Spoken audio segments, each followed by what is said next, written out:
continue to have informal conferences. And, you know, the staff, all of them, and Lily, Shada have all really worked through the being at home and keeping everything running for us. So we want to give a huge thanks to them for all that they've done. Now to read the mission statement, as has become a tradition to start these meetings. The mission of the State Board of Pharmacy is to promote, preserve, and protect the public health, safety, and welfare by fostering the provision of quality pharmaceutical care to the citizens of Texas through the regulation of the practice of pharmacy, the operation of pharmacies, and the distribution of prescription drugs in the public interest. As just an added, you know, if you look at our philosophy statement, the first sentence of that is that the Texas State Board of Pharmacy will assume a leadership role in regulating the practice of pharmacy and act in accordance with the highest standards of ethics, accountability, efficiency, effectiveness, and openness. And when I was pulling up the mission statement and saw that right underneath it with the word leadership, I thought that was a great thing to call out. And with that, you know, we've got some challenges and some different things going on with the fact that we are on Zoom. So I'm going to ask Allison to kind of walk us through both the meeting procedures and doing the roll call. So Allison. All right, good morning. Thank you all for being here. This is our second virtual board meeting, and I think we've learned a lot in the last couple of months since we did the last one. So hopefully this one will be even better than the last one. But the board members, most of them, for the attendees, just so you know, most of the board members have the blue backgrounds if they were able to make their computers do that. And the staff have the gray backgrounds that you see. And please be sure to try to leave your video on during the meeting so that we know you're here and participating in the meeting. And with that, I am going to take the roll of the board members. And you'll just need to unmute yourself and answer here when I call your name. Julie Spear. Present. Donnie Lewis. Present. Jenny Yoakum. Present. Rick Fernandez. Present. Daniel Guerrero. Present. Lori Hinkey. Present. Brad Miller. Present. Donna Montemayor. Present. Chip Thornsberg. Present. Dizette Tiarina. And Rick Tisch. Present.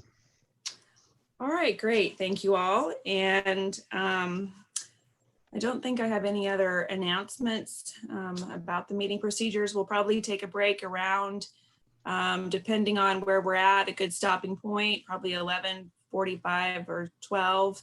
And y'all can maybe decide at that time how long you're going to break for, you know, 30, 45 minutes. And we do have a few scheduled things throughout the meeting. But with that, I'm going to turn it back over to Julie. All right. As Allison said, we do have some scheduled things at 11:30. Internal audit will give their report at 1 o'clock. We'll have a little bit of a report on the pilot, or we'll have the ability to ask questions about the pilot if we need to. At 1:15, PRN will be on, and then 1:30, 1:45, we have some disciplinary orders to look at. So there are some things in there.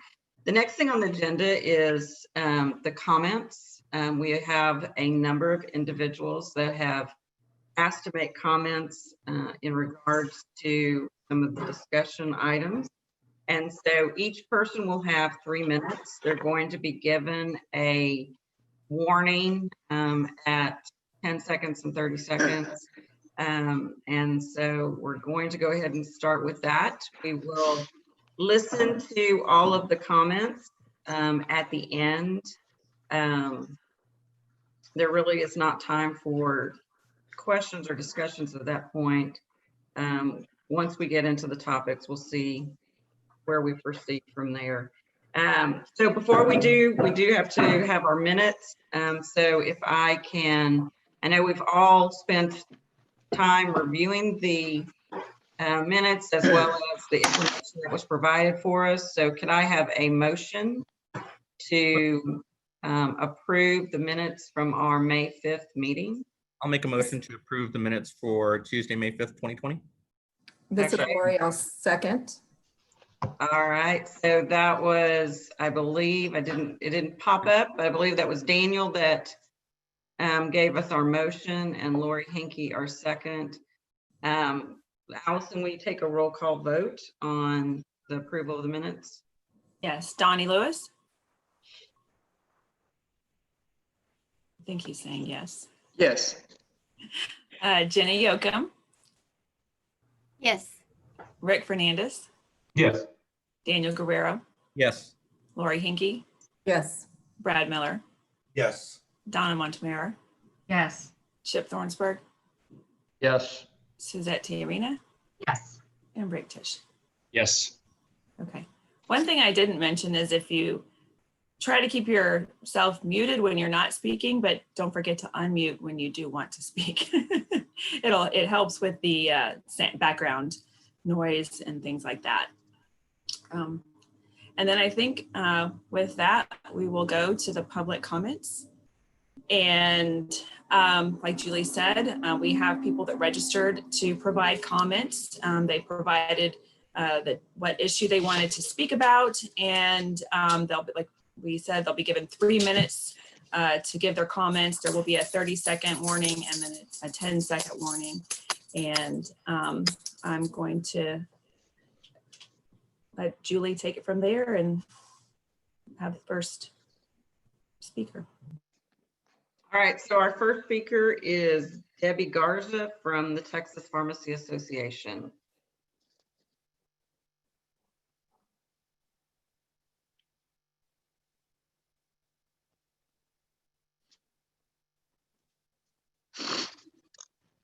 Good morning. Did I come up? We can hear you, Debbie. Okay, excellent. Well, good morning. On behalf of the Texas Pharmacy Association, thank you, President Spear and board members, for the opportunity to comment on the proposal of rules concerning pharmacist to pharmacy technician ratios and pharmacy technician duties. TPA believes it's important to evaluate the realities community pharmacists face today and the evolving role of pharmacists in providing patient care services while simultaneously ensuring public safety. Recognizing the many operational and financial challenges that pharmacies experience, we must optimize the roles of all pharmacy personnel. Nearly a third of pharmacists' time is currently spent on administrative tasks that pharmacy technicians can perform. Expanding the supervision ratio and pharmacy technician duties will not only allow pharmacists to exercise their judgment for their individual practice, it will also enable expanded services focused on providing better patient care in the safest, most effective manner.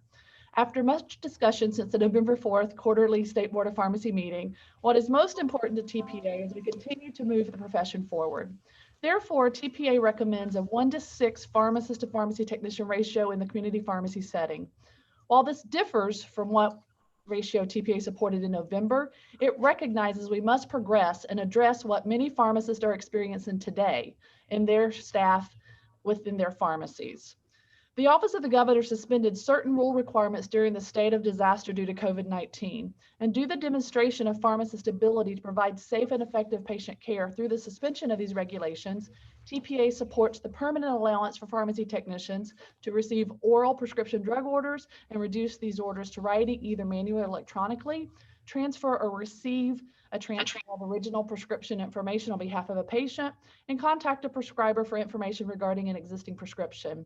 TPA recognizes and emphasizes this expansion of technician duties only occurs under the supervision and delegation of the pharmacist on duty based on their professional judgment. Allowing pharmacists flexibility to exercise their professional judgment in deciding how to best utilize their clinical skills and maximize their support personnel for their practice is paramount.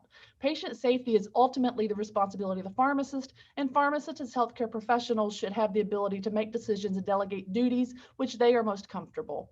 Expanding the pharmacist to technician ratio and technician duties will not only improve the safety of the prescription process by reducing the distractions represented by administrative tasks performed today by pharmacists, but also enable highly trained pharmacists to use their valuable education, training, 30 and seconds. to provide patient services beyond prescription drug dispensing.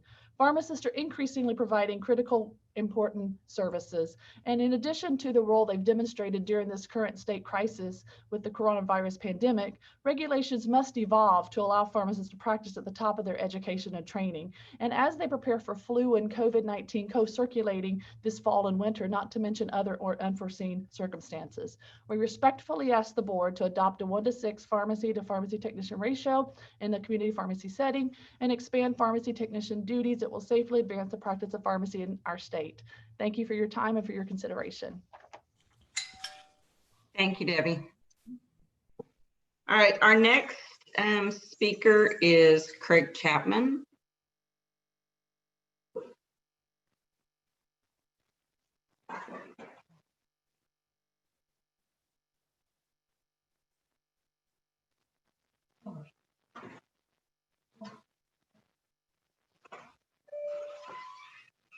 Hopefully my microphone's working. Can you guys hear me?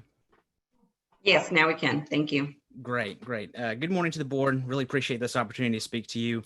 My comments are in regard to the proposed change to Class A pharmacies, removing the technician ratio.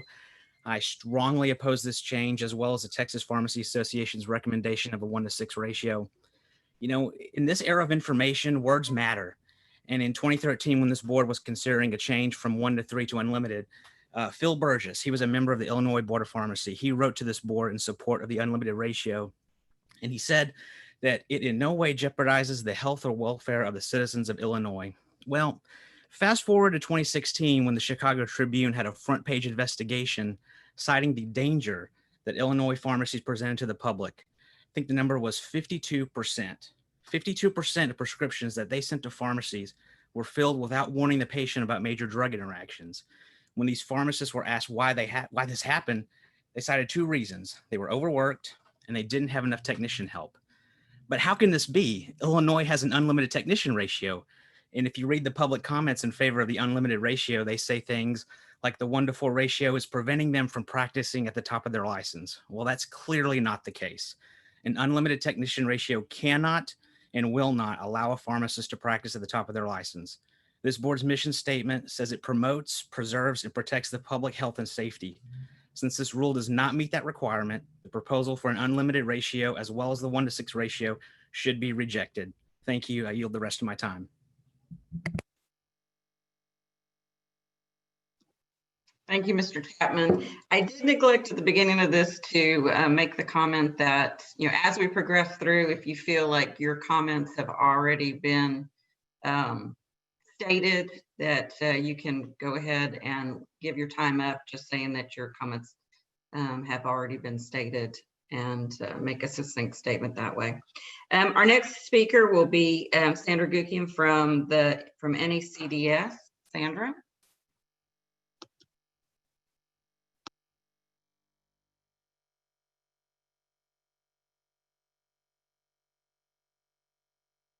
I've been a licensed pharmacist for 30 years, and I'm here to express support for the advancement of patient care by removing antiquated, unnecessary pharmacist to technician ratios and expanding the duties that technicians may perform.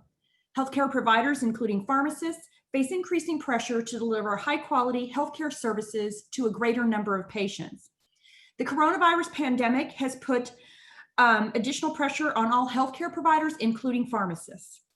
The use of pharmacy technicians to perform administrative and non-discretionary tasks are integral to maximizing the time that pharmacists spend to deliver patient care. It's critical that restrictive pharmacist to technician ratios be eliminated to allow practicing pharmacists to determine appropriate staffing at their individual pharmacy to meet the needs of the patients that they serve. 23 states and the District of Columbia do not limit the number of technicians that a pharmacist may oversee. During the current pandemic, several states have taken action to waive ratios. These include Arkansas, Ohio, and South Dakota, while other states have increased ratios or otherwise modified them in response to the current coronavirus pandemic. Arbitrary ratios undermine the ability of community pharmacists to best manage the needs of each practice setting and to best be able to respond to the patient care needs of the patients they serve in their local communities. Set staffing ratios in particular prevent pharmacies from maximizing the use of pharmacy technicians to provide broad set of patient care services to the public. For these reasons, NACDS urges the board to remove unwarranted ratio restrictions, and such action would take an important step toward modernizing pharmacy practice and aligning the rules and regulations with current healthcare needs of today's patients, especially during the current pandemic. There's a corresponding need for pharmacists to delegate administrative non-discretionary tasks to technicians so that they can focus on providing more care to patients in the communities that they serve. We encourage the board to make the temporary suspension of the requirement that only a pharmacist may receive oral prescription drug orders and transfer or receive the transfer of an original prescription to make that permanent. Based upon published research in 2017, at least 17 states allow pharmacy technicians to perform these tasks currently. As outlined in our written comments, pharmacy 30 technicians seconds. should be authorized to perform final product verification and immunization administration and other tasks to support pharmacist patient care services.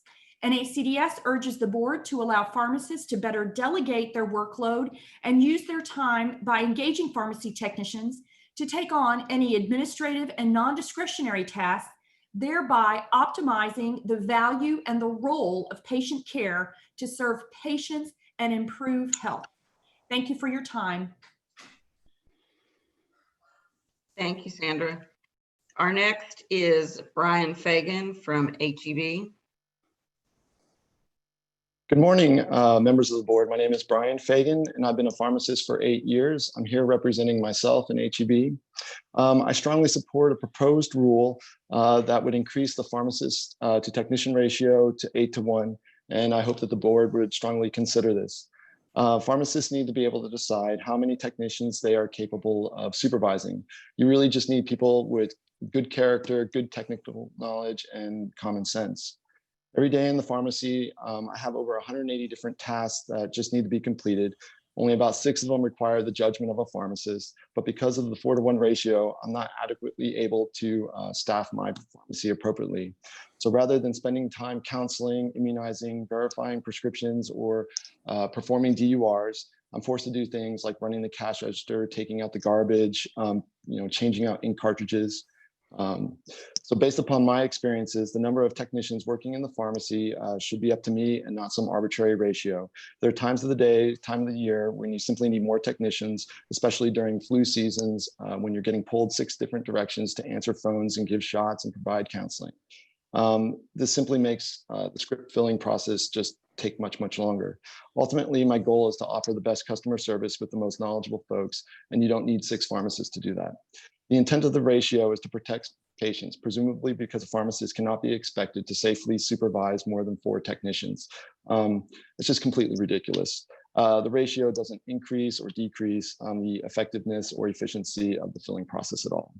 So based upon my experience, errors happen, errors happen because you are understaffed, not generally overstaffed.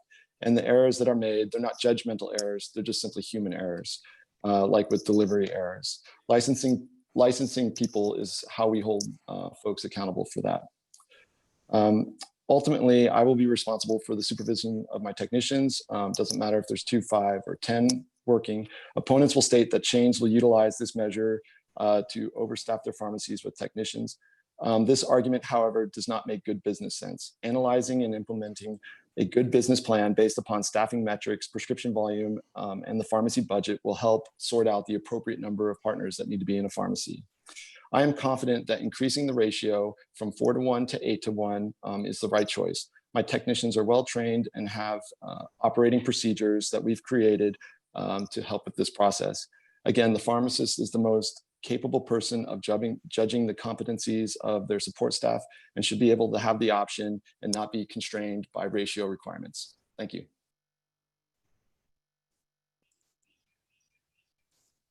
Thank you, Mr. Fagan. The next speaker will be Matt Hansen from Walgreens.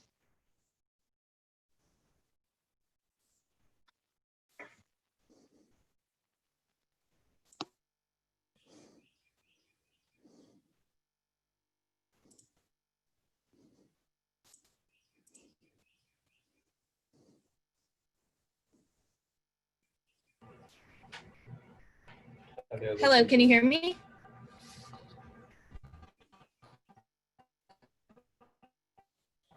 Yes.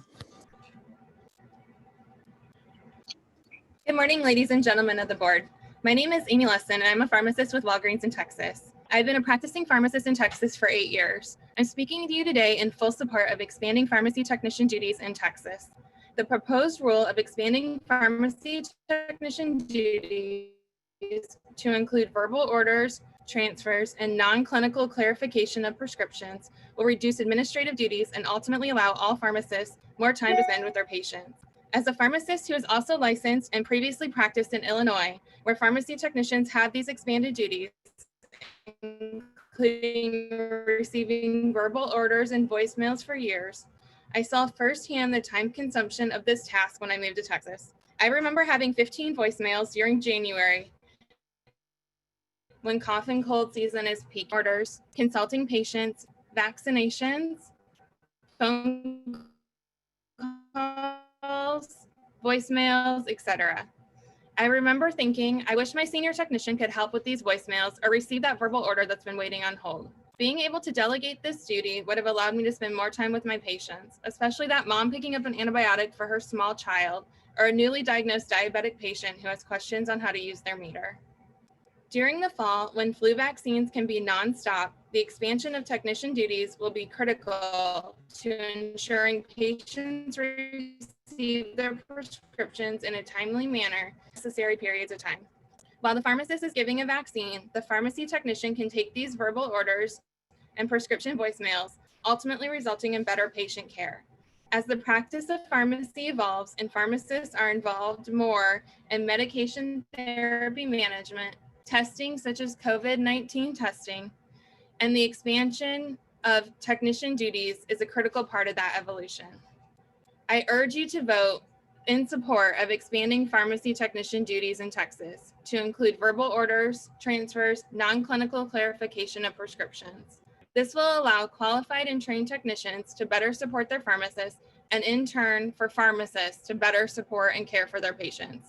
Thank you for your time today. Thank you so much.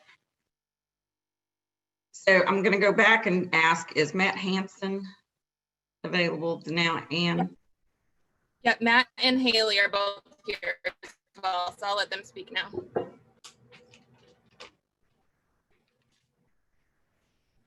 Hi, this is Matt Hansen. I'm the pharmacist in charge at Walgreens 10711 in Killeen. So I just wanted to talk to you guys today just about my experience with the technician and expanded roles currently. So the biggest change that I've seen with this is the improved quality of the adherence calls that I make. It allows me to spend a lot more time with the patients and kind of dive into some of the barriers that they're faced with. Being in this area in Killeen, our patients are from a lower, socioeconomic status, so the barriers they're faced with, I can really dive in and tackle those. So that's really been the biggest thing that I've noticed with this one. Thank you for your time. Thank you, Mr. Hansen. Ms. Weber? Hi, my name's Haley. I'm a senior technician at Walgreens. This pilot program has saved a lot of time for the pharmacists and helped them spend more time on other tasks that require their expertise. For example, there was a patient waiting in our store for an oral and topical steroid for some bug bites she was having an allergic reaction to, and the pharmacist had to leave to do a vaccine. While the pharmacist stepped out, the doctor called in the prescription, and I was able to take the prescription, read back all the information to verify it was correct. I was able to type it, and because we have centralized data review, the prescription was verified by another Walgreens pharmacist so that by the time our pharmacist got back, the prescription was filled and ready for product review. Overall, this saved the pharmacist time and help expedite the prescription to the patient, who also benefited from this pilot. The biggest obstacle we had when attempting to do a transfer, most other pharmacists weren't comfortable in giving a transfer to a technician. The resolution we found was to have the pharmacist initiate the conversation, stating that the technician was allowed to do the transfer, and that had a lot of success, especially with our local competitor pharmacists. Thank you. Thank you, Ms. Weber, and thanks for coming on as a technician. The next will be Craig Gracie, who is representing himself as well as HEB. Okay, can y'all hear me okay? Yes, sir. Hey, my name is Craig Gracie. I have been a community pharmacist since 1981. During that time, I've seen a lot of changes, from no licensed technicians to licensed technicians, from an unlimited ratio to the current 4-to-1 technician to pharmacist ratio. I'm appearing to encourage the board to please increase that ratio. A larger ratio would immediately free up time for real quality counseling, MTM, CMRs, medication adherence, medication abuse attention, and convincing opioid patients to carry Narcan to prevent accidents. These things take a lot of time. A larger ratio would make for a safer workflow. Most pharmacy workflows have reception and data entry, assembly, verify, will call, point of sale. Verify, the pharmacist alone does. It is safest to have different people at each process. This gives more eyes on each prescription. The best system lets all the safeguards work. From the summer to the flu season, prescription volume can easily increase 30 to 40%. Currently, right now, we're at a 4-to-1 ratio. So for 8 months of the year, the pharmacy will be doing his verify plus data entry and assembly. Currently, we have 4 techs and 2 to 3 clerks. If the clerks were techs, they could easily flex to where they are needed the most. My preference right now is to have all 7 as technicians. And even if I did, 2 or 3 would be used a lot as clerk duties. Technician training is nearly impossible. I need 4 techs working at 100%. Most good clerks want to be technicians. While training, you only have 3 techs at 100%. We have Lone Star College 3 blocks away. We have 3 high schools with a HOSA program. They all offer technician courses. I cannot be a preceptor for any of these students. That would put me over ratio and put work stress on everyone. To conclude, I am not going to put my patient's health and my future at risk working a ratio that is too high. But the added stress of too low a ratio can make the whole system break down and the patient's safety will suffer. And if I still have a little time, the ratio will really need to be increased when the tech duties are expanded. I would need much more time 30 to tell you how seconds. long I spend on the phone clarifying e-scribe prescriptions. E-scripts have a lot of mistakes on them. Texts are ideal for this. Thank you. And if you have any questions for me, you'll have my contact information. Thank you, Mr. Gracie. Next will be Alara Porter from Walgreens.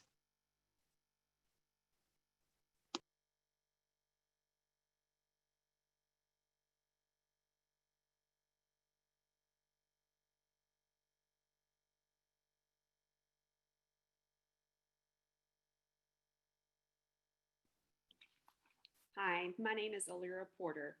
I've worked for Walgreens for 25 years, 18 of those being a pharmacist. Good morning, my name is Alara Porter. I have worked for Walgreens for 25 years, 18 of those being a pharmacist and pharmacy manager. Recently, we were given the opportunity to pilot a program which allows certified technicians to take verbal orders and transfers between the competitors. Technicians were chosen carefully by the pharmacy manager, focusing on their overall accuracy and daily performance, years of service if needed, and the understanding of what the impact this can have on improving our patients' level of care. We began by choosing and training select pharmacists with corporate-led conference calls discussing written operating procedures. Emphasis was given that safety would be top priority. We gave examples of where this could reduce the workload for the pharmacist and allow them to have more time for one-on-one experiences with our patients, such as doing MTMs and immunizations.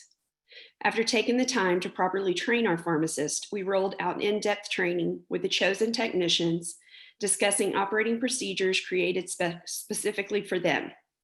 They were instructed to take their time and become comfortable with the overall process, allowing the pharmacist to listen and be available to give any assistance if needed. The template of the transfer pads helped guide the technician step by step in receiving the required information between pharmacist to tech transfers. They were also instructed on how to receive telephone orders, as well as retrieving and saving voicemails for pharmacists to review and verify at a later time if needed. Again, we focused on the importance of safety and how to accurately document the necessary information required. We also made sure they understood that no controlled prescriptions could be accepted or transferred by a tech, only by a pharmacist. As a pharmacist, I felt that this small change in duties gave me more time for patients. This allowed me to call and follow up on them regarding new drug therapies without being pressed for time or pulled elsewhere. One example that occurred during my store was where we had a customer on the weekend waiting for a hospital to page a physician to clarify missing information on the script. We had been waiting on that phone call all day, and he called back while I was administering the immunization. Instead of having to call again, the technician was able to clarify and take the new prescription. This prevented the immunization from being delayed and gave us the opportunity to get the other patient's script without having to wait any longer. As a pharmacist, our job is changing every day. Technicians' duties and responsibilities over my 25 years in experience have changed as well. We need to continue focusing on these areas of opportunities for our technicians to grow that will coincide with the expanded role pharmacists now have in providing patient care. Thank you for taking the time and allowing us to share our experiences and give you the feedback that we have had on our success so far. Thank you, Ms. Porter. Next will be Joseph Coy from Walgreens.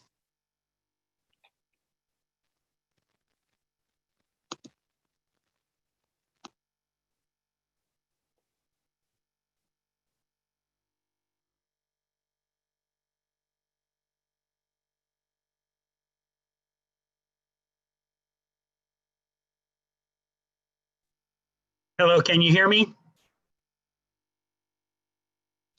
Yes, sir.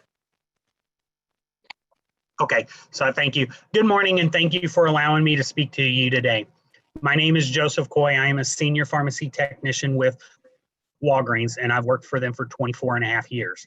The purpose of me being on this call today is to speak on the training that I went through to expand the technician role in the pharmacy of taking new prescriptions and transfers from competitors. Being that it was a transfer and new scripts, we broke it up into a 2-week training, focusing on each aspect for 1 week each. We started with the transfers as this was easier since we have a transfer template telling us what we need. We took the approach of learn, observe, do. The pharmacy manager showed me what needed to be done, then I observed her doing it. Then she observed me completing some. When I would perform the transfer, I would introduce myself as a technician to verify that the opposing pharmacist was okay with giving a transfer to a technician. Once my pharmacy manager talked to the area pharmacist, most were okay with talking to me. Before the call was complete, I would always repeat everything back to the pharmacist, giving or receiving the transfer, so that we could make sure everything was correct. This was probably the most important thing that my pharmacy manager drilled into me, was make sure to repeat it back for safety. Once we transitioned to new scripts, I would listen to the voicemail, write it down, and save it for the pharmacist to check behind me and make sure it was correct before being deleted. Live scripts from the doctor's office, I would again, after talking to them, I would repeat everything back to them for safety and clarification. The reading back served 2 purposes. First and foremost was the safety, making sure what I wrote down, what was actually said. Second was my verbalization allowed my pharmacist to hear what was said. I believe that allowing a technician to perform these duties allows the pharmacist the ability to add the time they would be performing these tasks to things like MTMs or just talking or counseling to the patient, making sure all of their needs are being met and answering any questions or concerns they may have. Allowing the technician to take some of the pharmacist's duties helps to elevate the role of the technician. After performing these tasks for the last couple of months, it has made me feel more important and increased pride in the pharmacy profession with these expanded roles. 30 Again, seconds. thank you for the time to speak today. Thank you so much, Mr. Coy. Next will be Minal Thacker, and I apologize if I say anybody's name wrong, from Walgreens.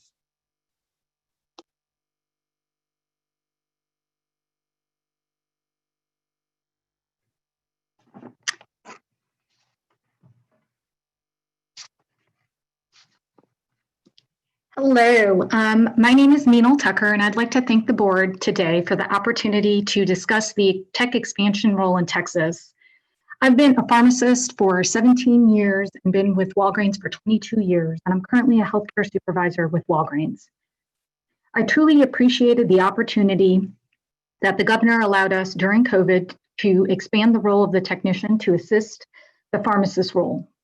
The role was very slow, a methodical process, which really was with what Alira talked about with the pharmacist identifying a senior tech that they would train. That training process included the pharmacist to review their standard operating process to take and give transfers first, and then to review taking in new prescriptions.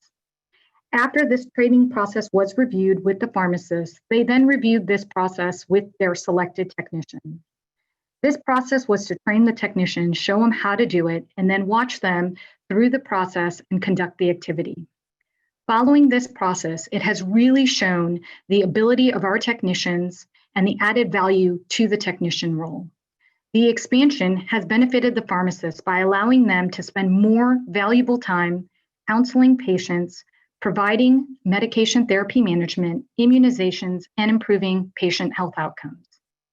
The impact has improved the patient service and patients getting their medications in a more timely manner as well. As a pharmacist, I took an oath, we all took an oath of service to others through the profession of pharmacy, including to embrace and advocate changes that improve patient care. I believe this change would allow our pharmacists to improve patient care by reducing the administrative tasks. I urge you to support the expansion of the technician role to safely advance the profession of pharmacy. Thank you for your time today. Thank you so much. Next is Janu Phillip from Walgreens.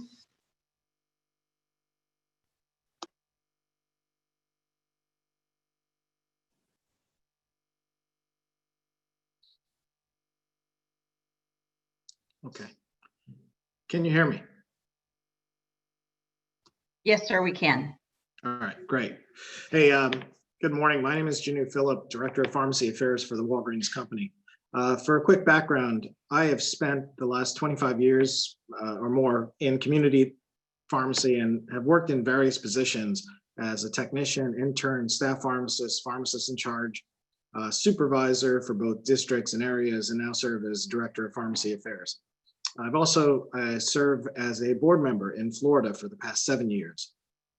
My ask today is that the board vote in favor of elimination of technician ratios.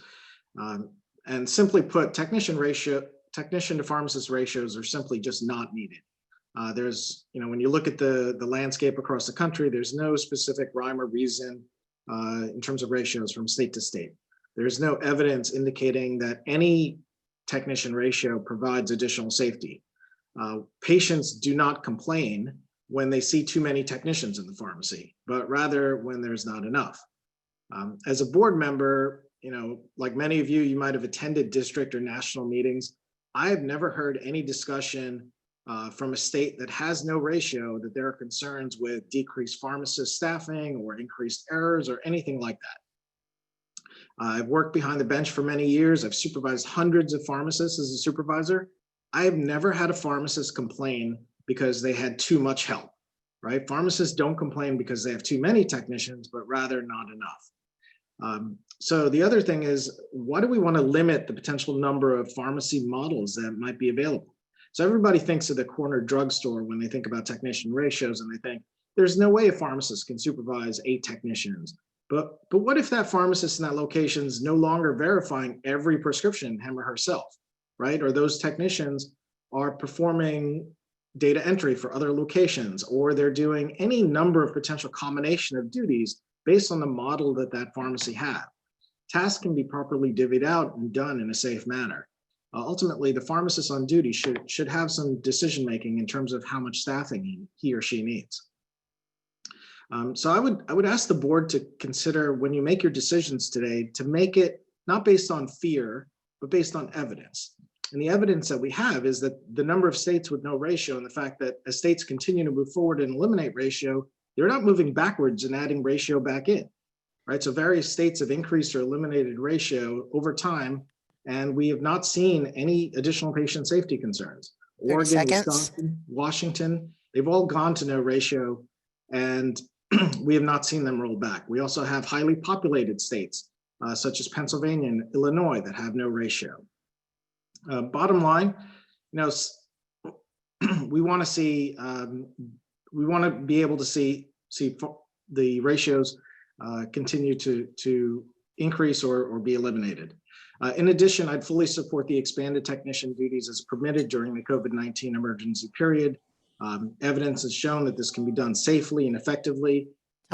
This evidence is. Thank you, Mr. Phillips. Thank you. Appreciate it. Our next speaker will be Doug Reed from HEB.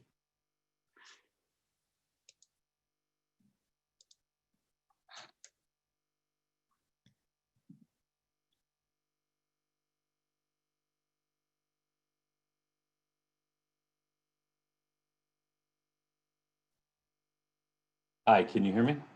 Yes, sir. I just want to thank my name is Doug Reed, and I'm the Director of Pharmacy Compliance for HEB. I've been a licensed pharmacist in the state of Texas for 24 years, and I want to thank President Spear and the members of the board for allowing me this opportunity to speak. This has been a long, ongoing discussion at the board meetings for the past 7 to 10 years, and I have been around for that long. Where do we stand now? Technicians in the state of Texas have formal training programs, competency assessments, i.e. PTCB and accept, and licensure within the state of Texas. Electronic processing assures no prescription is dispensed without pharmacist verification. So why is there a ratio? And how does the Board of Pharmacy determine the proper balance of a ratio? Currently in the United States, there are 23 states that have no required ratio. There's no evidence that a ratio has any bearing on patient safety, and in fact could be detrimental to patient safety. The NABP position is that the pharmacists in charge and staff pharmacists determine the number that they can effectively supervise. The Model Act does not have language regarding tech ratios. I'll give you an example of Arizona. Arizona in 2003 eliminated their ratio when the rules were amended to require PTCB certification and licensure. In the beginning, there was an outcry from, ironically, chain pharmacists that their companies would give them unreasonable numbers of techs to supervise. In fact, there were claims of 20 to 1 in some cases. Hospitals never had a ratio. Several years later, there was no excessive staffing of technicians. There were no proven issues or patient safety issues. Most pharmacies that operated leveled out at a 4-to-1 ratio. And I think members of the board that have pharmacies in other states can attest to that. There were higher ratios higher utilization in other areas of pharmacy, such as central fill, mail order, and central processing. So what is the limiting issue that we face? Pharmacists must still verify order entry, correct dispensing, and provide cognitive services, which is the rate limiting step. Customer service is a high priority for firms, therefore service times are critical. Many states require continuous quality improvement programs. Most large firms already have such in place, and unreasonable errors, service delays, etc., will be identified and process changes will be implemented. So what is our suggestion? We ask the board to strongly consider raising the tech ratio to a 1-to-8. One size does not fit all. The comments received, the letters that I've seen that have been submitted to the board illustrate that the technician ratio is truly, in fact, an arbitrary number. 30 seconds. Some advocate 1 to 4, some advocate 1 to 5, 1 to 6, 1 to 8, unlimited. There is no data out there that says one is safer than the other. Ratios limit creativity to provide patient care improvements. We're going to find that out when COVID vaccine comes out, when pharmacists are stretched thin and are going to be intimately involved in giving the COVID vaccine. The board has jurisdiction over the technician, the pharmacist, the PIC, and the permit holder. This gives considerable clout for patient safety. If an unreasonable situation is identified, you hold the PIC Time. responsible. Thank you for your time.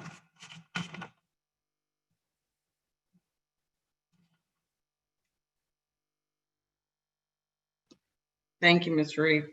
Next is Jared Baum from Bonham Family Drug. Good morning. Can you hear me? Yes, sir. Please proceed. I'd like to thank the board for the opportunity to address the board on the consideration of a pharmacist to tech ratio. I represent myself and other independent voices that I've talked to here in North Texas.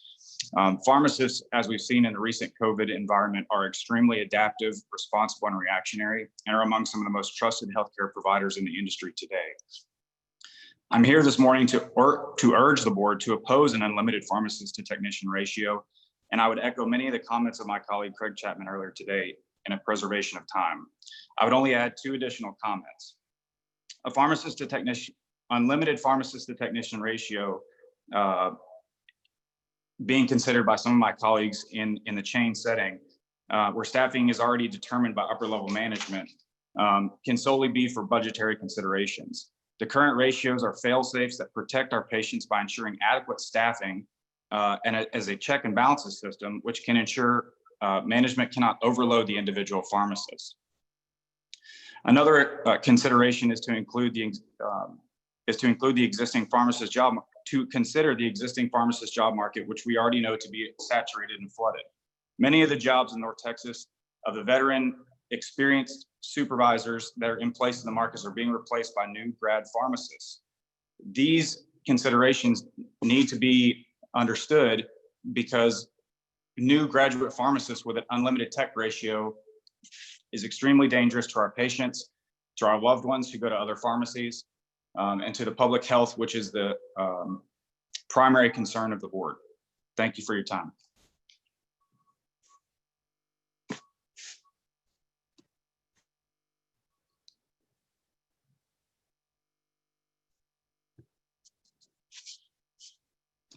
Sorry about that. Thank you, Mr. Baum. Next is David Leake from Kroger's.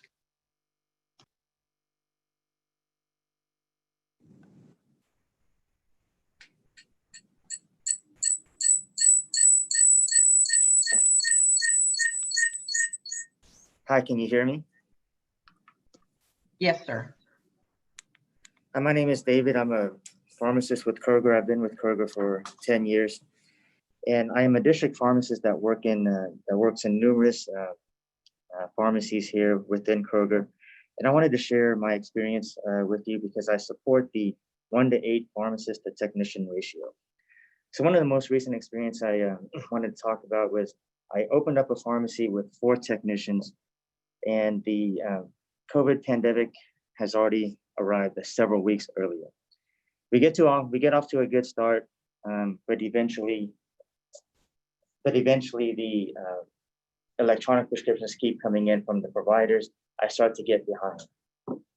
I have 1 technician at data entry, which we're typing in prescription, but she's also on the phone because she's verifying that a prescription is not a forgery, as is written for hydroxychloroquine from a vet's office for a dog. I have 2 technicians, one of which is a new hire that is in the dispensing part of the workflow, where one is putting up restocking medications and the other one is counting prescriptions as fast as they can. The 4th technician here is actually helping at the drive-through due to an insurance issue that is needing to be addressed. And so during this time, I get off the phone with a patient that's asking about hand sanitizers, which we are completely out. When I get off the phone, I hear my other staff telling other patients in the store asking for aloe vera, and rubbing alcohol, which I used to make hand sanitizer. So we are all extremely busy here. So during this time, I actually started flexing into typing in prescriptions because we were getting behind. And at the same time, the technician that's calling the vet's office tells me it is a valid prescription. And I speak with the vet, and the vet tells me that it's a prescription that's used for a skin condition, which I know nothing about. So I tell him I'd call him back when I look at the literature. I get called up for a council. And during this council, we realized that we were missing one prescription because the doctor had sent it in separately via fax because it's a controlled medication. I asked one of my techs to type it up. As I pull the medication, I count this and I verify this prescription. And I have another technician checking him out. So the other issue here is that all of this is happening, and 30 seconds. I'm not even during this pandemic. I'm not even giving vaccines at this time. But going into flu season, this is where it causes me great concern because we have a lot of these issues that we have to address that can be remedied by increasing the pharmacist to technician ratio. I don't need another pharmacist at this time because I'm not able to fulfill my pharmacist duties. I need more technicians to allow me to do pharmacist duties at this time. Time. So, okay. Thank you for your time. Thank you, Mr. Lee. The next is John Ruccio from CVS Health. Thank you, President Spear. This is John Rocchio from CVS Health. I appreciate the time that the board has spent in discussing these matters over the course of the last few years, and specifically the work that the board and board staff have done going back to 2019 when we had extensive conversations on how we can assist our pharmacists in providing the best top quality patient care for our patients. And it was clear in those communications that the expansion of the things that a technician can do to enable a technician to do the things that are not something that we gain by our experience in pharmacy school, but rather something that can be taught and, as we heard mentioned before, trained and safely executed through the echoing back of a new order or the transfer of a prescription. It's something that we have great confidence in the jurisdictions where it's enabled. And it's important to note that in those jurisdictions where this is enabled, one that I practiced in Massachusetts, we haven't seen any boards recede and take those allowances away. If this was in fact a safety concern, we would likely see that, but in fact it is not. It enables the pharmacist to focus on that direct patient care and the things within the scope of practice that a pharmacist is trained to do. It also enables that pharmacist to do more, the things that we want to see happen at the legislative level, right down to the expansion of the technician duty to allow immunization. We know we have a holdup in statute for that, but that's something that would really help our pharmacists spend more quality patient care time. In the interest of time, I want to point out that both of these particular changes are within the same rule. We see the expansion of tech ratio, or the elimination of tech ratio, coinciding with the expansion of tech duties. I want to be certain that the board understands that the expansion of tech duties is important regardless where we go with the ratio discussion, and keep that in mind as we work towards voting through the language that progresses on at this point. Thank you so much for your time, and I look forward to hearing from the board. Thank you so much. The next speaker will be Richard Gustafson, and he is representing himself. Hello all, can you hear me? Yes, sir. Hi, so thank you for this time today. My name is Richard Gustafson. I am a newly licensed pharmacist in Texas, but I'm here to speak about some of my time that I spent in Tennessee where I went to pharmacy school. Tennessee is one of the states that already has these expanded duties, such as techs taking new prescriptions, new oral and oral transfers.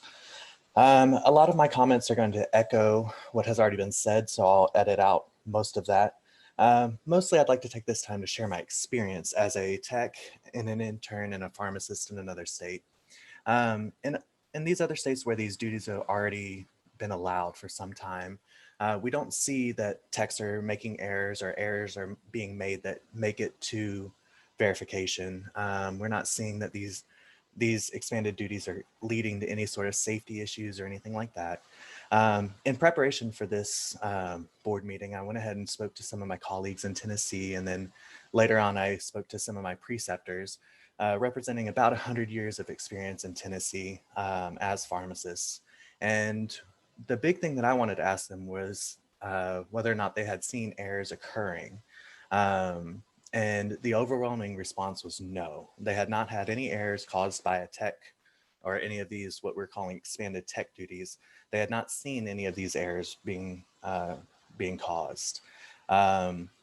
In practice now, when we were allowed to start training our techs here in Texas, I chose 2 to 3 of my techs in my store and train them how I would like them to do oral transfers and taking new verbal prescriptions, including Echo Verify on every prescription.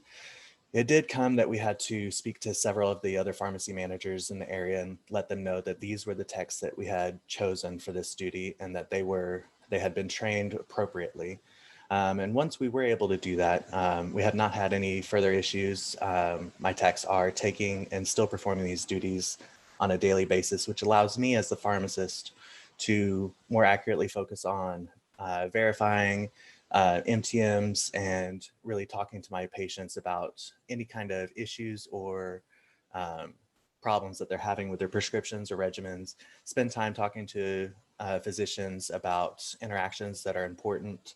And I just wanted to come and speak in favor of expanded tech duties and expanded tech ratio. Thank you. I yield the rest of my time. Thank you so much. Next will be Jeff Lish from Kroger's. I'm sorry, he's representing himself and TFDS.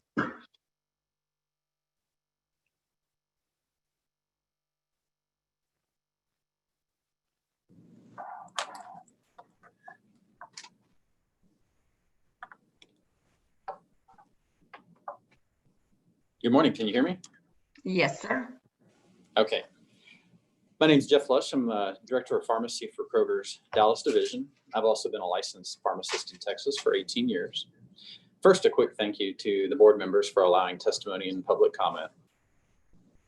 Before COVID hit, this discussion on tech ratio and tech duties really began because pharmacists expressed concern with working environment.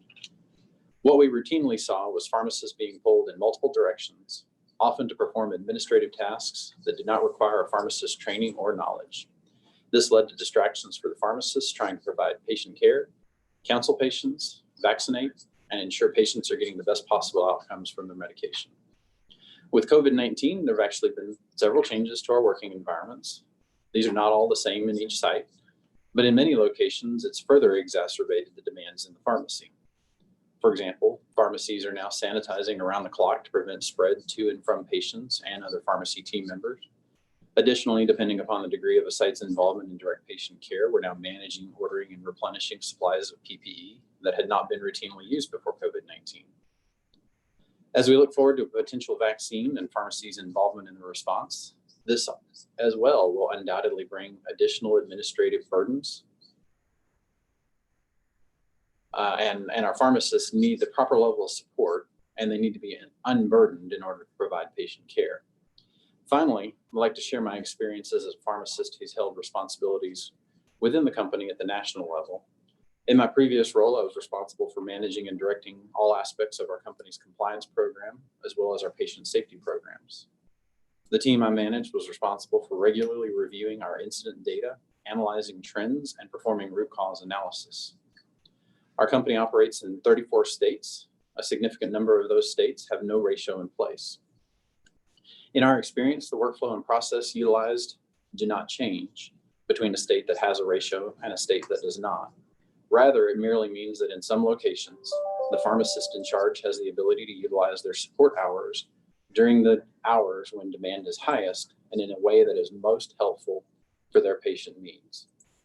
I'll additionally share that we've seen no statistically relevant difference from a patient safety perspective between those states with a ratio or without a ratio.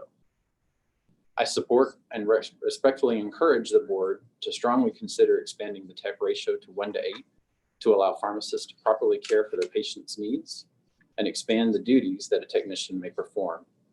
The suggestion of a 1:6 ratio simply does not give us enough headroom for some practice sites and the related duties for those sites, 30 seconds. as well as what we may be seeing over the next year. It simply creates yet another arbitrary hurdle for some practice sites that we'll likely be asking to revisit again soon. I'd like to conclude by again thanking the board for their time and consideration, and thank you. Thank you, Jeff. Next will be Jeff Carson, who is representing Oakdale Pharmacy, LLC. Thank you, Madam President. Can you hear me? Yes, sir. Thank you, Madam President and the board. I encourage each of you to read my written comments that I submitted previously. Simply put, I am adamantly opposed to any ratio increases beyond 5:1 or anything that increases risk to the public. While I can agree that practice advancements as well as technological improvements lend itself to a conservative increase to 5:1, anything beyond that is reckless and based on arguments that lack substance or validity. Just ask the right questions and you will get the right answers. Are there any health plans offering to pay pharmacists for clinical services or any non-dispensing services? Can every retail pharmacy in the state bill clinical services that can generate an equivalent amount of income to not only support a pharmacist's salary, but also generate an appropriate return on investment? The answer is no. There are pilot projects out there, but not widespread adoption of these. If you are arguing for the ability to free up pharmacists to do clinical services, what are you basing it on? It's most likely your business plan or profits. If you increase the ratio of technicians to pharmacists, will pharmacies simply hire more technicians? No, we can't afford to. Instead, pharmacies will seek to employ more technicians and fewer pharmacists in order to decrease their respective overhead and payroll. Will staff pharmacists be able to make the choice of how many technicians they oversee or what duties they can perform? No. Pharmacy owners, whether chain or independent, will say they can, but they will seek to only hire and employ pharmacists that agree to overseeing the right number of technicians based on financial performance of the pharmacy and not for patient-improved care. In this way, pharmacists who are afraid of losing their jobs will be forced into accepting this new liability of overseeing an unknown number of pharmacy technicians. And who will be liable for a mistake made by one of them? Will freeing the pharmacist to do more clinical services improve patient care? No. We already have an overabundance of pharmacists looking for a job. If pharmacies are able to hire more technicians and fewer pharmacists, there is a significant cost savings which will drive decision-making the wrong direction. The ultimate result will be fewer pharmacists available to the citizens of Texas. How will increasing the ratio improve patient care and outcomes? It won't. It will decrease access to pharmacists and increase patient contact time with pharmacy technicians. And lastly, in my world of sterile and non-sterile compounding, I do not feel safe allowing pharmacy technicians to take verbal orders or complete prescription transfers. 30 Not seconds. every practice setting can handle this. Let's not forget that there are potential unintended consequences of these decisions. It is not well-intentioned and honest people we have to be concerned about. It's the bad apples and desperate people. In my opinion, the members of this board need to make the right decision based on the needs of the citizens of Texas and not what is best for their respective employers. Having fewer pharmacists in Texas doesn't improve patient care or health outcomes. It only improves profitability for pharmacy owners and increases risk to the public. Thank you. Thank you, Mr. Carson. Next will be Joyce Tipton, who is representing herself, and we thank her for her previous service on the board as a board member.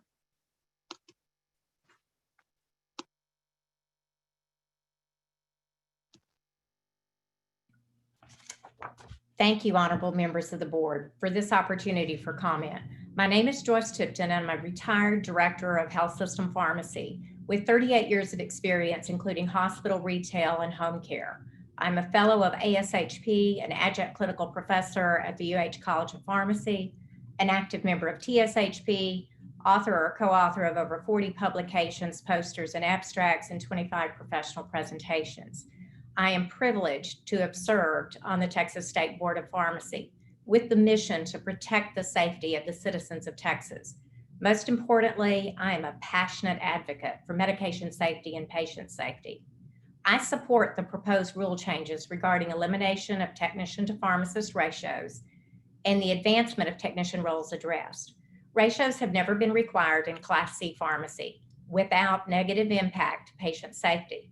It's actually a self-limiting number based on the practice site, as the rate limiting step is the ability of the pharmacist to conduct the medication review and check the work of the technicians. While TSBP has always been a leader and not a follower, we can still look at what other states are doing, and many do not have ratios. NABP does not include ratios in their Model Practice Act. An NABP task force supported the expanded role of technicians, including those being considered here. It is important to consider that changes that have occurred since the initial rules regarding technicians were written. Our technicians are now certified. They are registered with the board and are subject to disciplinary sanctions. These are no longer the pharmacy clerks of the past. Many prescriptions are now being e-prescribed, which is our current hallmark for safety. There is inherent risk with any oral order, whether received by a pharmacist or a technician, but I believe that risk is no different between the two. Access to diagnosis and patient information is what allows the pharmacist to assess clinical appropriateness and catch inadvertent prescriber errors. I recommend that the rule include a requirement for readback spellback, which is best practice for both technicians and pharmacists. The PIC should be responsible for ensuring there are policies and procedures that address these new technician responsibilities. Technicians should only be allowed to conduct these activities after in-house training and approval by the PIC. Documentation of successful training completion should be available for inspection. 30 seconds. Best practice includes periodic quality assurance audits. Advancing technician responsibilities in a safe and reliable manner will allow pharmacists to better serve and protect our patients with thorough medication review and assessment and higher level clinical care. I support these rules and I thank you for your time. Thank you so much, Joyce. Next will be Jill Lester, who is representing herself. Hi, my name is Jill Lester. I'm a community pharmacist. I'm here representing myself, and I'm in support for the position of increasing the pharmacist to tech ratio to 1 to 8. I've been in practice since 2004.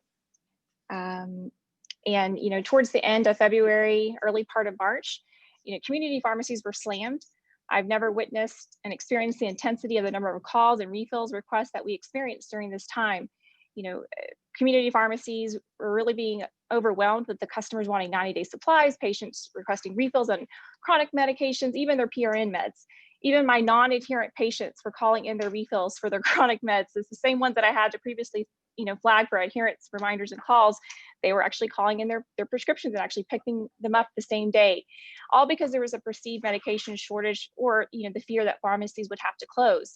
And this really shed light on the need for us to have the ability to expand, our technician workforce when necessary to respond to the public needs. The additional type of tasks that were needed during this time to take care of the customers were tasks that 75 to 80% that a technician could perform: insurance overrides, calling doctors for refill authorization, reprocessing of discount cards. And yet we had no ability to add that additional text without going over the ratio. In my experience and opinion, technicians are more proficient at tasks that are typically considered technician duties. For example, data entry, processing of insurance, product dispensing, because those are tasks that they perform 8 hours a day, 40 hours a week, versus a pharmacist who ideally is counseling, administering vaccines, performing DUR review, looking at drug interactions, verifying prescriptions 40 hours a week, 8 hours a day. As a pharmacist, it makes me really nervous to be in a situation where I have to type a prescription, then I have to also then verify that same prescription. I believe that dramatically increases your risk for errors when both tasks are completed by the same person. Ultimately, I think the type of patients you serve and the location of your pharmacy really does impact your pharmacist to technician ratio need. For example, if you're located, your pharmacy is located, across the street from a hospital, you're going to see a lot more discharged patients that need more care. Filling 300 prescriptions at one pharmacy may be completely different than filling 300 at another. The pharmacy design, the computer system, policies you have in play play a big part when it comes to the efficiency of your pharmacy team.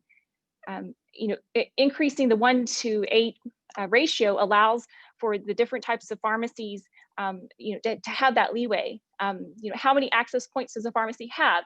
If you have a pharmacy has 2 drop-off windows, 2 pickup windows, a drive-through, there's a need for a greater pharmacist to tech ratio if data entry and product dispensing are to be performed by someone other than the pharmacist. Again, the 1 to 8 allows for these types of situations that are different among community pharmacy. I appreciate the board's consideration for the 1 to 8 ratio. Thank you. Thank you, Ms. Lester. Next will be Sarah Lake Wallace from the Texas Society of Health System Pharmacists. I thank the board for their time, and I have the honor of representing the members of TSHP today in their opinions around the verbal orders in a Class C setting. Multiple studies have shown that verbal orders are prone for all healthcare providers, regardless of their degree.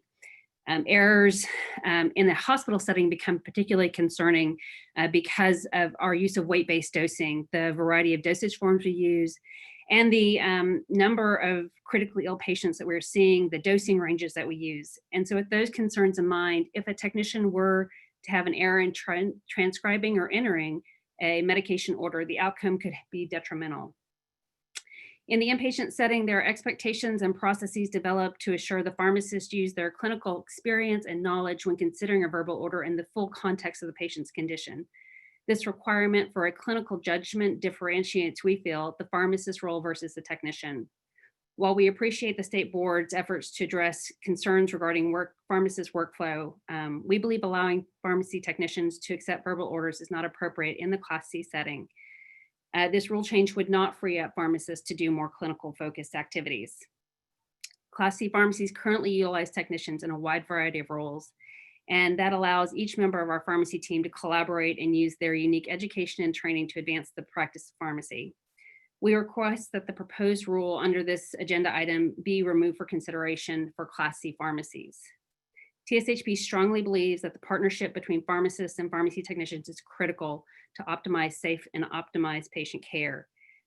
Expanding the role of technicians adds a dimension of care needed to navigate our complex healthcare delivery system, but the expansion of responsibilities and duties should be done strategically and established with the appropriate training and oversight, as has been described by many of our colleagues today. With that consideration, we request that the training and quality assurance process like that implemented for Class C pharmacies when implementing a check tech program be adopted into rules for any setting expanding the technician roles, as healthcare does not occur in a silo and our patients deserve their safety and care and the entire continuity of care. I have one other agenda item I would like to speak on, which is not technician ratios or verbal orders, so there'll be a break in that.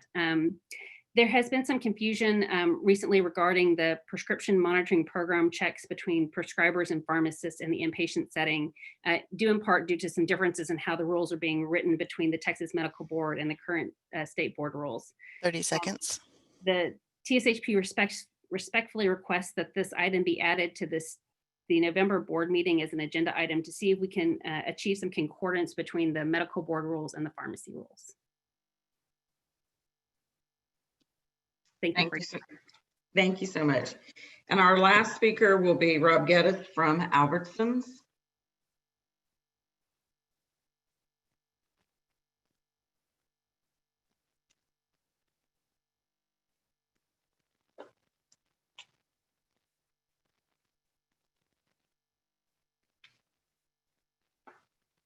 Hi, this is Rob. Can you hear me? Yes, sir. All right, thank you very much. Oh, Rob, you cut out. You're back on. Pharmacy and pharmacy. Okay, can you hear me now? Good to go. Okay. All right. Looks like I was unmuted by the host. So my name's Rob Geddes. I am the Director of Pharmacy Legislative and Regulatory Affairs for Albertsons Companies, and appreciate the opportunity that I have to be able to comment on the topic of technician duties as well as the ratio. Echoing, I'd rather not reiterate a lot of the comments that were made by my colleagues in support of these rules. I would like to make a couple comments. As I've worked throughout my career, I have had the opportunity to work in both Oregon and Idaho, two states which a ratio, and also Idaho, which is a state that has progressively moved career of the tech forward to add technician. I'm happy to be working in Idaho when those changes were enacted. My observation was that the job satisfaction of both the technicians as well as the pharmacists improved as we were able to greater work together to move forward the patient care within the pharmacy. That a pharmacist can have is a well-trained pharmacy technician that can stand tasks that are necessary in the moment where they're needed. And I can tell you that working as a situation where there was no ratio admissions that were trained in advanced duties within the work in a much more safe environment and able to triage the duties that I was performing, I was focusing on the most patient care activities that I needed to at that time. As they are able to advance career, they are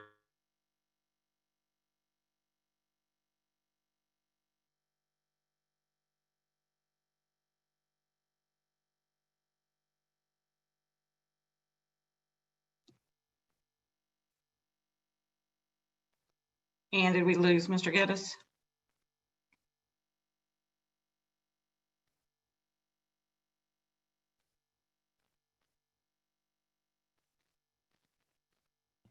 I apologize if I'm back. I look like I have bad internet connection, so I'm going to make this really short and sweet. As a representative of Albertsons Companies with stores operating in Texas, we are in support of removing or expanding the ratio for technicians to pharmacists, as well as making permanent the exceptions that were made during COVID to allow for expanded duties of technicians. We do believe that each of these can be accomplished with patient safety outcomes in mind, and that everything can have a great outcome for the state of Texas and the citizens of Texas. And I thank you very much for your time. Thank you so much. At this time, that concludes all of the public presentations. We will go ahead and take a break until 10:30. So if everybody would promptly be back at that time and make sure that your video is on. Thank you.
All right, I show 10:30. And now we will turn it over to Megan for our discussion and possible action regarding final rule adoption.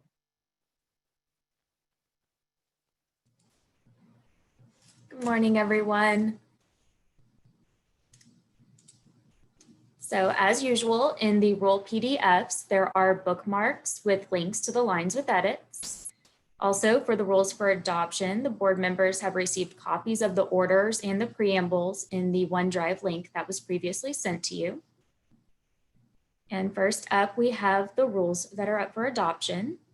All of the rules for adoption were proposed at the May 5th, 2020 board meeting and were published in the July 3rd, 2020 edition of the Texas Register. And first we have D.1.1, 281.65, Schedule of Administrative Penalties. Line 88 corrects a section reference. Line 100 adds a $500 penalty for failing to look up a patient's PMP information before dispensing opioids, benzodiazepines, barbiturates, or carisoprodol.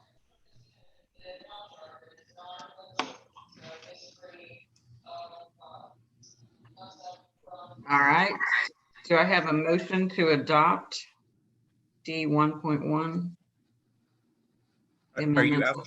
Are you asking for a motion, or did you already receive a motion? I am asking for a motion. I'll make that motion. We have a motion by Daniel. A I'll motion second to it. adopt. I'm sorry, Rick, was that a second? Yes, it was. And a second from Rick.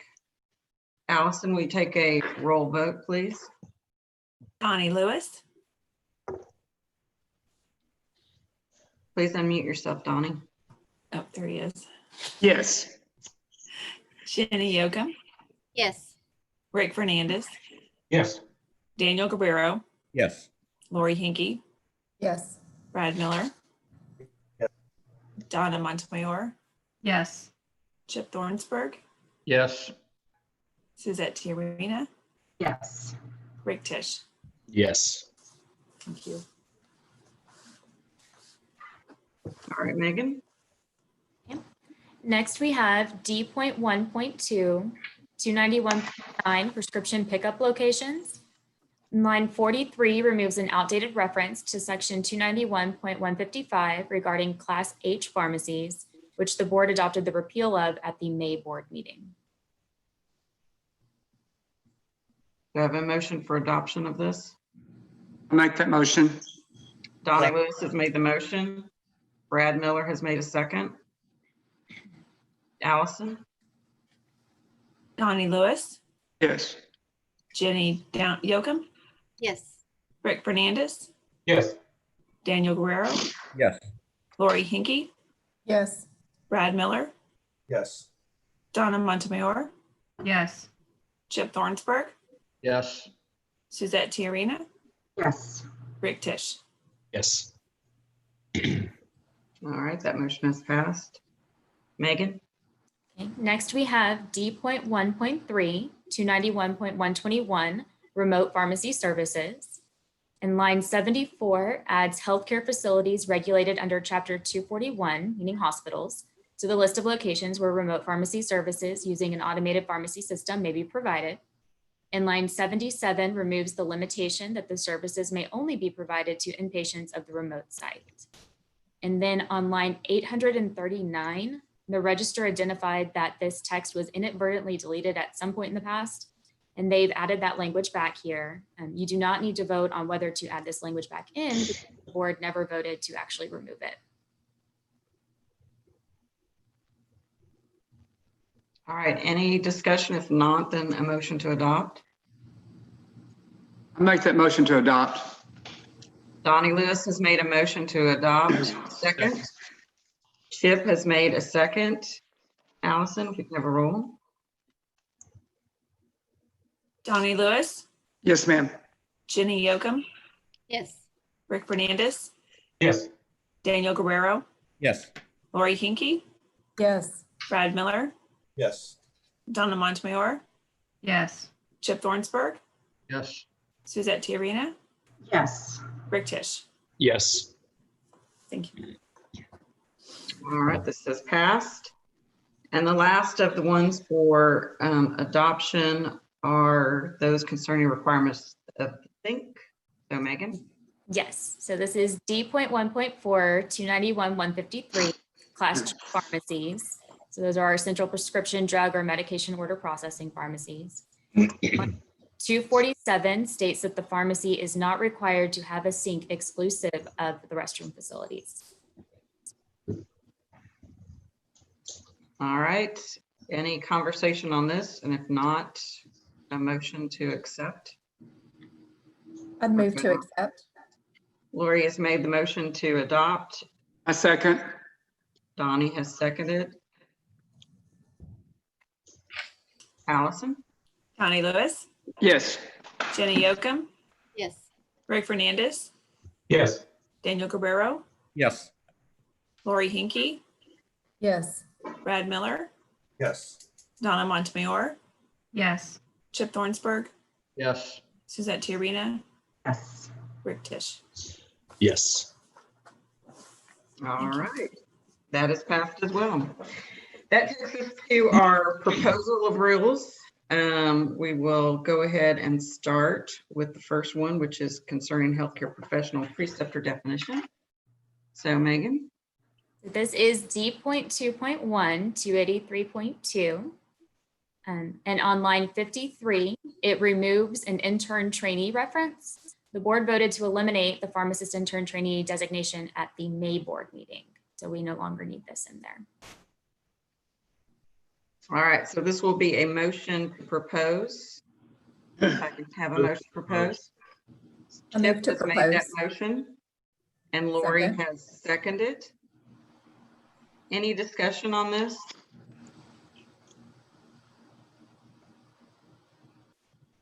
All right, seeing none. If we can go ahead and take a vote on that, Allison? Connie Lewis, Yes. Jenny Yokum, Yes. Greg Fernandez, Yes. Daniel Guerrero, Yes. Lori Hinkey, Yes. Brad Miller, Yes. Donna Montemayor, Yes. Chip Thornsberg, Yes. Suzette Tiarena, Yes. Rick Tisch. Yes. Thank you. Seeing no votes against, that is passed. Next will be concerning pharmacist intern change of name requirements. Megan? So this is D.2.2, 283.4. And starting on line 195, it removes outdated references to returning the current certificate and paying a fee for a change of name because we no longer require the certificate to be returned and the certificates are now provided electronically without a fee. Any conversation on this? If I can have someone to propose this, a motion. I motion. Donna has made the motion to propose. Second. And Donnie has seconded. Allison? Connie Lewis, Yes. Jenny Yokum, Yes. Rick Fernandez, Yes. Daniel Guerrero, Yes. Lori Hinkey, Yes. Brad Miller, Yes. Donna Montemayor, Yes. Chip Thornsberg, Yes. Suzette Tiarena, Yes. Rick Tisch. Yes. Thank you. All right, so next is D.2.3. Just some instructions on how we're going to do this. So we're going to have Megan read through all of them to start. And once we finish that, we are going to divide it and talk about duties and the grammatical. There's some grammatical changes, some slight wording, and we'll take that as one conversation, and then we'll take the ratio as another. Sure that everyone did their due diligence in reading through the comments and letters, which were sent to us ahead of time. If you note, there were 54 comments or 54 letters. As you read through them, there were 39 to eliminate. We had our intern do this analysis, which thanks to our current intern to the board. But there were 39 to eliminate, 4 to modify, 11 to maintain. he noted as things of comment that TPA's letters went from 1 to 8 to 1 to 6. And as far as the modified, there were 2 that were 1 to 5. So just wanted to make sure that we had noted all the work that our intern had done before we started. Again, Megan is going to read through all of them. And then afterwards, we will break them up into expanded duties, and then we'll have the discussion on ratio. Also, just of note, at 11:30, depending upon where we are, we will break for our internal audit, and then we will resume the conversation where we were prior. So Megan, I'll turn it over to you. May I ask a quick question? Yes, sir. Regarding the grammatical and kind of cleanup items that are a part of this particular part of our agenda, would you want to take some of those items as one vote, or are you going to want to divide up even those cleanup items and grammatical errors? The cleanup items are really in with the scope. So you know, based upon our, what we had looked at in preparation, I believe that we can do them all with the duties. Sounds good. Megan, the floor is yours. Thank you. Okay, so this is D.2.3, and these are our amendments concerning expanded duties and ratios for pharmacy technicians and pharmacist interns. And the comments that were referenced are behind D.2.3, if you wanted to look at those. And our first rule is D.2.3.1, 283.5, pharmacist intern duties, and line 19 removes the ratio. Then we have D.2.3.2 concerning Class A pharmacy. And the first one is 291.31 definitions. And line 121 modifies the definition of original prescription to remove by the pharmacist. It also corrects references to verbal prescriptions to say oral prescriptions as provided for in the Pharmacy Act. Then we have 291.32 personnel, and line 141 removes receiving an oral prescription drug order, and line 160 removes transferring or receiving a transfer of a prescription from the list of duties that may only be performed by a pharmacist. Line 206 adds receiving oral prescriptions, transferring prescriptions, and contacting a prescriber for information regarding an existing prescription to the list of duties that a pharmacy technician or trainee may perform under the supervision of a pharmacist. And then line 213 removes the ratio, with the exception of the ratio that is required in section 568.006 of the Pharmacy Act. And just to remind everyone, all of the duties that a pharmacy technician or trainee performs must be done under the supervision of a pharmacist in accordance with the Pharmacy Act. And that would apply to all of the duties that are discussed in the rules today. And then next we have 291.33 operational standards. And line 149 adds receiving an oral prescription drug order, transferring or receiving a transfer of a prescription, and contacting a prescriber for information regarding an existing prescription to the list of duties that a pharmacy technician may perform during the time a pharmacist is absent from the prescription department. Then we have 291.34 records, and line 138 removes receiving verbal prescription drug orders as a duty that only a pharmacist may perform. Line 598 allows for pharmacist interns and pharmacy technicians and trainees to receive a transfer prescription.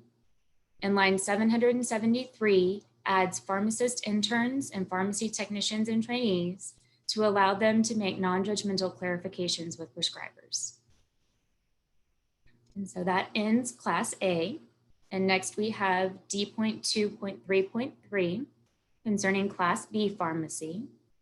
And the first one is 291.52 definitions. And line 99 modifies the definition of original prescription to remove by a pharmacist. Then we have 291.53 personnel, and line 129 removes receiving verbal therapeutic prescription drug orders and diagnostic prescription drug orders from the list of duties that only a nuclear pharmacist may perform. And line 160 removes the ratio.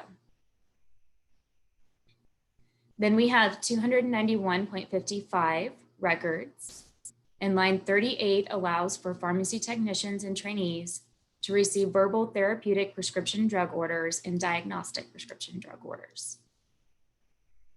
So that ends Class B. And then we have D.2.3.4 Class C pharmacy. And the first one is 291.73 personnel. And line 136 removes receiving verbal medication orders from the list of duties that only a pharmacist may perform.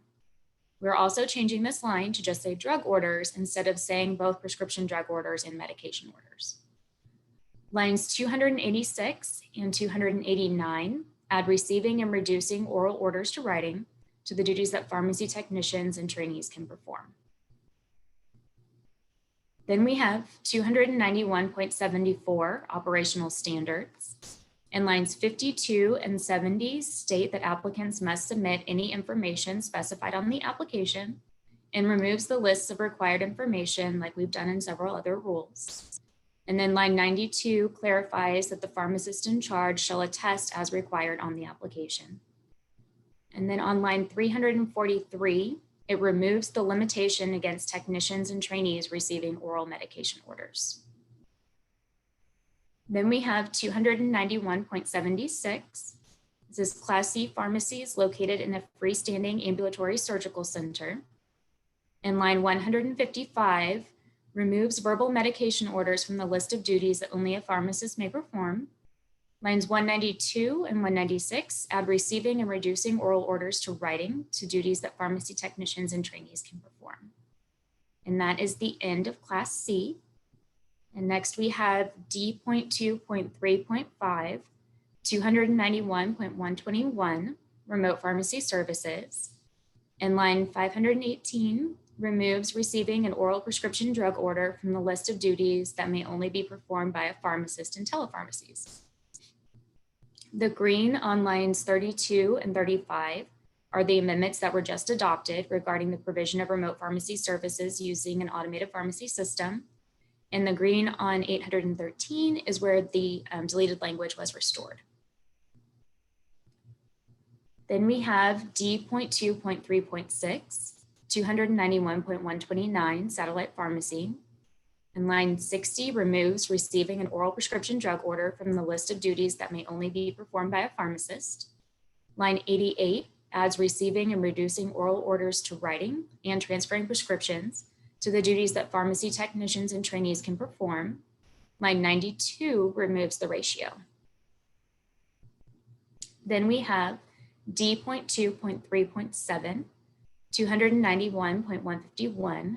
So this is Class F pharmacies, which are located in a freestanding emergency medical care facility. And line 150 removes receiving oral prescription drug order from the list of duties that may only be performed by a pharmacist. And line 185 adds receiving and reducing orders to writing to the duties that pharmacy technicians and trainees can perform.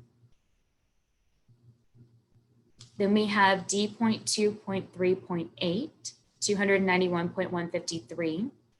This is Class G pharmacy, which are central prescription drug or medication order processing. And line 114 removes receiving oral prescription drug or medication orders from the list of duties that only a pharmacist may perform. Line 147 adds receiving and reducing oral orders to writing and transferring prescriptions to the duties that pharmacy technicians and trainees can perform. And then 151 removes the pharmacy technician ratio. And the green on line 210 is the amendment that was just adopted, clarifying the sync requirement. Then we have D.2.3.9, other classes of pharmacy. And first is 309.2, definitions. And line 47 modifies the definition of original prescription to remove by the pharmacist. And then 309.3, substitution requirements. Line 67 allows for pharmacist interns and pharmacy technicians and trainees to receive oral prescription drug orders, and also corrects a reference to verbal prescriptions to say oral. And that is the end of that set of amendments. All right, so just to go back to our instructions, at this time, we're going to talk about the duties and that change. And then once we've gone through that, then we'll go back and we'll talk about the ratio. So at this time, let's do hands raised so that we're not talking over each other, because I know that we've listened to a lot of different comments. We've listened to, 23 passionate individuals that that expressed different ideas on this. We've also reviewed all of the letters and everything that's come in. So at this time, I'm going to open the floor up for for discussion on the duties and any of the language verification or clarification that was in there if there's something that's of concern. So Julie, do we move to propose the changes to the tech duties? Right now, we're just going to go ahead and open it up for discussion, and then we'll look for a motion. And this is specific to duties, not ratio. This is just duties, not ratio. Thank you. So Jenny? Yeah, I would like to, just because we're addressing duties right now, go ahead and just take off the table pharmacy technician trainee. I think that is one where, I picture a 19-year-old kid right out of high school, who took the high school pharmacy tech program and they're licensed now. And I think it is not in the best interest of the public for that group to be able to take new verbal orders.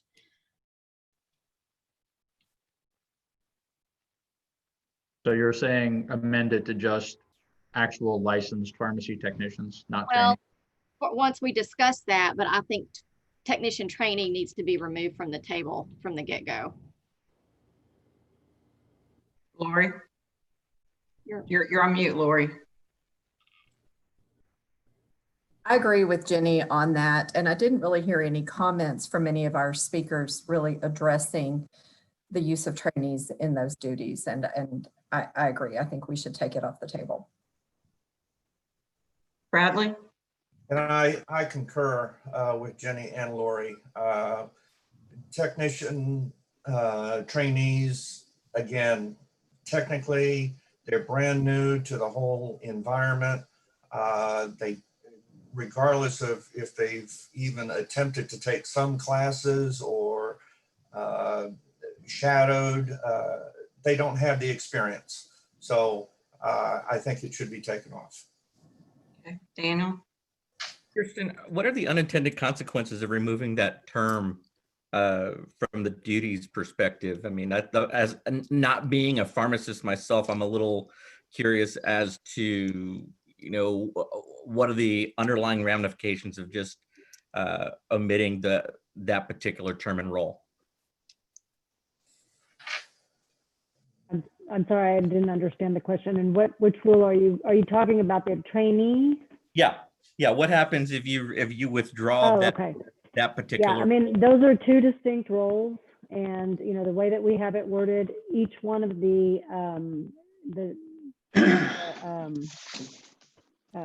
provisions provides for both of them, for trainees and for pharmacy technicians, and we can certainly remove the trainees out of that realm of discussion and just limit the expanded duties to the technicians themselves, not the trainees. And this is specific to this language within the procedures. I mean, this isn't going to impact anything else. I mean, we're not pulling one thread on the web and eliminating something else. I don't think so. I mean, we will definitely have to go through it with a fine-tooth comb to make sure that when we do take the pharmacy technician trainees out, that we're not taking them out somewhere else. But if that's the guidance that you give us, is to take them off the table, I think that's something that we can definitely do. I just don't want this to end up being like a big stack of jingle blocks and you pull one out and everything else. Thank you. Rick Fernandez? I think that the discussion is good on the trainee side of it to remove them. I think it's just curious that the other side of people who's calling these prescriptions in, who knows what they are, right? And I think we hold ourselves up to a higher standard and so forth. But I think that's fine if we want to elect to remove the trainees from the duties. If it makes everybody feel like it's a safety issue, I would be okay with that. Jenny, you had your hand up as well. Yeah, I was just going to kind of reiterate for Daniel's sake that basically technician trainees would stay as is as they are now and not expand their duties. Okay, thank you. Yes, Lori. And speaking to the expansion for Class C pharmacies, I concur with Sarah Lake Wallace in recommending that we do not expand duties in a Class C at this time.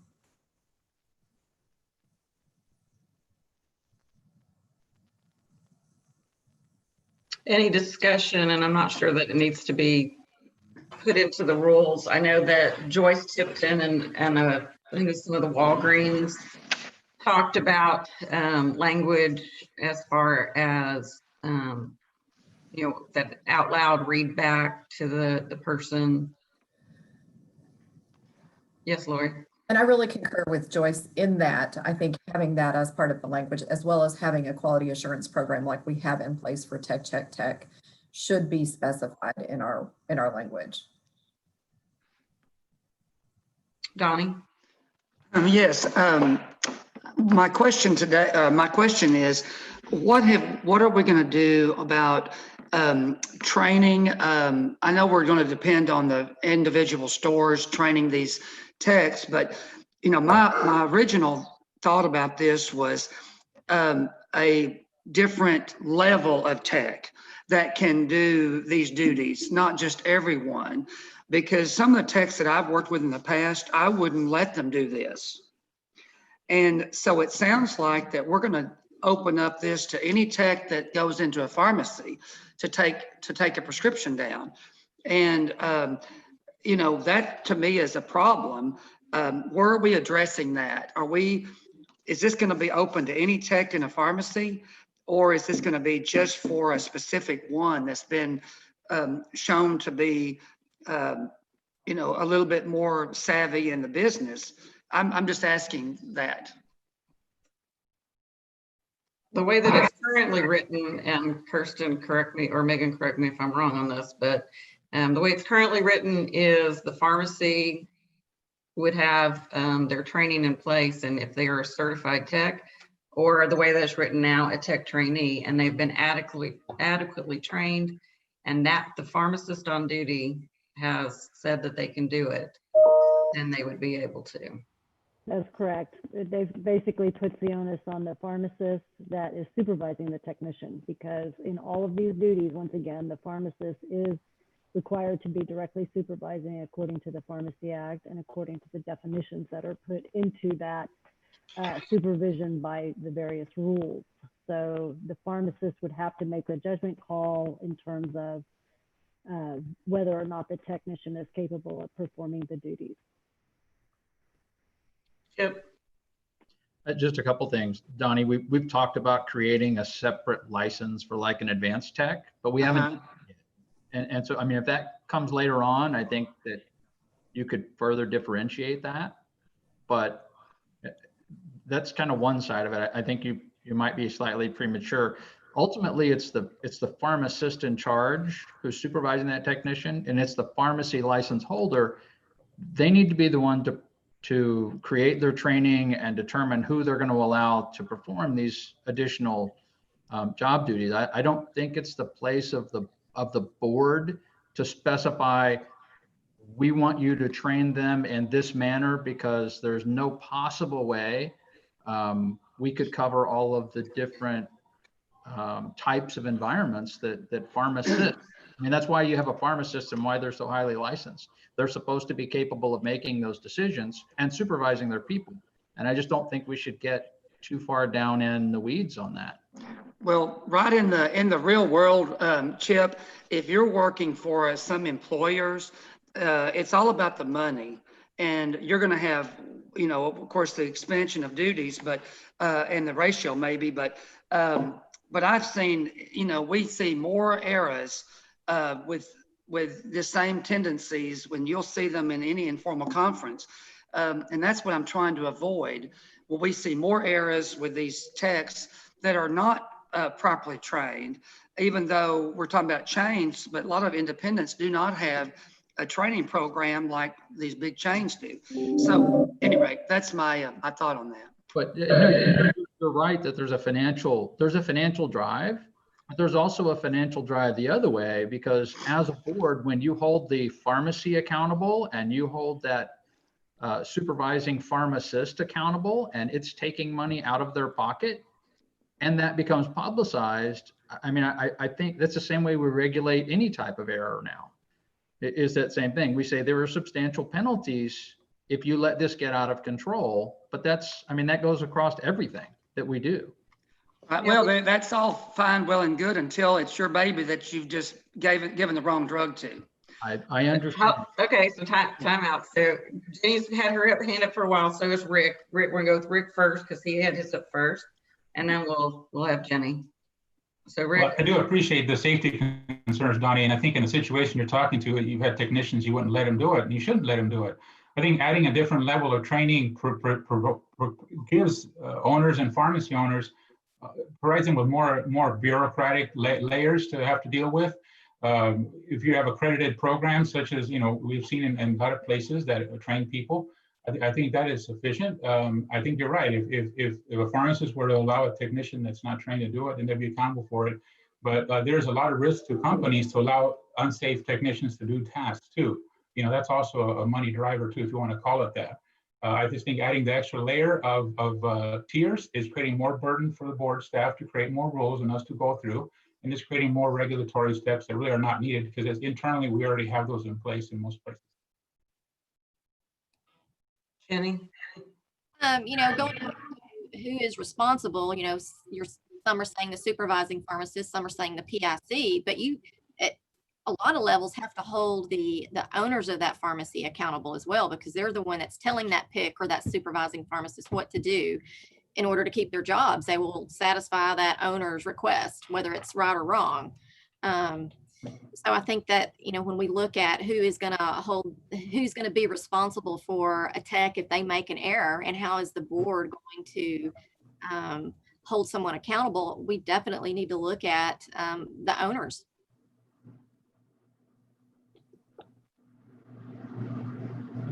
Don't we? I mean, we do that a fair amount now, as we have disciplinary orders in consideration today. That's exactly that same thing. And you're right, Jenny, because the pharmacy comes back and says, well, that's human error and we can't be responsible for that. But they are responsible because they're in charge of, Kirsten, respondent superior, you're responsible for what your people do. Okay, Kirsten, you were trying to speak. No. Okay, Lori had something, and then Kirsten, you. I did. I just wanted to say, or I wanted to ask for those of you all with Class A experience, during this time of the governor's lifting of that requirement, where pharmacies have been practicing these things that we're discussing today, have you all found where one pharmacist may be comfortable having a technician receive an order and another pharmacist not, and then that creating some kind of undue pressure on that pharmacist who is not comfortable? Or have you all encountered that at all? Rick Fernandez.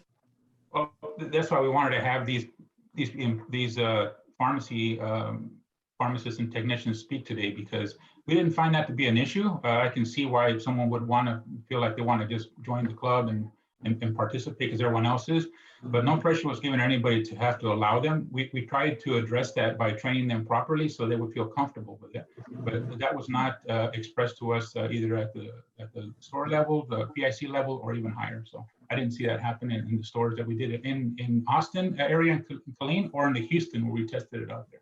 Okay, thank you. And Kirsten, I believe you had a comment before we go to Jenny. Did you have a comment, Kirsten? Kirsten is frozen. All All right, Jenny, go ahead. Yeah, I was going to go back to Lori's question on some pharmacists comfortable with it and some are not. You know, I polled my own staff and I have where I would be comfortable with a certain technician, my other pharmacist is not. So I would not force that on them. I would allow my supervisors or my pharmacists that are at the counter make that decision what their comfort level is. Right.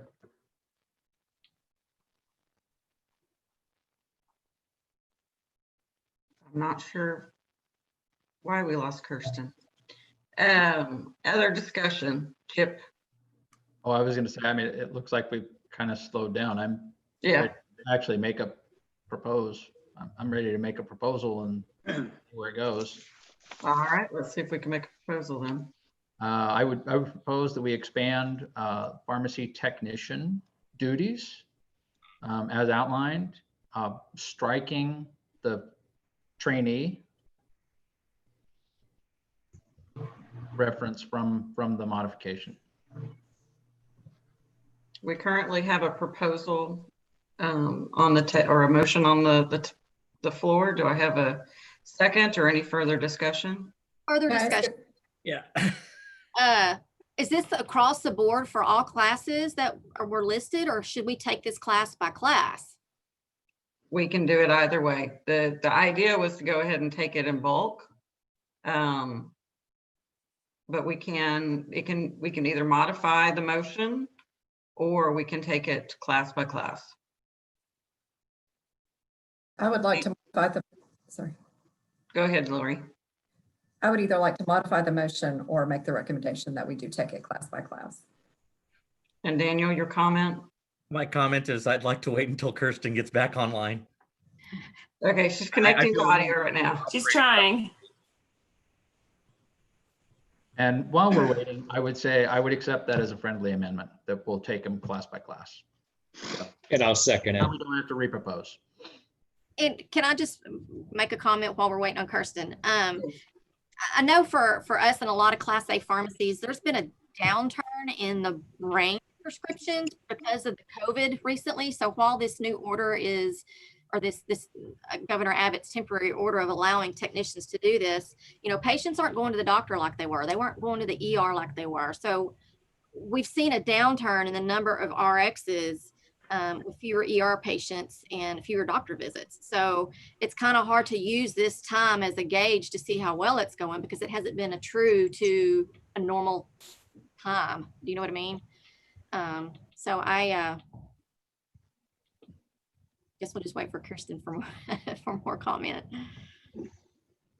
Yeah, and there's a lot of recommendations, amendments, and dialogues. I think there's already been a motion and a second. And there's no second. We just have a motion. So I second it. No, Rick seconded. Oh, Rick seconded. Sorry. Yeah, it's just all Well, that will need to be repeated for Kirsten. and something else to think of, Class A pharmacy is a wide range of pharmacies. You have chains, independents, you have compounders, sterile compounders, you have home infusion clinics. There's a wide range that a one size does not fit all at all. Kirsten, So you're back. keep in mind. But she's muted. You're muted. You're muted. Okay, am I unmuted now? You are unmuted Yes. now. Okay, sorry, my computer completely crashed there for a second, so. Yeah, I you had froze to- on our screen.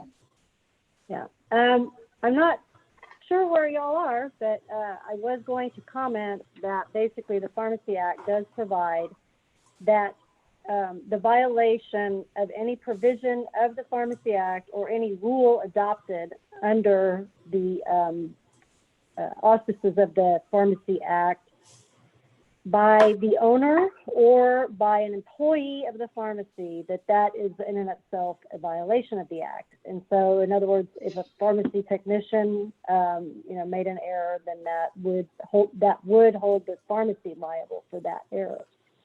The same for any pharmacist. If the pharmacist makes an error or improperly supervises a technician, then both of those would then be attributed to the pharmacy as well. that they would also be subject, the pharmacy owner could also be subject to discipline for that. All right, so while you were frozen, Chip made a motion that we change from having tech trainees and certified techs to just having certified techs. That was seconded by Rick, and then a suggestion was made that rather than doing it in bulk, that we do it by class. So that's kind Yes, of definitely. I was going to make the same suggestion, and that in each one of those motions, you restate that motion that Chip previously made. In other words, to make sure that it applies to that class. Okay. And they're registered technicians. I'm sorry, registered, yes. Not certified. I mean, they can be certified, but. Jenny, you had a question or comment? Well, before we move forward with Chip's motion, I would just request that we have some provisions on what type of verbal orders, or we at least discuss it. I don't think that they should be, a tech should take a controlled substance order. Okay. Or a order for any sterile compounding. I mean, could you imagine a technician take a TPN order over the phone? That would be rather scary. And, you know, possibly even limit it to anything compounded. No verbal orders or anything compounded. Yes, Rick.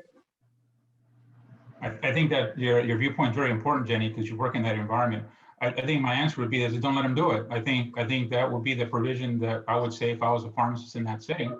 Don't let them do it. And that is, every pharmacist has the ability to say, you know, I'm not. If a technician walks over with a prescription that's a sterile compound and say I took this on the phone, the pharmacist says no, I'm going to call the doctor back and get it myself, right? So without over convoluting the rules, I think we expand the tech duties, and I think each pharmacist on duty that's working can determine what that technician can do. So I think that's really what I'm kind of getting at.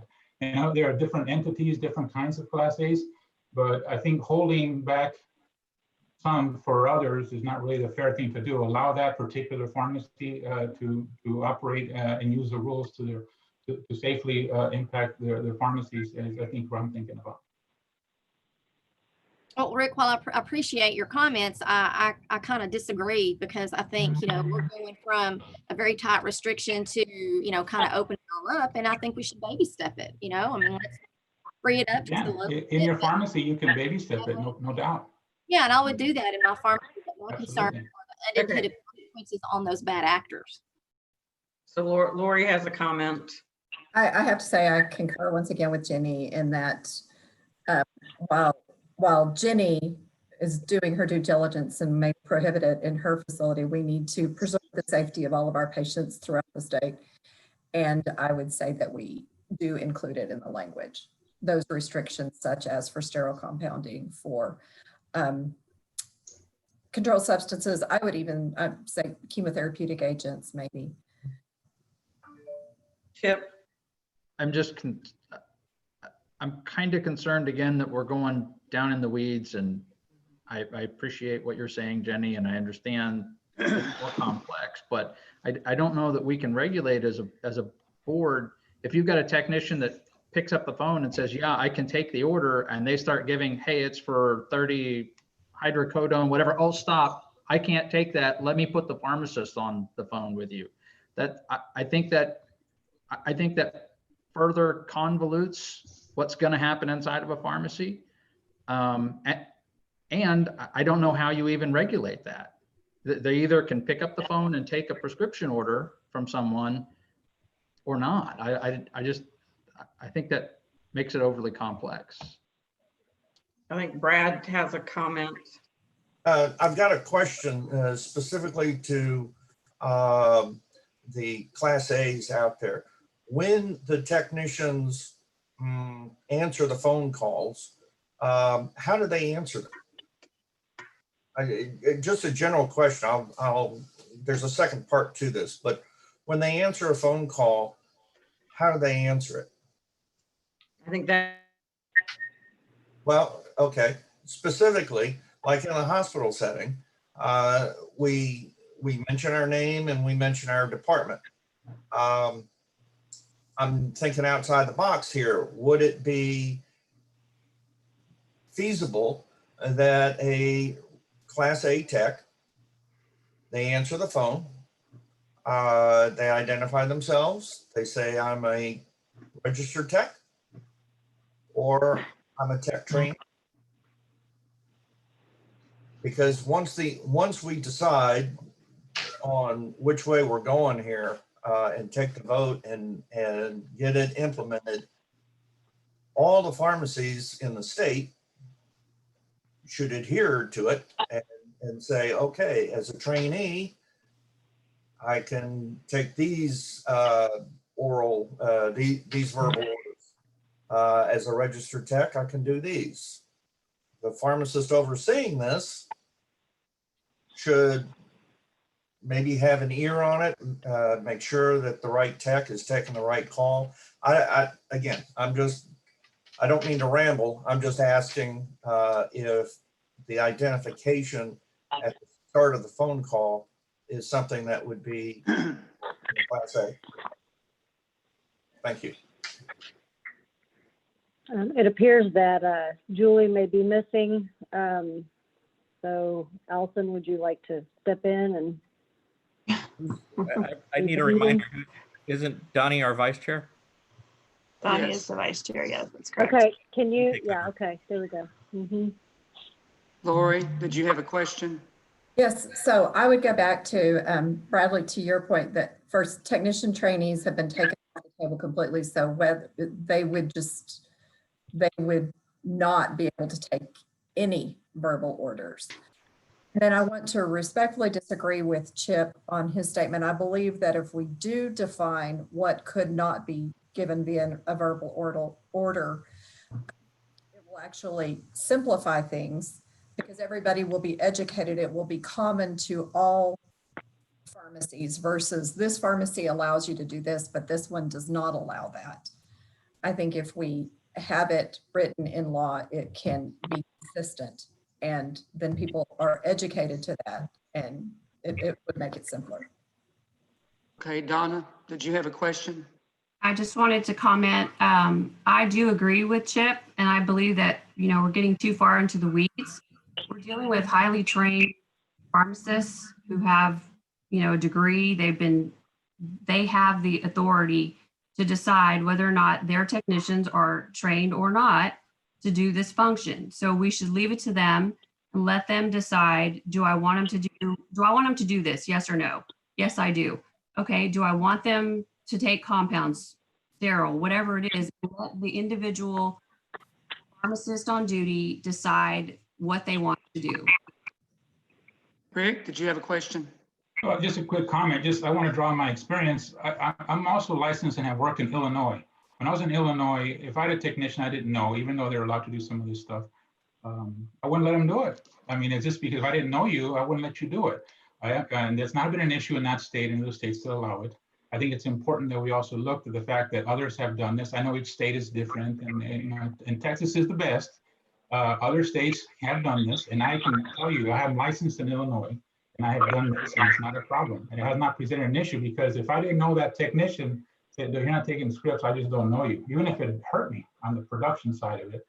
So that's what pharmacists really should be asked to do. And if you get too much in the weeds, we're going to create too many rules, and that creates more burnout and more issues for our pharmacists. So I really want to caution against it. I support what Chip is stating on this statement. Okay, Gina, did you have a question? I did, but I forgot it. I'll come back to you. I'll come back. Okay, Suzette, did you have a question? Just a comment. I think we heard from many of the pharmacists on the comment section, where they were using the expanded roles and they were being selective in the staff that they were utilizing to do these prescription transfers or oral prescriptions. So again, it is widespread. It was an emergency order, but everyone was taking a cautious step in identifying those staff that were capable, right? That they've been trained. They went through a process of validation that they were able to do the duty, and then they performed the duty. So, again, in my opinion, we're providing the guidelines for them to be able to make those decisions independently within their purview and provide the technicians with the ample training and necessary skills to be able to do the job competently. Okay.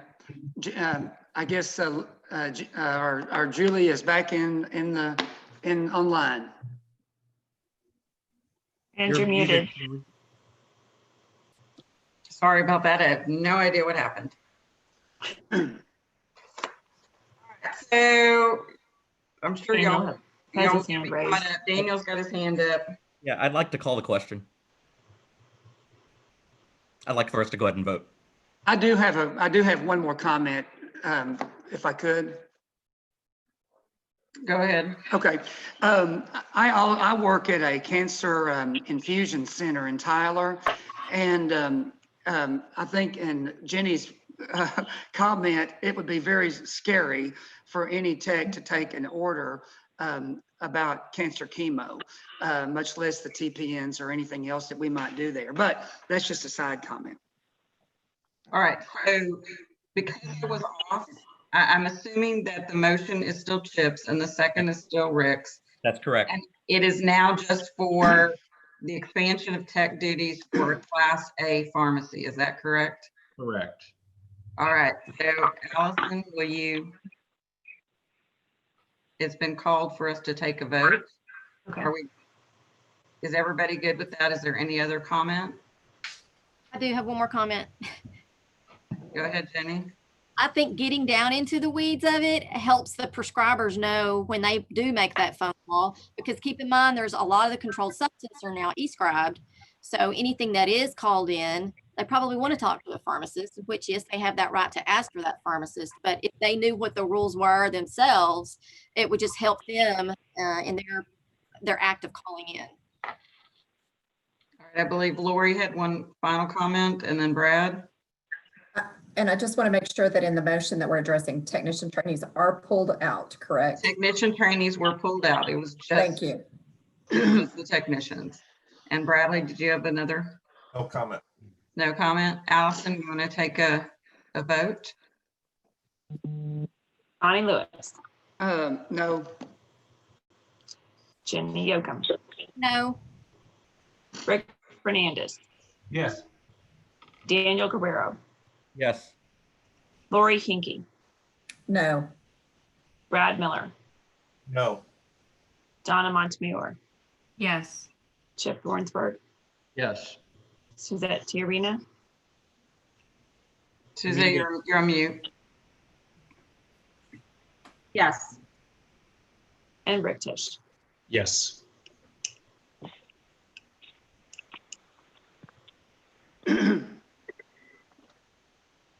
Lily, I think, can you give us a count on the vote?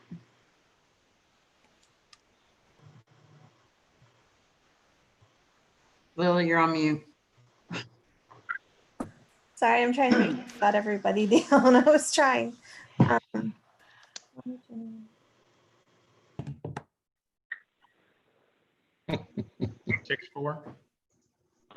Daniel's saying it's 6-4. I'm not sure for or against. I was just trying to call the roll. 6-4. 4 against. 6 were for and 4 were against. All right.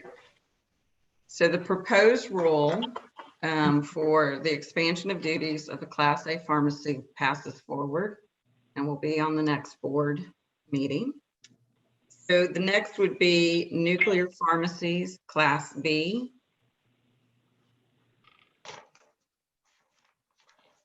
Conversation or a motion to propose? Already proposed, isn't it? It's to be proposed. Do we need a proposal on each one, Kirsten, since we're taking one at a time? Yes, that's Okay. what, yeah, definitely. And then clarify exactly what you're removing and what you're leaving in or whatever in each of them. So we're on Class B, Lori? Just have a question regarding Class B. Did we receive any comments from Class B pharmacists? No. I don't recall seeing any. Okay. Or calling. Okay, thank you. So can we, Chip? I would move that we propose for Class Bs, following the same outline, striking technician trainees from the language. We have a proposal. We have Donna has seconded. Any conversation? Allison, will you take roll? Donnie Lewis, No. Jenny Yokum, No. Rick Fernandez, Yes. Daniel Guerrero, Yes. Lori Hinkey, No. Brad Miller, No. Donna Montemayor, Yes. Chip Thornsberg, Yes. Suzette Tiarena, Yes. Rick Tisch. Yes. I think it's 6-4 again. Same. Correct. I figured out a method to keeping track. All right, so next would be Class C pharmacies. Conversation or a proposal? Lori, you brought up that we should not expand for Class C. Class C that's in a hospital setting, correct? That is a hospital setting. That is the setting in which I practice. And I really concur with Sarah Lake Wallace's recommendation that the hospital setting is not one from a patient safety standpoint in which these things should be expanded. Practicing here in a hospital and having polled many people as I prepared for this meeting, I can't find pharmacists that are comfortable with that in this setting. But on top of that, I understand that it would be up to any site specifically to implement that. But again, going back to Sarah Lake Wallace, who's the president of TSHP, and her recommendation from that organization, I would have to recommend that we not expand services, expand duties for technicians for all Class C. Bradley? I also work in a Class C pharmacy and concur with both Sarah and Lori. The environment is totally different. We've got clinical pharmacists, we've got staff pharmacists, we've got specialists, and for the techs to even increase their level and reach out and do some of this, some of the proposed workload, I am totally against it. So again, I support Lori and Sarah with TSHP. Jenny? Yeah, I just have to say that infusion pharmacies, which take the exact same orders that hospital pharmacies take, is a Class A pharmacy. So it just goes back to that. You know, I agree with the hospital pharmacist. Suzette? Lori, it was all of them. So taking scripts, transferring, and doing clarification, all responsibilities you're looking to remove? Yes. So just leaving the tech duties as they are currently for Class C. Correct. And making that, are you still going to make that grammatical corrections? Later. We were going to do that separately. Okay. But I have a Kirsten question.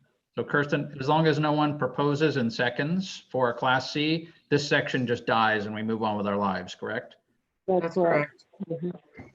Yeah, we can either move it forward, or we can do nothing, or we can modify it. Even more. We do have grammatical changes in there, just to keep in mind. Yes, Jenny? I propose that we table the tech duty discussion for Class Cs. Second. Let me ask a question. Megan, do we still need the grammatical corrections? Yes, and this section also has the application update in it where we're removing that list of required items. So we would want to vote on that as well. So can I restructure my motion? Yes. To table the technician duty aspect of this rule. But keeping the grammatical errors and the application aspect of it. So we have a motion that we would move forward on the application changes and the grammatical error corrections. Tabling and removing the scope, text scope. And I second that. There's a second. Any further discussion? Allison, you take roll on that. Connie Lewis, Yes. Jenny Yokum, Yes. Rick Fernandez, No. Daniel Cabrero,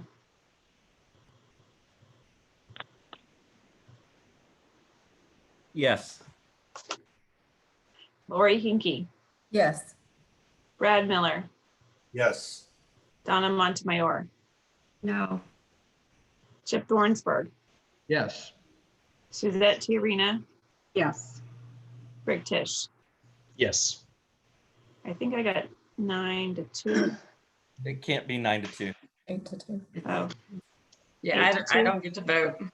That 8 had to to be 2. 8-2. Lily, All can right. you confirm 8-2. that? Thank you. Sorry.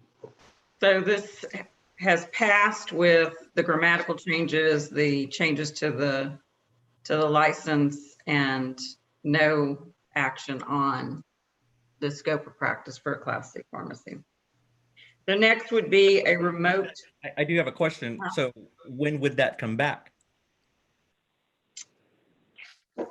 What do you mean? Are you talking about, this is for proposal. So you would see the grammatical changes and the changes to eliminate the specific references to the items in the application at your next board meeting for adoption.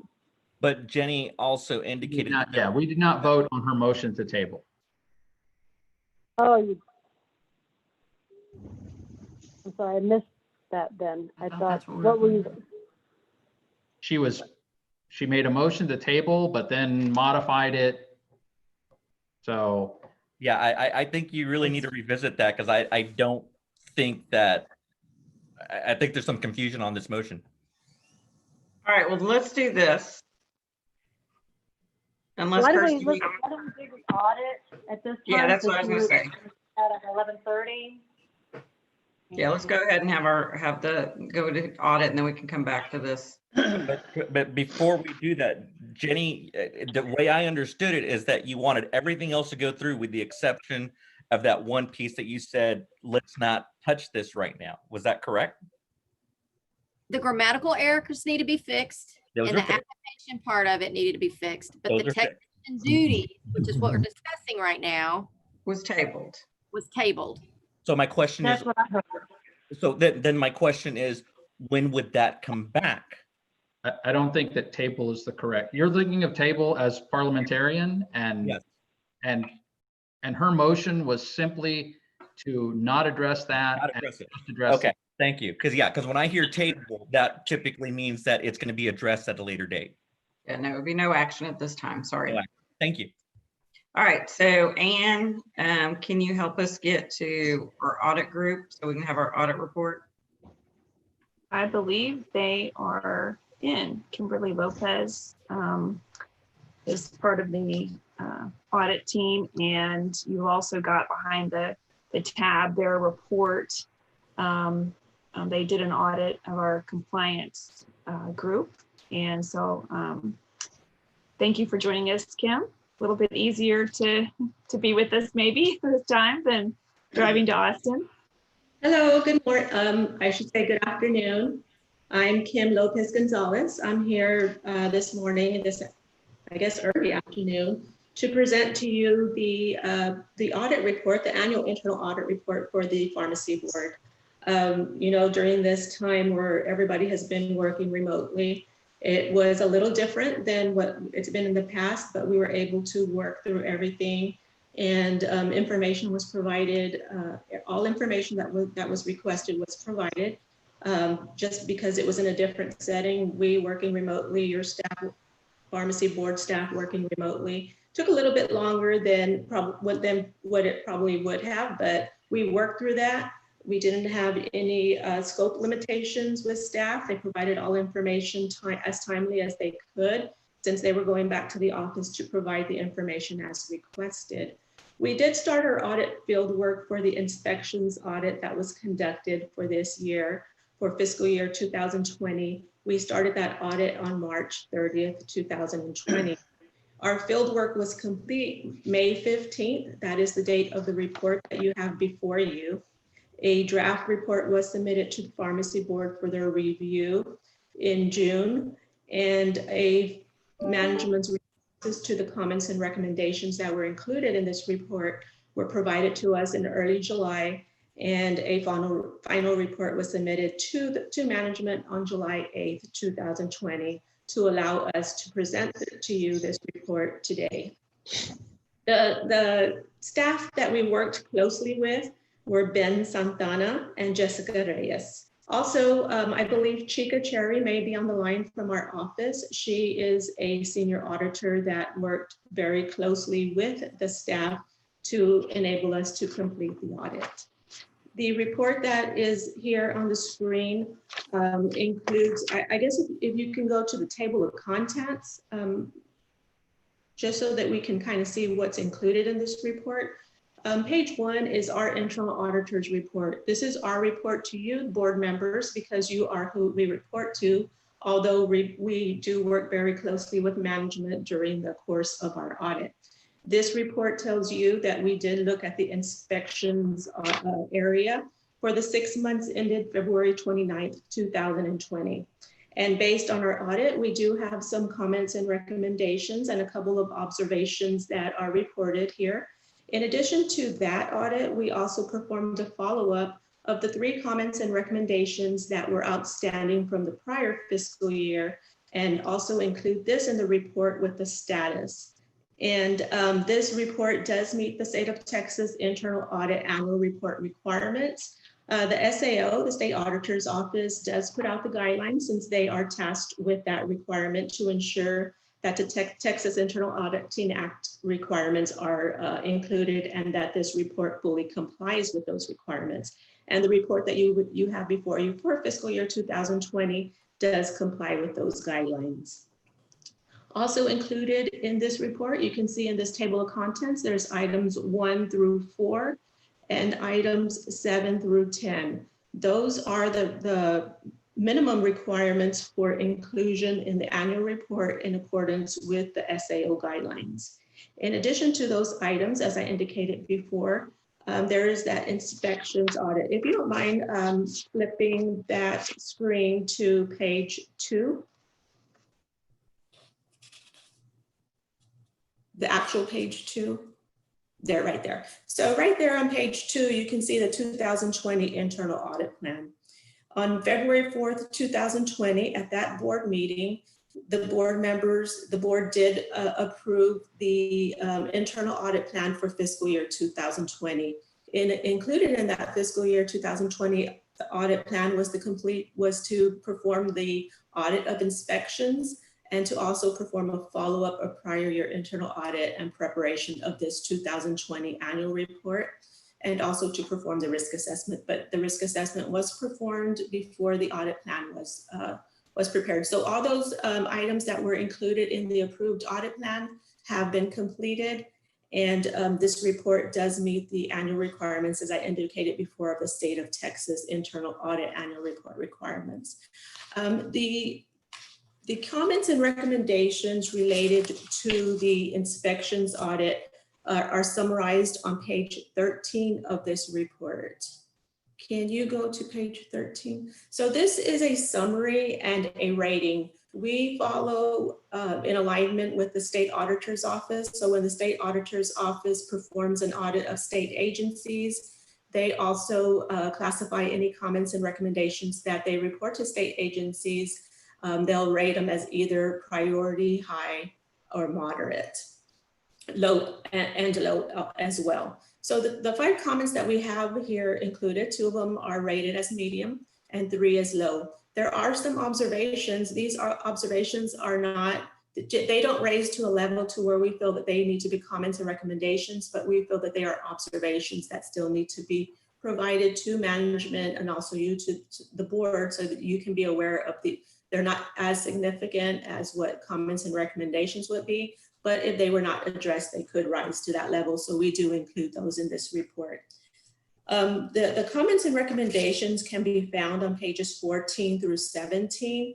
I don't intend to go through them in detail with you unless you do have some questions. We'd be happy to answer your questions. But as I indicated before, page 14 through 17 does include the 5 comments and recommendations. And you will also see here that we not only include the comment and our recommendation, but management's response is also included. So management does have the, they are provided with, they're able to respond to these comments and recommendations and provide the, what they will be doing to address these. And in all cases, they have agreed with these comments and recommendations, and they have a plan of action to address those comments and recommendations. So their responses are here as well. And in fiscal year 2020, the next fiscal year, what we will do as part of our audit functions is to follow up on these management's responses to determine if they have been implemented or what the status may be at that time. So we will follow up on these and report back to you on any comments and recommendations that have not been addressed at that time. As I indicated before, in addition to the inspections audit, we also performed a follow-up of prior year audits, and that can be found on pages 20 of this report. So there are 3 comments and recommendations that had not been fully implemented last year, fiscal year 2019. So as part of our fiscal year 2020 internal audit functions, we also followed up on that information. And as you can see here on the last comment, the status could be either fully implemented, substantially implemented, incomplete or ongoing, or not implemented. So in one case, the first one, it has been fully implemented. The next 2 are incomplete, but they are ongoing. So those are the status on those comments. So next year in fiscal year 2021, the second and third item there will still be followed up on to determine what the status is at that time. So we do keep a running tally on the comments and recommendations so that they don't fall through the cracks, and we can follow up and provide a status to you in the subsequent years. In addition to that, as I indicated before, the next pages 21 and 22 are included. Actually, page 21 has information that's just required to comply with the SAO guidelines. And page 22 is an organizational chart that's also included as part of the annual report. And at this time, I'd be happy to answer any questions that you may have regarding the contents of this report.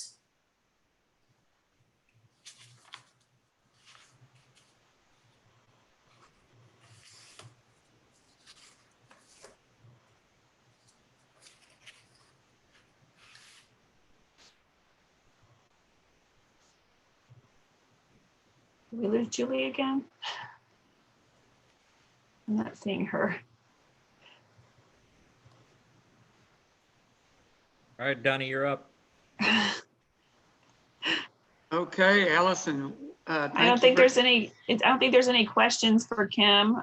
It sounds like, but I will say we did appreciate all of the work that they put into the audit, and we've made some modifications in compliance to address some of the issues that were noted. And I think that those will really be beneficial in this coming year. And that we did learn from the comptroller's office. I know there was some indication that reports were not submitted by the due date. And the comptroller's office reported to us that they didn't give agencies the data needed, and that was my understanding, in order to be able to submit the report by the due date. So, we didn't have all of the necessary information, so it was not something completely that we let go, but that was what the comptroller's office, when we met with them, indicated. So, but we are, definitely making sure that those things get addressed in the coming year. And Allison, if I may? Sure. I just Also, I think I failed to mention that this annual report is required to be submitted each year by November 1st to the SAO, to the LBB, and to the governor's office and to Sunset. So upon approval by this body, it will be submitted timely. Right. Y'all submit that for us to those different entities. So I see Julie is with us again. And so we do need approval of the report. If there aren't any other questions or any, Daniel has a question. Motion to approve. Okay, great. Thank you. A motion to approve from Daniel, a second from Donnie. Allison, you want to take a roll on that? Donnie Lewis, Yes. Jenny Yokum, Yes. Rick Fernandez, Yes. Daniel Guerrero, Yes. Lori Hinkey. Is she there?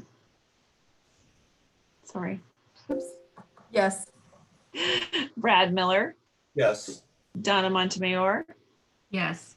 Chip Thornsberg, Yes. Suzette Tiarina, Yes. Rick Tisch. Yes. Thank you. All Thank right. you again. Yeah. Thank So you. much. Yes, thank you so much for the report and all the work on that by both the audit and the staff. It is now 11:46. This would be a good time for us to kind of go ahead and break for lunch. I know we haven't had a break in a while. It'll give people time to kind of think things through. Yes, Daniel? No chance of taking on the ratio before we go to lunch? Probably not. Not done with duties, I'd be right? open We to it. still have to finish, yeah, we still have to finish duties first, so. Just thinking of those folks that are online and also needing to go to lunch and then have to come back here. So that's fine. All right, so 35 minutes, good. So what time do you want us back? Let's see, it's now almost 11:50. What, did we say 12:30 and everybody back at exactly 12:30? Perfect. 12:30. Great, Fine. thank you. All right, we'll see everybody then. Thank you, Julie. Ryan, did you eat?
5 minutes to 12:30.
All right, I have 12:30.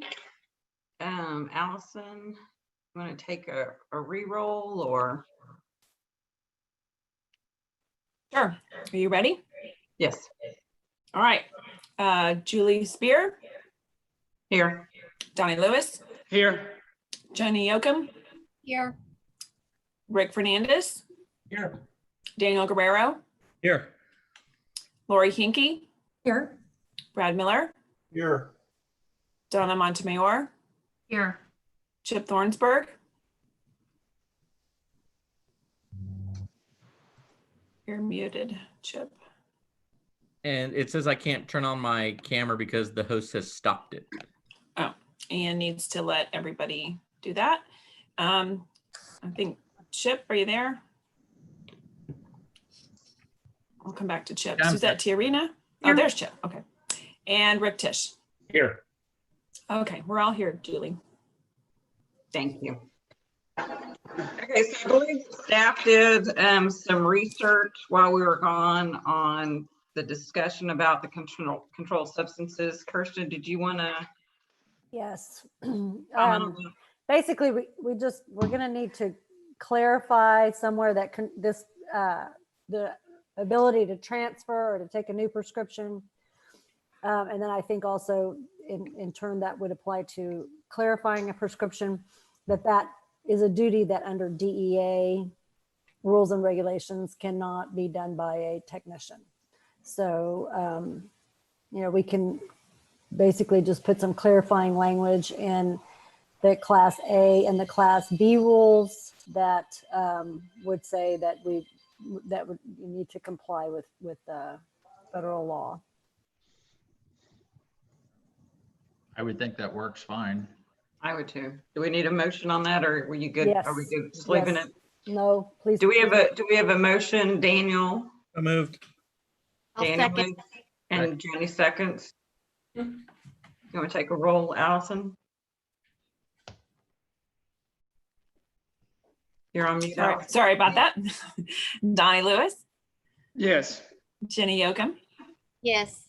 Rick Fernandez, Yes. Daniel Guerrero, Yes. Lori Hinkey, Yes. Brad Miller, Yes. Donna Montemayor, Yes. Chip Thornsberg, Yes. Suzette Tiarina. Yes. And Rick Tisch. Yes.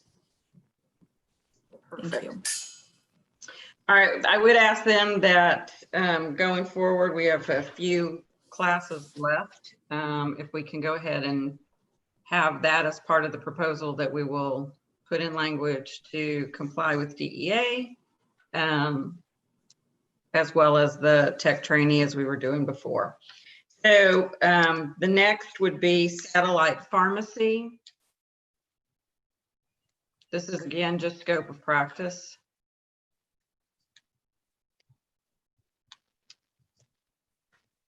I see no Chip.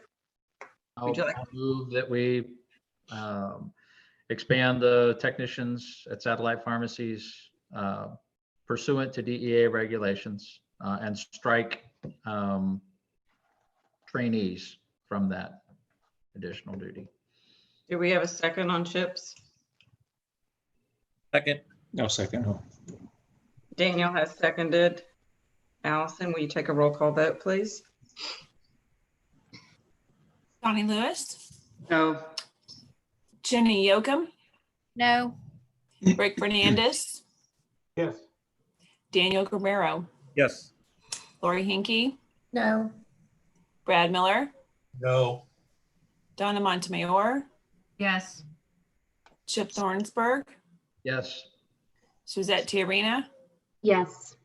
Rick Tisch. Yes. And I had 6-4 on that. Just to clarify, that was for satellite pharmacy. Yes, we'll go back and do remote. That was my error. All right. And our final vote was 6-4. 6-4. Mm-hmm. All right. Now going back, same thing with remote, D2.3.5.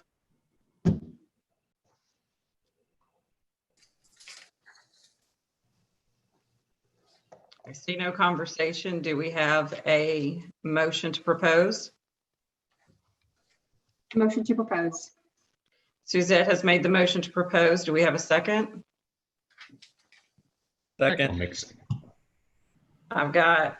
We'll go with Rick Tisch. I think it was pretty simultaneous there. So we've got a motion to propose the scope of practice, again, keeping the language about the DEA in there and the tech trainee.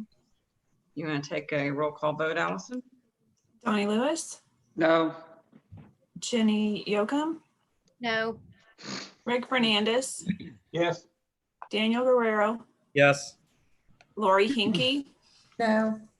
Brad Miller, No. Donna Montemayor, Yes. Chip Thornsberg, Yes. Suzette Tiarena, Yes. and Rick Tisch. Yes. Okay, that one also is 6-4. All right, and now we'll go back down to the class F, freestanding emergency medical care facilities.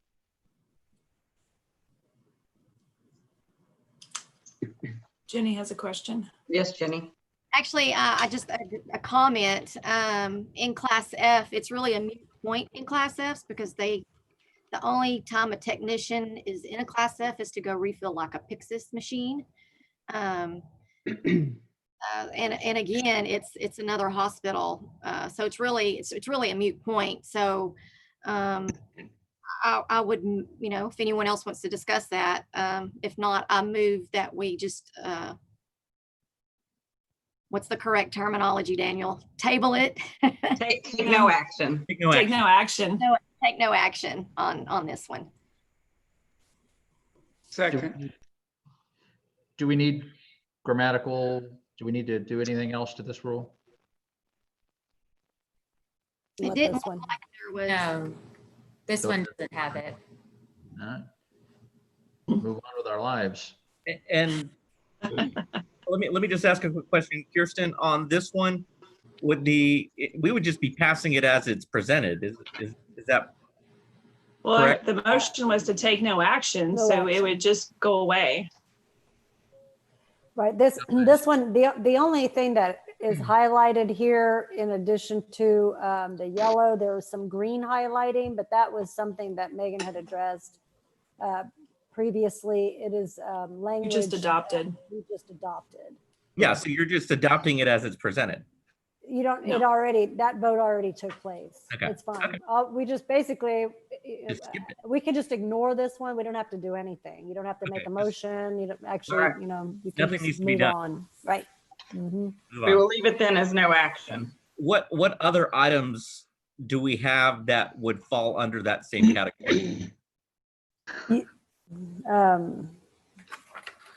Well, we have two more that you Yeah, all haven't that's left is G addressed and yet. other. Yeah, all Mhm. this other is G and other pharmacies. Is there any action needed for either?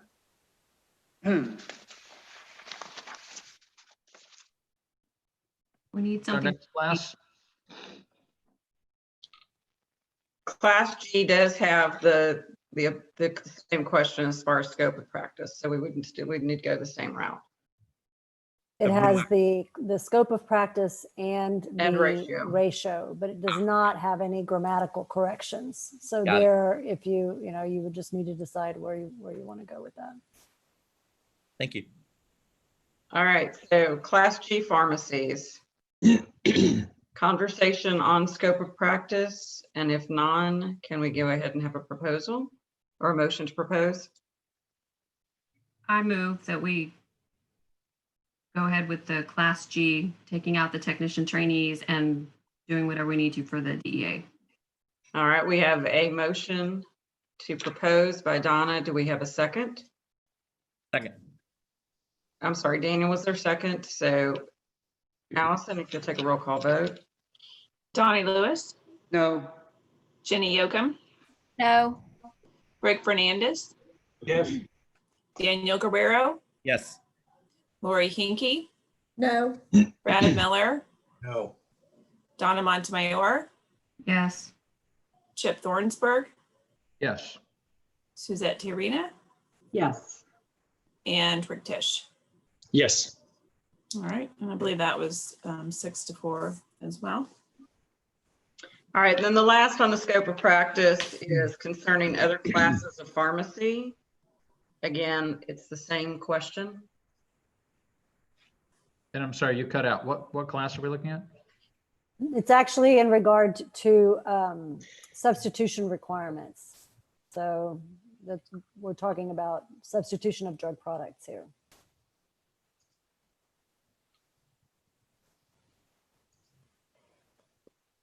Would you like for Megan to reread the changes on this one, Chip? I think I'm okay with it. I'm pulling it back up.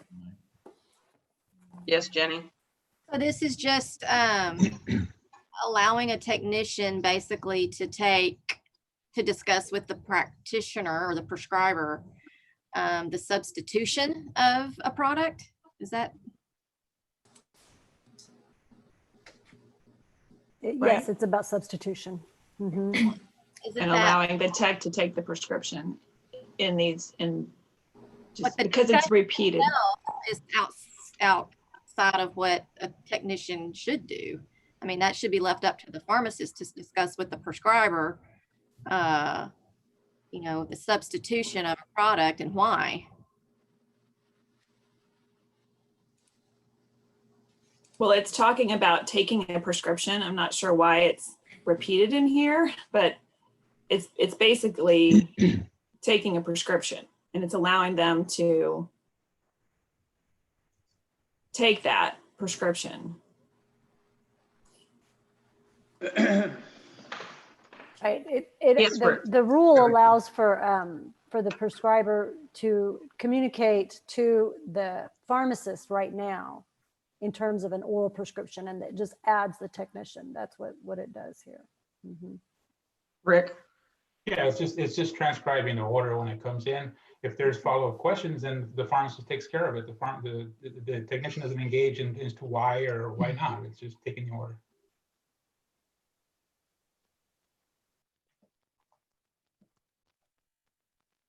You're needing a motion to approve this one? I'll need a motion to propose. Daniel has made a motion to propose. Rick Fernandez has made a second. Allison, you want to take a roll? Lewis? Oh, sorry. And you're not including trainees, is that correct? Not including trainees, that's correct. Okay. And so, I'm sorry, and I've been the one who's been pushing forward on all this. There's two kind of parts to this rule, though. So the first part is, can they take a prescription that's phoned in? And I'm totally on board with that. The second part of those rule changes, though, says that they can substitute, and I'm with Jenny and probably Lori and Brad and everybody else on this one. I think that's a little further than I'm prepared to go. Do we want to amend the proposal? That's not really a Robert's Rule of Order thing, but. Yeah, and also the DEA needs to be included in this one as well, the controlled substances. So if you might consider that as well. I mean, Go ahead. I mean, I'm trying to reread the language, and I thought it was, I'm taking a prescription, and if the doctor doesn't tell me it's brand necessary, then I don't have to substitute. And it would not just be part of the normal intake of the process. Not that I'm making a substitution rule myself. Maybe that's how I'm reading it. A little bit. I don't think the technician is making a decision on the substitution. They're just taking the order from the prescriber and noting whether or not the prescriber said brand necessary. Correct. And they're not deciding anything about the prescription. And I mean, I'm not sure it even makes a difference that this is here or not, because I think what you already have proposed already is doing this. It's just that it's repeated here, so we need to fix it here.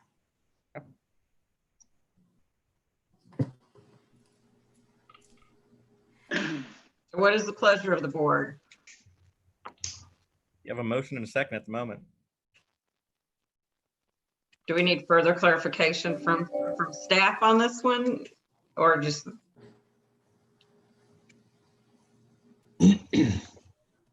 Seeing no discussion, then Allison, you want to take a vote? Donnie Lewis? No. Jenny Yoakum? No. Rick Fernandez? Yes. Daniel Guerrero? Yes. Lori Hinkey? No. Brad Miller? No. Donna Montemayor? Yes. Chip Thornsberg? No. Suzette Tiarina? Yes. Rick Tisch? Yes. So that is 5-5. Julie gets to vote. Julie gets to vote. I vote yes. So then it's 6-5.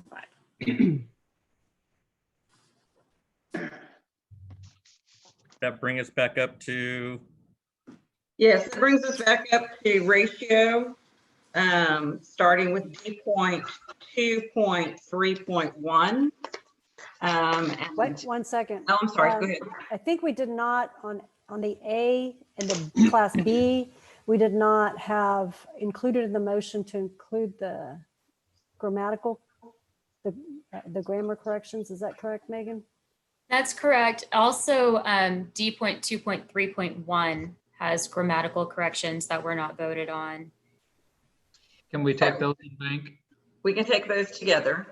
So for point 1, point 2, and point 3. And I think point 5. And point 5. Chip? I move that we make the grammatical corrections for all those statutes cited. and this is specific to grammatical corrections. Yes. I will second. We have Chip has first and Daniel has a second on that. You want to take a vote on that, Allison? Tommy Lewis.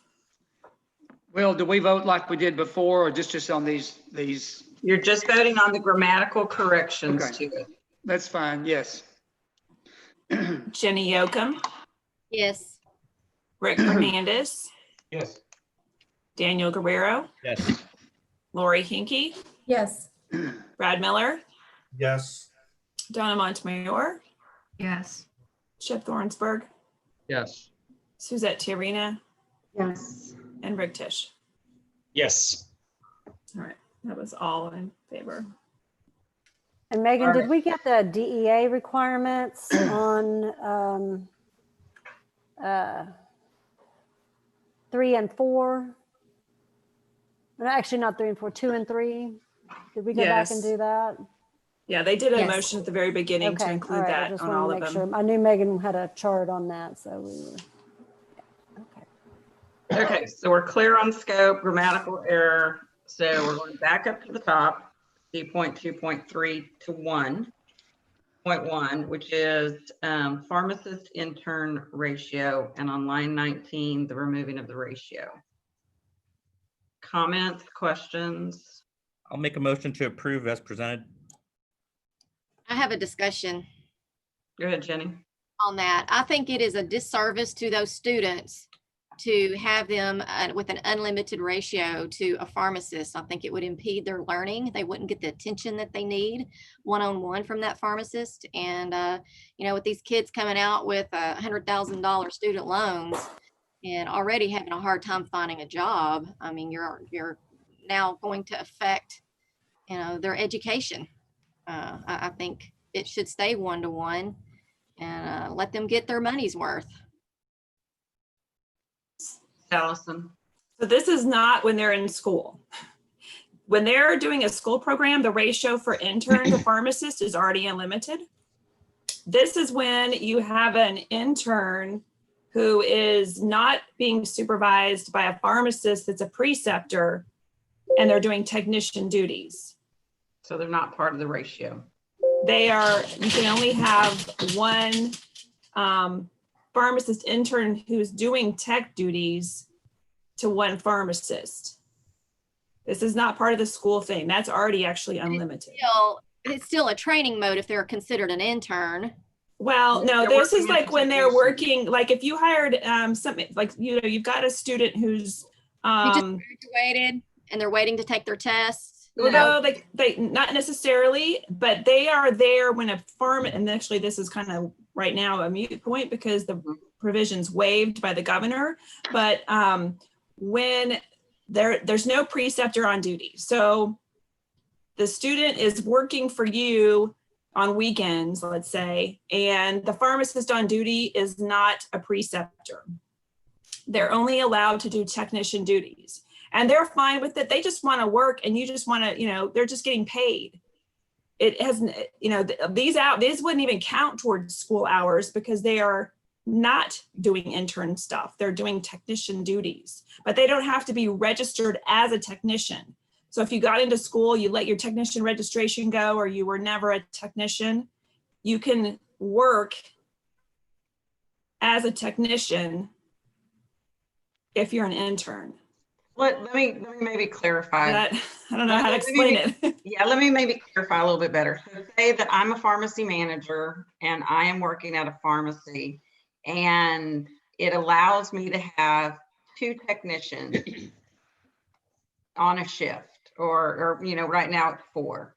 But the 2 people that I bring in, and I'm not a preceptor, which I am, but for our example, I'm not a preceptor. I'm allowed to have 4 technicians, 4 to 1.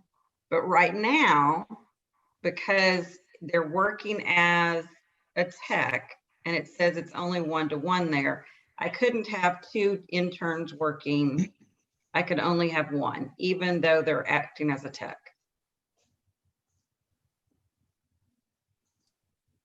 Does that make more sense to you, Jenny? A little bit. Daniel? Yeah. Let's see if Daniel's question helps From a clarify. procedural clarification standpoint, is this the final vote on this ratio, or is this a proposed so that we can vote on it again? All of these are proposals. Right. Which So will we'll then vote on come- it again at the next meeting. We will vote on them again at the next meeting. That is correct. I'll go ahead and make my motion again, that motion to approve as, or motion to propose as approved, and I would implore somebody to second. I'll second it. Okay, Brad has a question first. Let me get Brad's question. Thank you. Real quick, pharmacist interns, they don't get their intern card until after they finish their first year. Has that changed? Yes. Yeah, we voted on it. Just voted on. So is on day 1 of professional pharmacy school, they are, excuse me, they are considered a pharmacist intern. Correct. Okay. Okay, so we have, just to keep up with our rules of order, we do have a proposal motion. for this, or a motion to propose. Thank you. And I believe Rick, do you still? seconded. Your second. So we have a motion. Was it Rick or Chip? I'm sorry? The second, was that Rick or Chip? I believe it was Rick Tisch. Rick Tisch. Thanks. So Allison, you want to take that to a roll call vote? Donnie Lewis. No. Jenny Yoakum. No. Rick Fernandez. Yes. Daniel Gerbero. Yes. Lori Hinkie. Yes. Brad Miller. Yes. Donna Montemayor. Yes. Chip Thornsberg. Yes. Suzette Tiarina. Yes. And Rick Tisch. Yes. So that was 8-3. 8-2. 2. This math is too complicated. All right, Class A pharmacies. We end up that up for discussion. Again, this is just the ratio. And I guess I should go ahead and say, you know, depending upon how you want to do it, and looking at the letters and everything, you know, there's several options that can be taken. So discussion needs to kind of be where we want to end up with as far as the proposal. Okay. So, Jenny, go ahead. So with reading through all the letters, you know, TPA has reduced that number that they recommend or that they would like to see. I'm not opposed, you know, when we went from 1 to 3 to 1 to 4, I mean, that was a huge deal and it has made a difference. I am not opposed to going up to 1 to 5. I am opposed to going completely unlimited. I think that is a true disservice to the citizens of Texas. And, you know, and anything above that, you know, after reading the letter from the senators, I think would be unwise on the board's part to go against their wishes as well. Hear political suicide this next session with any type of pharmacy bills that might be going through just because of us going outside of that realm that they were recommending. Rick Fernandez. Well, as a follow-up, I think we're appointed to this board to bring our experience and our background. I think politics is important, but I think that this is really not an issue. I think that for legislators to apply political pressure is really not really correct. I wonder if Allison, have you had any discussions with the governor's office at all regarding this issue? On ratio, they have not made any specific comment, one way or the other on ratio. You have some letters, from legislators, and it's my understanding their comments, haven't changed. Yeah, that letter was from our November meeting. There was not a reissuance of the letter. There's also a letter from a senator who is an ER doctor who favors actually doing away with it. Right, that letter came in February.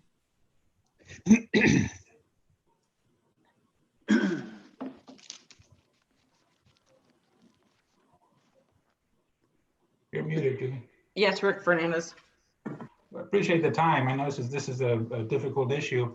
I think I take us back to the original genesis of this whole discussion a year or two ago now. It seems like we had pharmacists stating they didn't have enough help and too much workload. All I'm stating, this is really an issue of providing additional help. There are 22 other states that do this, including DC. Furthermore, when we really try to analyze this, I look for evidence-based discussions and data to help me, because we all can admit that we have bias of some sort. So I want to make sure I'm making the right decision, not being biased. All I see when I go through everything that we've received, we have letters from boards of pharmacy from all over the country, and we can go through, I can list them all, saying this racial thing is not a problem, it has not been a problem. We have peer-reviewed studies at different Journal of American Pharmacy Association, I can go through all of them. We have position papers, University of Pittsburgh. We have, we have NABP has been saying this is a model pharmacy since 1999. Furthermore, personally, I can tell you that, again, I am licensed in New Mexico and have worked in a pharmacy in New Mexico. I've worked in a pharmacy in Illinois, and these issues with no ratio have not come out at all. As a matter of fact, in New Mexico, it was led by the independent pharmacists because they wanted to have more flexibility. The future of pharmacy involves more than just filling prescriptions. There is phone outreach. People do phone outreach right now and don't want to count that as part of their ratio, and they are. They're doing technician work. There's other things like testing coming up and different things like that. And I'm not saying that we can't have controls. The pharmacists can make their decision about what's appropriate, and we do allow that, and that does happen, okay? But I'm just saying that we have 22 different states plus another state, plus DC, where there has been no issue. And so when I go through and I read the letters and I see what's been submitted, I don't see anybody in another board saying this has been a problem. I don't see any peer-reviewed journals or any kind of data stating there was a problem. And that's really all I wanted to kind of like start the conversation with, because I'm trying to make sure, I know we have bias, but I'm trying to make sure what does the data and evidence show? The evidence shows that reducing the ratios or expanding the ratios has not been a problem for us so far anymore. So I'll take that. I've been saying too long, so I appreciate the time to say that. Daniel? Yeah, so my motion from the previous, was that only specific to D.2.3.1? Because my intention was to have it approved as presented as D.2.3. I thought we were only talking about just one. D.2.3.1 at that time. Because that was referring to interns. Then that's fine. I'll continue to listen to the conversation and allow my colleagues to be able to share their perspective before I make another motion. I believe Bradley had a comment. So, I'm happy that in the other 22 some odd states that they haven't had a problem. Unfortunately, we have more pharmacists, more techs than they do, possibly even combined. We also have a lot of people moving from the East Coast, West Coast, whatnot to us. I know it's a financial issue for some companies, but we also have to think about patient safety. So with all of this combined, I'm looking at a max of a 1-to-6 ratio. That's what I'm leaning towards. Thank you. Lori, I believe you had a comment or? I did not, but I'll make one. Sorry, I thought you'd raised your hand. So back when we had this discussion last year and my concern was expanding the ratios without expanding the duties. And so I'm grateful that we're having these conversations hand in hand. I think that only makes sense. I don't work in a retail setting, you all know that, and it's difficult for me to say what is reasonable. However, I know that Debbie Garza is very, very connected through TPA with many folks, and she is voicing the opinion of many as she makes the recommendation that we go to a 1-to-6. And so I am going to follow her recommendation of the 1-to-6. I believe Rick Tisch had a question. I was going to make a motion. Okay, let me get Jenny. Actually, I was going to make a motion. So should I go forward with that? Well, let me see. Is there any other discussions?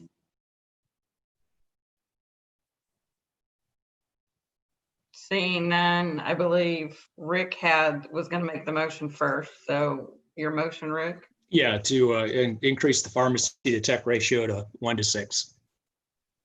I will second that. Any further discussion? Seeing none. I'm gonna ask for clarifying, or are we just talking about for Class A's? We are just talking about for Class A's. We are just talking about Class A's. So This is 2.3.2. Got it. Sorry. Okay, so we have a motion of proposal and it's been seconded. Allison, will you take a roll call vote? Donnie Lewis. Yes. Jenny Yoakum. Yes. Rick Fernandez. Yes. Daniel Guerrero. No. Lori Hinkey. Yes. Brad Miller. Yes. Donna Montemayor. No. Chip Thornsberg. No. Suzette Tiarina. Yes. Rick Tisch. Yes. I have 7-3. All right, so we have that passed as. I'm sorry, I'm gonna Go have ahead. to ask another clarifying question. Go ahead. The motion, did that include pharmacy technician trainees as well? Or was that staying at 1-to-3? Oh, that's true, because in the elimination that came out. Correct, yeah. Mhm. Yeah, I would propose we include that. You've already voted on it. Yeah. I think we're gonna need to make sure that we have that clarified in whatever motion you make. Do we need another motion that clarifies the whole thing or just a second motion on that? Well, right now, I believe the only motion was for pharmacy technicians. Correct. So, there would need to be a second motion unless you want to leave the ratio for pharmacy technician trainees at 1-to-3, you would need to have a second motion to change that ratio. What is the pleasure of the board? I'm in favor of increasing the trainee ratio. I'm in favor of leaving that one the same. I'll second that.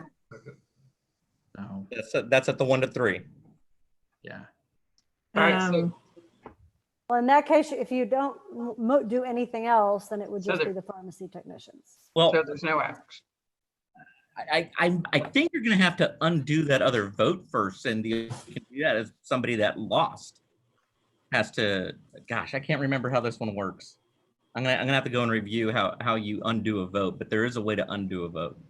But I'm not sure you need to, because the vote previously was just about pharmacy technicians, and pharmacy technicians is specifically defined as those individuals that are registered with the board as a pharmacy technician because they had been passed the certification exam. Right. And that you could have 1-to-6 if For you have pharmacy pharmacy technicians. But it doesn't make any sense that then if I have one trainee, I can only have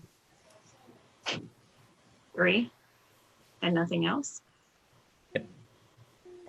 That's very confusing that way. I'm not sure how that even works. It doesn't. That's what I'm thinking. I think you have to do something with the training part of it. It has to match up in order to make it work, correct? Is that how it is right now? If it's 1 to 4 for pharmacy tech, but then trainee is 1 to 3 right But now? It currently says that you can, one of them can be a pharmacy technician trainee in the 1 to 4, which I mean, you know, that. Daniel? I think this demonstrates the point that the ratios are really unnecessary. It just makes things much more confusing. I disagree with that. I do too. On many levels. Every other industry has standards of what a supervisor can effectively manage. McDonald's runs 7 to 9 people and no one dies if they don't put cheese on your filet of fish sandwich. I mean, so. Well, I wouldn't go that far, Chip. Okay. Potentially. The potential for harm is much less, you know, but you go into, high risk financial industries and that it's all about 7 to 1 is the max. And I think we've heard a lot of people talk about, you know, the potential for something catastrophic to happen. So there has to be some sort of ratio, and there's nothing wrong with having guidance and So I believe Kirsten is right. I think we need, you can't, 1 to 3 doesn't quite go with a 1 to 6. So I do think we have to clarify how many of those 6 could be a tech trainee. Wouldn't you just say that 3 of your 6? If you can have a maximum of 3 trainees, you can have a maximum of 6 technicians total. Wouldn't that mean you could have 3 and 3? You only had 1 trainee before. Mm-hmm. Yeah, if you had 4, 1 could be a trainee. Jenny? Oh, I'd like to make a motion to have 1 trainee for every 6 technicians. So like it was 1 to 3, make it 1 to 6.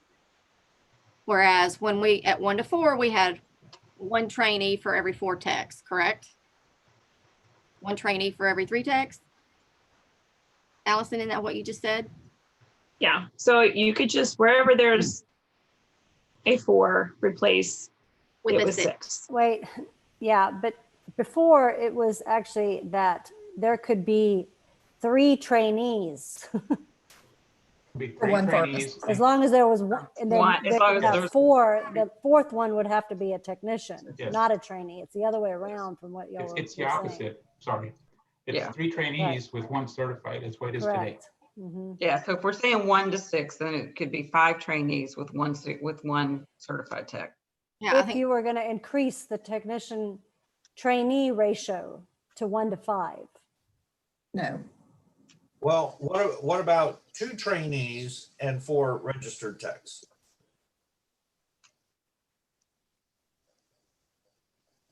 Then you're actually decreasing the ratio as it is right now.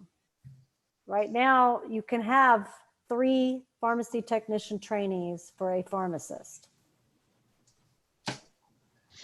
But you only have 1 pharmacist though, But you only have 1 pharmacist. Right. so you're not decreasing it. You're adding Well, more you people. would be, because you're now saying you could only have 2 technician trainees instead of 3. So if we had 1 pharmacist, 3 trainees, and 3 certified technicians, or 3 registered technicians, that would be. Correct. You could do that. Yes, Rick. Basically Would you leaving the say the max technician of 3 trainee as it trainees? is. Okay, It's a max of 3 trainees. a max of 3. There you go. Yeah. I agree with that. All right, so I still have the motion though, right? you do still have a motion. Do you want to amend your motion, or do you want to leave your motion as is? I'm going to leave my motion, my motion as is, Can you repeat the motion, please? 1 to 6, which is decreasing it. So you have 5 technicians, certified technicians, and 1 technician trainee. So if you had only 1 trainee, or actually, let's say that one pharmacist and 2 trainees that worked at the store, only 1 trainee could work with the pharmacist at a time. That's what you're trying to accomplish, Jenny? I just want to make sure, because that's what you're saying. Well, I mean, if the pharmacist is already having to supervise 2 extra certified technicians. No, I mean, if there's nobody else, what you're saying is 1 trainee. Which is less than we currently have. I said it backwards. Exactly. Right, because we're already increasing the workload on the pharmacist for. I know, but this would be if there's no, but like there were only All 3 you have total is employees, trainees. 1 pharmacist and 2 trainees. One of Only your one of trainees those would have to trainees go at a home. time could work with the pharmacist. Is that what you're trying to do, or? Which is So you'd have to go less. down to one person helping you, and the other one would have to go home. Right. Can we just say 6 combination trainees and techs? Sort of. And then all of Sure. your 6 could be trainees in that case. Here. I say max of 1 on the trainees. No, But right now you can have a max of 3. yeah, right now you can have 3. That would be a big burden to many pharmacies, just have 1. Most are gonna have certified techs and whatnot, but I think if we keep it to 3, max of 3 trainees, you're just adding, all you're gonna be adding is certified people that are registered right now to the 6 to 1. Instead of going 4 to 1, you're going to 6 to 1, the max of 3 trainees. You're adding just more qualified people. So Rick, would that be with a max of 3 trainees and then your 3 registered I have tech? at least 1. That's if we didn't change the trainees at all right now, but we do have a motion, and I believe that either we have to say that no one's willing to second it. Yeah, if you don't get a second, it falls. It falls and it dies, and then we go back to another motion. So a motion that could be made, and this is just me Googling some stuff, would be a motion to reconsider the last vote, which would have to be made by somebody that voted in favor of the original motion since it passed. And that would allow you to undo the vote. If that passed, that would mean that you could start over. We haven't had a vote on this. We just have a motion though. No, your previous motion, the very first thing that was voted upon by a vote of 8-2. But let's take them one at a time. Is anybody willing to second Jenny's motion? I will. Thank you, Donnie. Well, my point is this. I've been in this same world, in the retail world, and techs are one thing, but trainees are very difficult. And you've got to really watch what you're doing. And, we've never had more than 1 at a time. And that was all that a pharmacist could actually handle, really. I mean, why would you want 3? I mean, that's a lot of work for a pharmacist to have to monitor that. It sounds you can like have that today. You can have 3 trainees today. Right. But I mean, I'm just saying, if we've expanded it to more techs there, that's who I would want. I don't want extra. I mean, I would never do that if it's a manager. I would never want a trainee when I've got new techs there. But anyway, I second her motion. Yes, so we have a first and a second. I will throw this out as a point of conversation, or just a point to consider, and that's the fact that if you have a tech school near you and you have a tech trainee that is currently in your employment, you will never be able to be a preceptor, because you cannot take on a tech trainee when you have a tech trainee hired. So we are tying hands. But I believe, unless I'm wrong, Kirsten, that since we have a motion and we have a second, that a vote must be taken. Rick? I'm not able to amend that, or no, it's too late for that.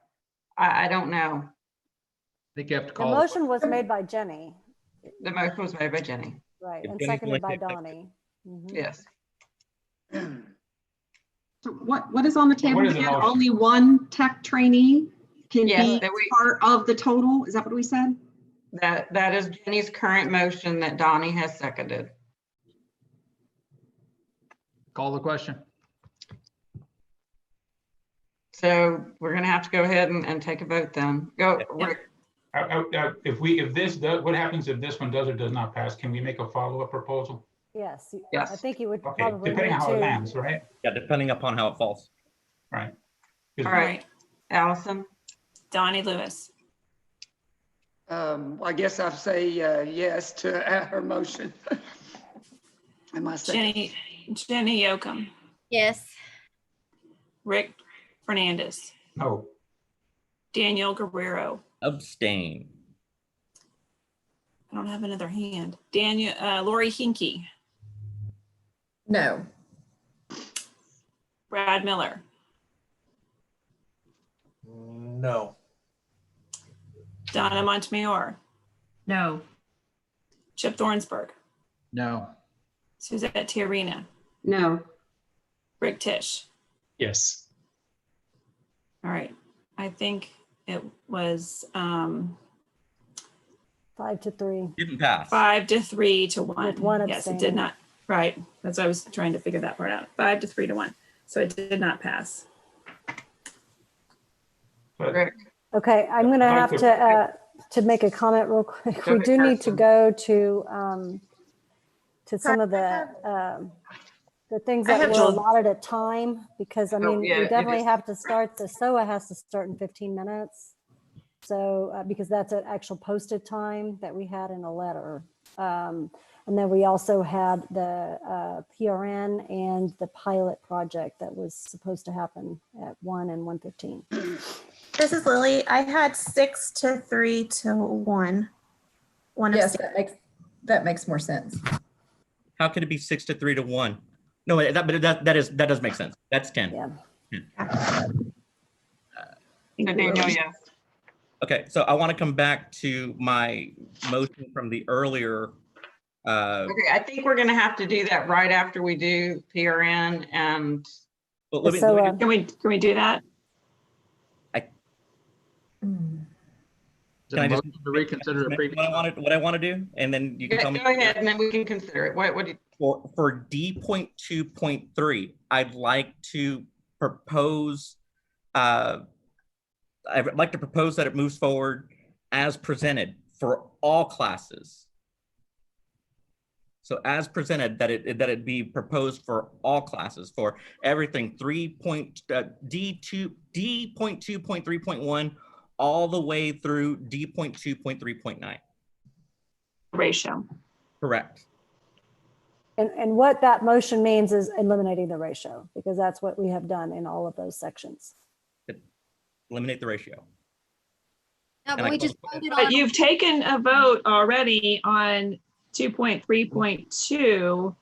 Okay, then since that one's already voted on, all the others, whatever we haven't voted on, I'd like to go ahead and make the proposal that we move this forward as written, that the ratio be eliminated for all the ones that we have not voted on, which I guess would be D.2.3.3, D.2.3.4, D.2.3.5, D.2.3.6, D.2.3.7, D.2.3.8, and D.2.3.9.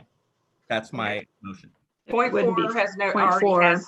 Yeah, point 4 already has no ratio, so that one would not be part of it. Let's go to PRN, and we've got. But I've made my motion. I just need to know if I have a second. I don't have a second, so I'll move on. All right, let's go ahead and bring Eden in.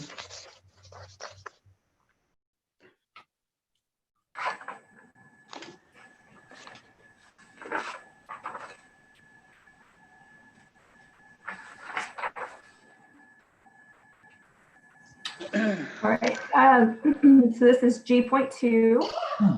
Yes, Caroline, sorry about that. Sure. Caroline's going to start with the report, and then we'll go to Eden with PRN. All right. So under G.2, G.2.1, this is the chart that you're familiar with of the number of pharmacists and pharmacist interns that are participating in the peer assistance program. The top of the chart is the review of the last 3 fiscal years. And this bottom chart is the number of participants that have been added each quarter of the current fiscal year. So finishing up May, the 3rd quarter, you can see the additional number of individuals participating in the peer assistance program.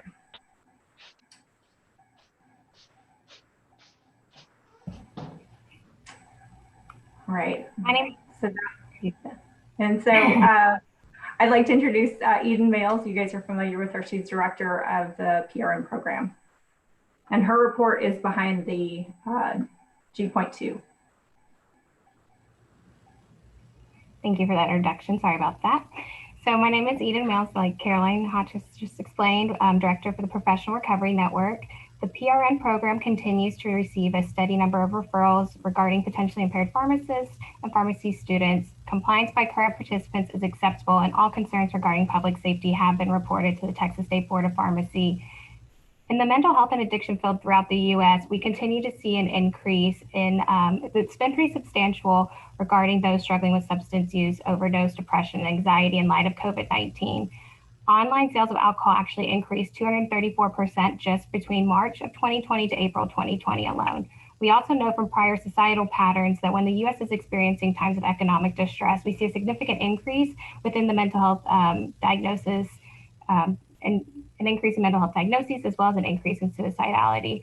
That is why it is really imperative for us right now to continue to spread awareness and information regarding the supportive resources to the public and for the pharmacy profession.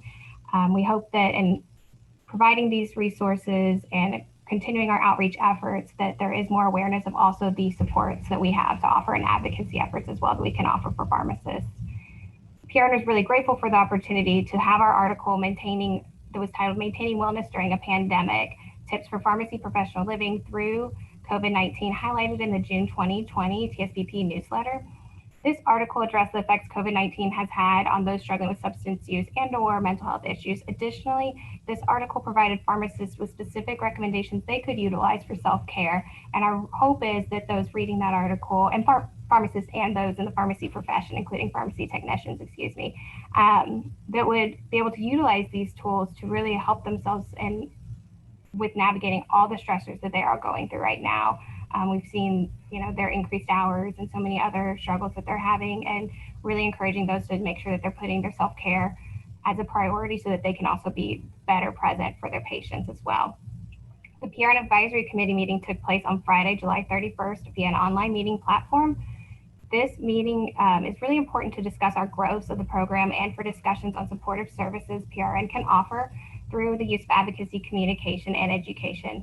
We are really grateful to see the turnout be so successful for those that represent the pharmacy profession on this committee. Everybody was there from our pharmacy committee, and as well as our pharmacy staff liaisons that are part of that. And that is just really helpful for us to engage in discussions on how we can better serve the pharmacy profession moving forward.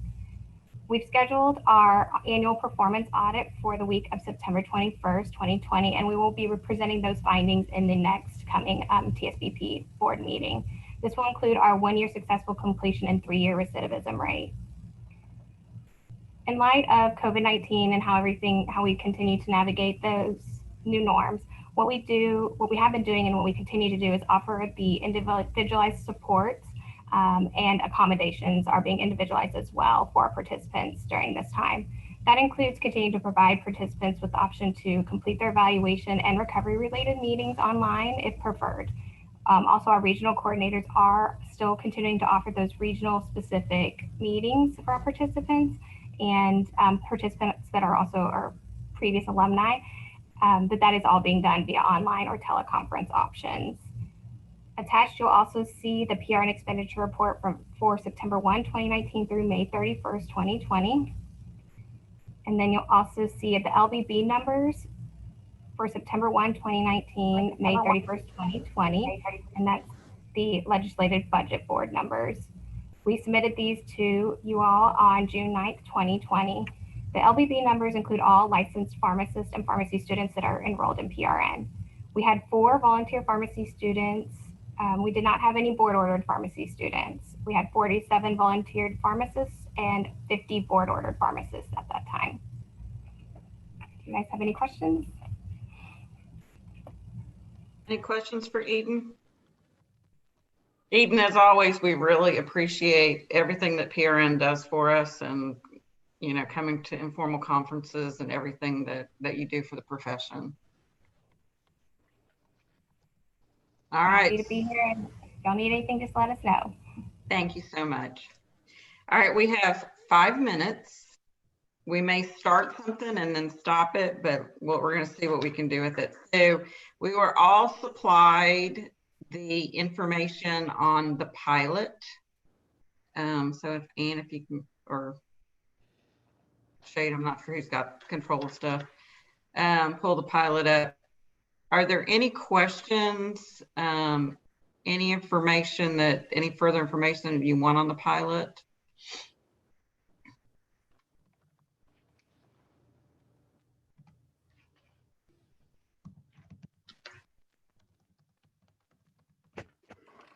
I know Matt Vale's on if you've got any questions for him.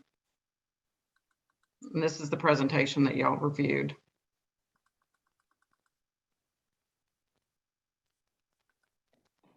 All right, seeing none, we appreciate the fact that Medavale's on for questions had there been any.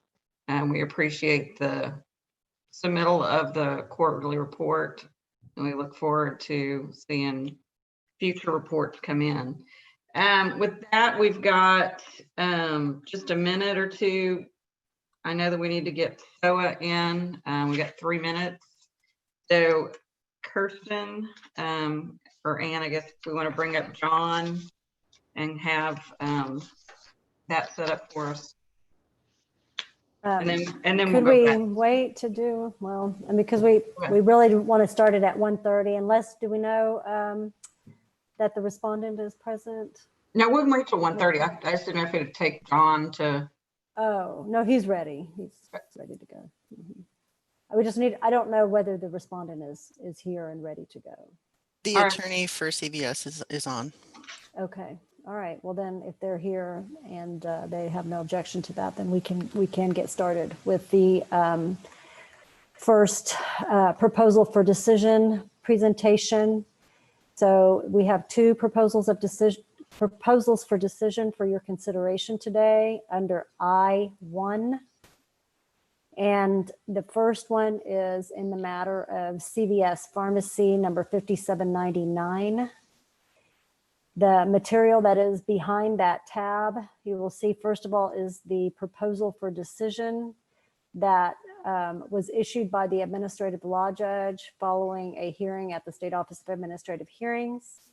And following that proposal for decision is the board order reduced to writing, which reflects the recommendation that was made by the administrative law judge. And John Griffith is the attorney, the litigation counsel that handled the hearing, and he can briefly go over the facts of the hearing for you. And then if the respondent wants to comment, they are also available. Thank you. Regarding CVS number 5799, on April 27th of 2020, a proposal for decision was issued by an administrative law judge or an ALJ of the State Office of Administrative Hearings in the matter of contested case TSBP versus CVS Pharmacy number 5799. Procedurally, CVS Pharmacy 5799 holds pharmacy license 24888 as a Class A community pharmacy. In the proposal for decision, the administrative law judge found by a preponderance of the evidence that CVS Pharmacy number 5799 violated the Pharmacy Act and the board's rules in that respondents' pharmacists committed dispensing errors by providing a prescription to the wrong patient, failing to correctly interpret the drug order and perform a final check of the prescription, and failing to provide patient counseling on a new prescription.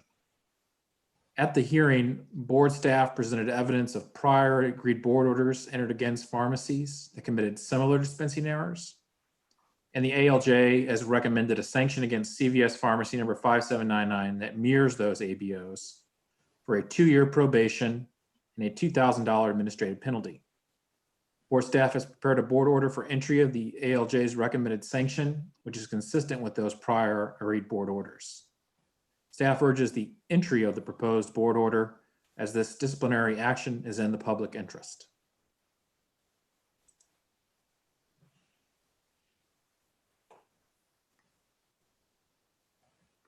Do we know who the representative of the respondent is going to be today?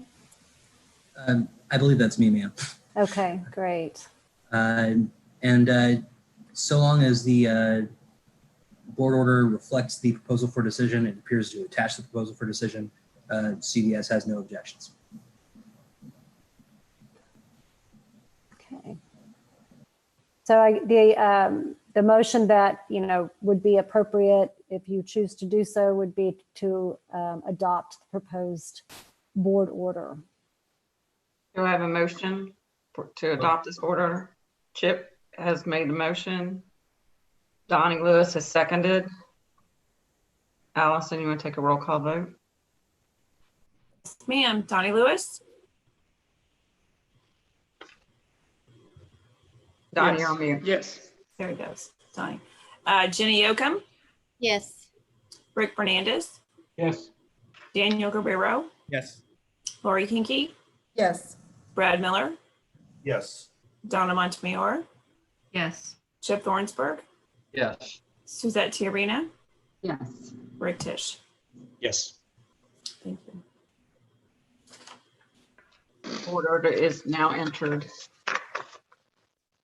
And the second proposal for decision will have to wait until 1:45 because the respondent has not appeared yet in the waiting room. All right, I figured that would be the case. Thank you, Mr. Ramus. All right, so going back in our agenda then, we are currently still on D.2.3.2 and the tech trainee ratio. Rick Fernandez. Thank you. I wanted to see if I could walk this back for a quick second. The number of trainees right now we're allowed to have is 3. And if we have a registered technician, we're allowed to have 4 technicians because that 4th one is at least going to be registered. Okay. It's not 1 or what have you. So I don't want to backtrack on that because that wasn't the issue. The 3 to 1 is in place. Going 6 to 1, we're just going to add more registered technicians if they go beyond the 4 to 1 or what have you. That's really all we're saying here, because I think if you backtrack on the trainees, you're going to limit a lot of people's job opportunities in the state that need the experience and practice to try to get into a pharmacy. And quite frankly, a job market is going to be a problem. But I think leaving the trainee as is and just adding more additional registered trainees, technicians is what we're doing by going 6. We've already walked it back from a limited to 8, we've compromised down here. Okay, so all we're trying to do is go back to the original genesis of this discussion was pharmacists wanting more support. You only want to have 1 trainee, then only have 1 trainee. Some can have 3 and that's fine. Okay, depending on the situation they're in. So I'm not sure what the discussion would be on that before I can make a proposal. Yes, Jenny. We aren't walking anything back. We're increasing from 1 to 4 to 1 to 6.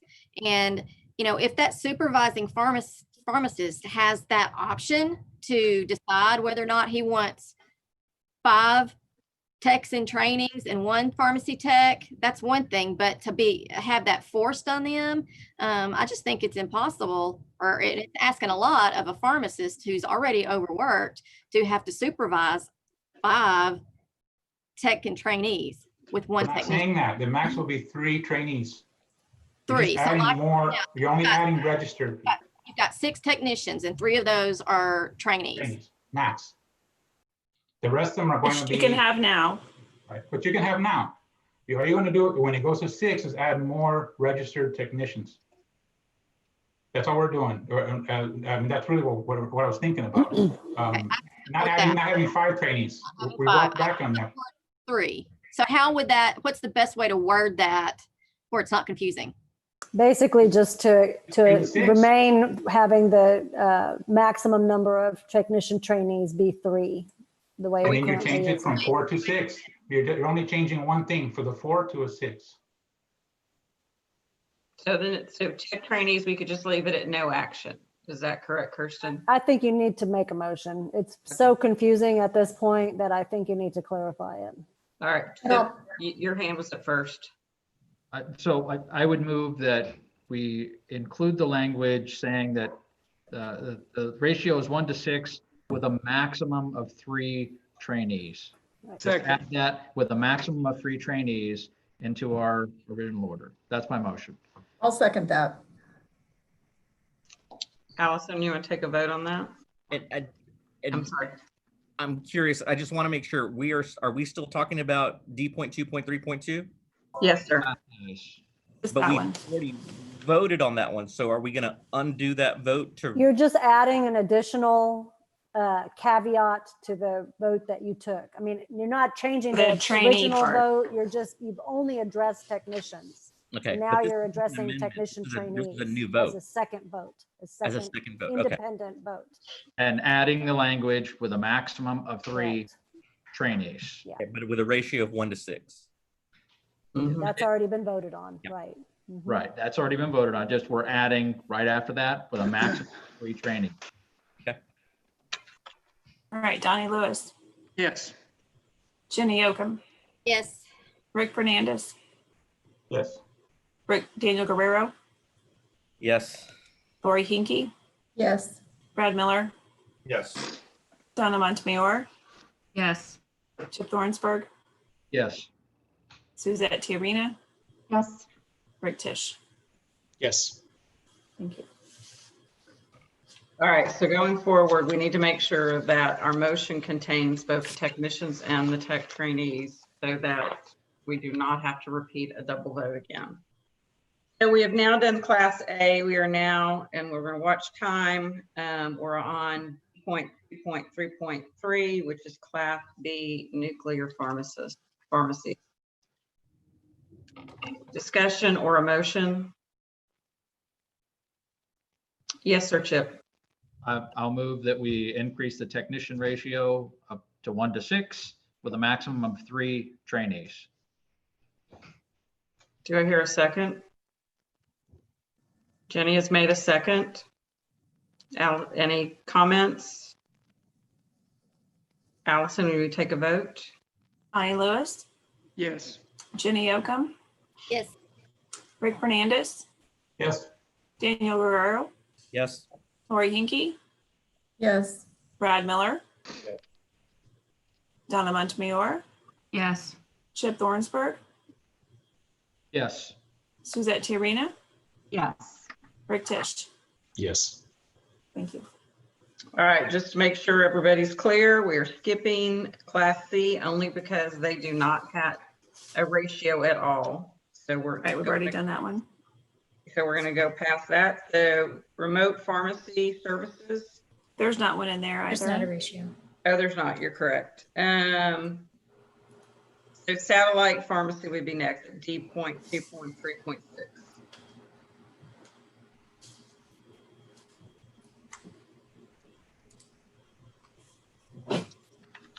Do we have a motion? And I think Motion to propose as written. second. Second. Any discussion? Alice, can we take a roll call vote on that, please? Donnie Lewis, Yes. Jenny Oakham, Yes. Rick Fernandez, Yes. Daniel Guerrero, Yes. Lori Hinkey, Yes. Brad Miller, Yes. Donna Montemayor, Yes. Chip Thornsberg, Yes. Suzette Tiarena, Yes. Rick Tisch. Yes. Thank you. All right. And you're gonna have to remind me. I know that G does. Does F have a ratio we need to address?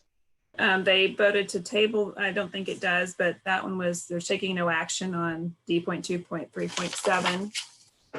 All right. So D.2.3.8, Class G pharmacies. Don't they have an 8-to-1 ratio? That's correct. We're already Yes. at 1 to 8. It's 1 to 8. So we would. So the question is, do we want to eliminate? Motion to propose as presented. I second. So you're going to limit, we're going to take them from a 1 to 8 back down to a 1 to 6? No, I think Voted to eliminate it. Eliminates it. We have a Rick Discussion. Fernandez. So this is to leave it as is, as written, or leave it as 1 to 8? What are we voting on here? As written. As written. As proposed. As You mean proposed. as proposed, to eliminate. In your documents. Eliminate. So the motion by Daniel is to eliminate the ratio here. Donna has seconded that. Any discussion on Class G?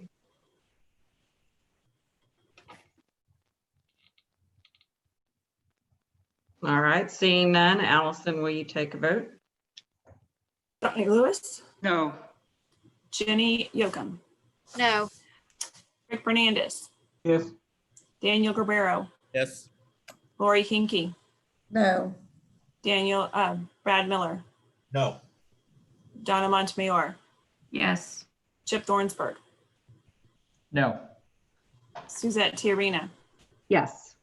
Rick Tisch. Yes. That's 5 to 5. So Julie gets to vote. So my vote would be yes to eliminate.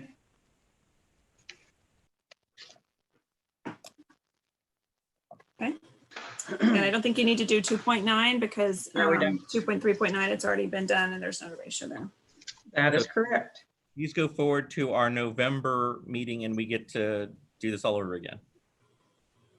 Yes. Yes. Yes, we do. All right.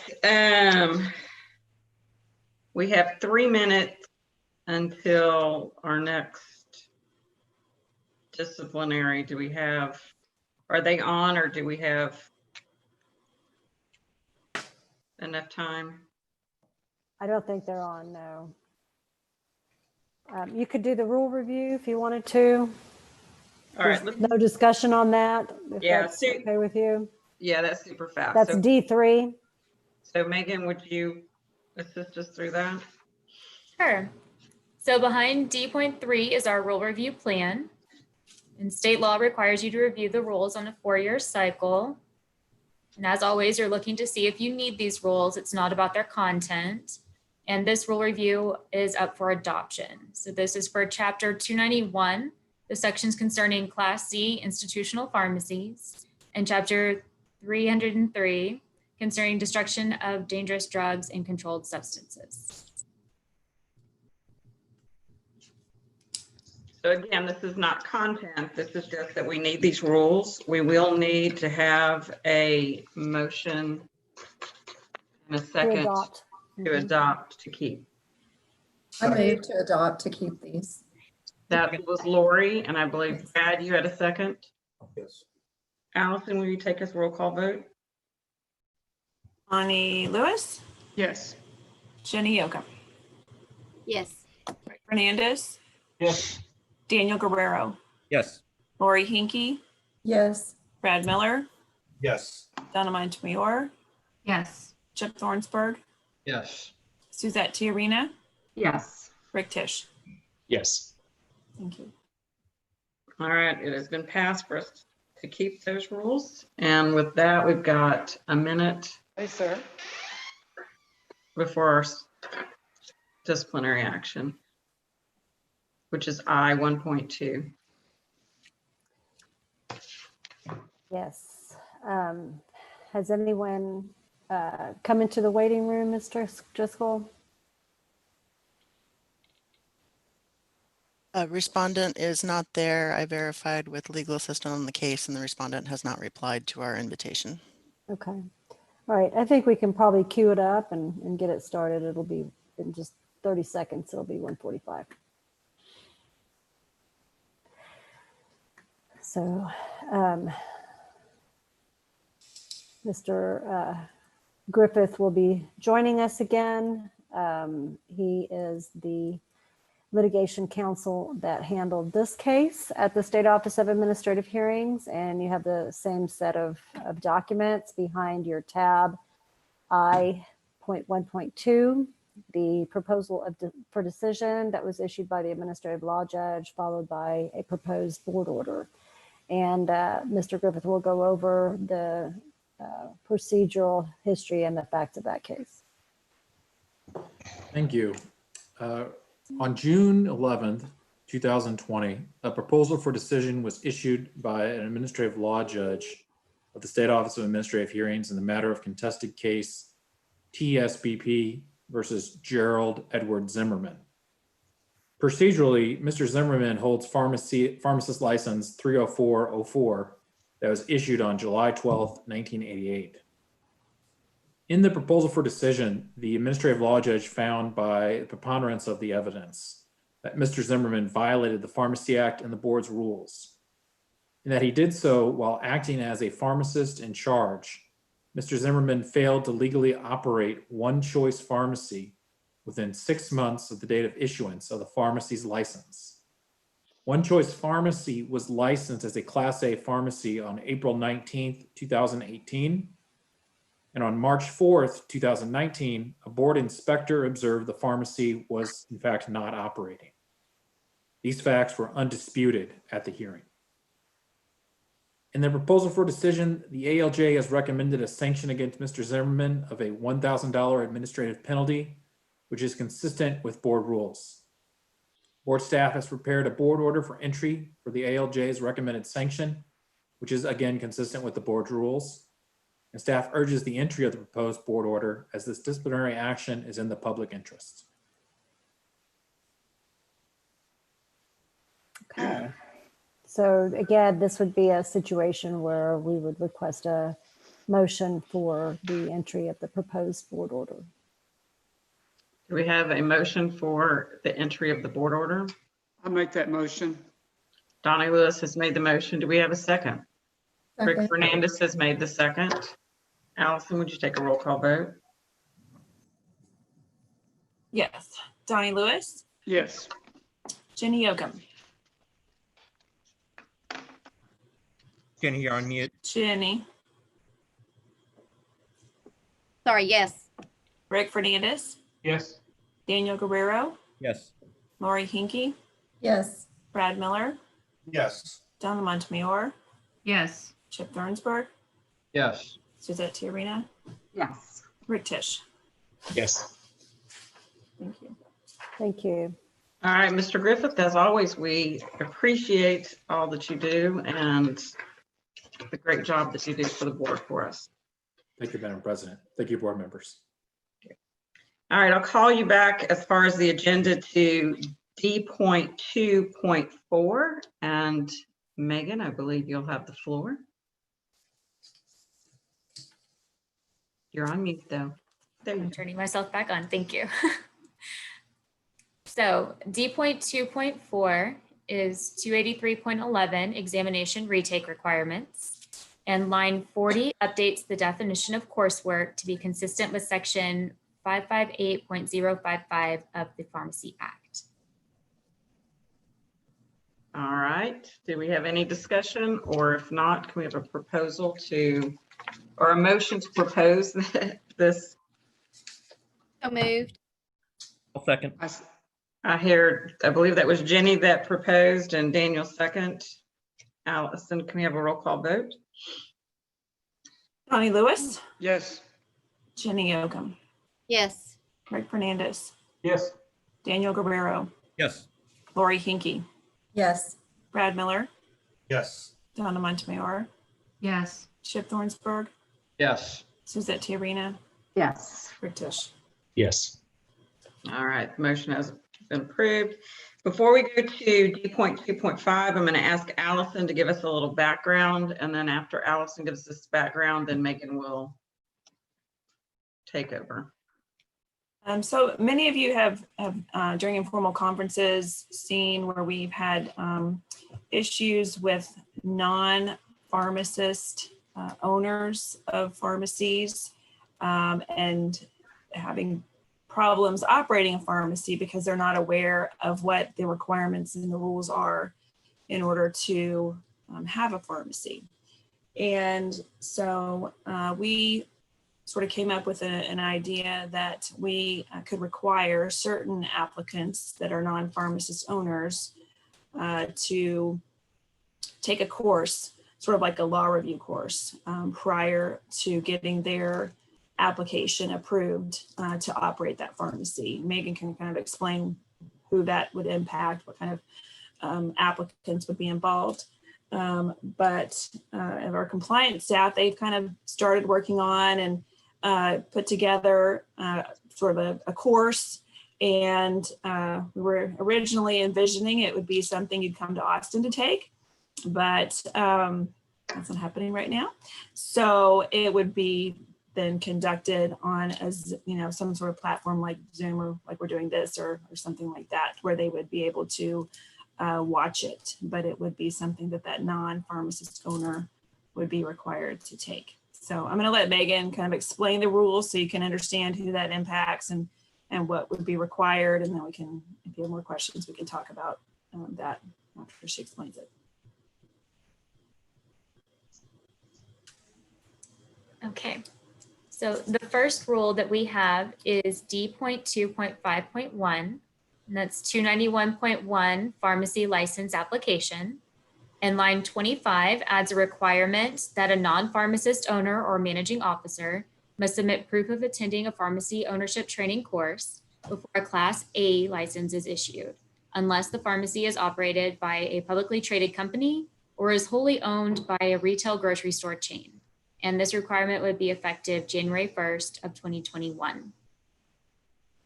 And then the second rule that we have in this set is D.2.5.2, 291.3, change of managing officers. And line 58 adds a requirement that each non-pharmacist owner or managing officer must submit proof of attending a pharmacy ownership training within 90 days of notifying the board of a change of managing officer, unless the pharmacy is operated by a publicly traded company or is wholly owned by a retail grocery store chain. And this requirement would also be effective on January 1st, 2021. Do we have any questions, conversation? And if not, can I have a motion to propose? I have a quick question. Megan, do we have any idea? Do we have any idea how many people might affect on an annual basis? This will affect all new applications for those pharmacies that are not either owned by a publicly traded company or a wholly owned retail grocery store. So you're talking about, you know, any independent owners that you know, that need to have, that if they're not owned by a Texas licensed pharmacist, then they have to take that. Do we know how many that might be though? Any idea? Guess? I don't think we had an estimate on it, but you know, I would wager to say it's definitely more than a handful. Okay.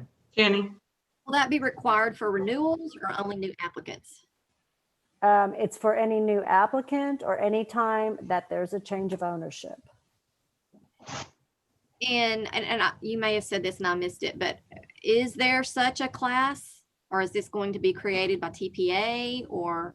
No, it would be a class we would offer, and our compliance staff have already, it's pretty well developed, so we'd be able to be ready to go in January when this would take effect.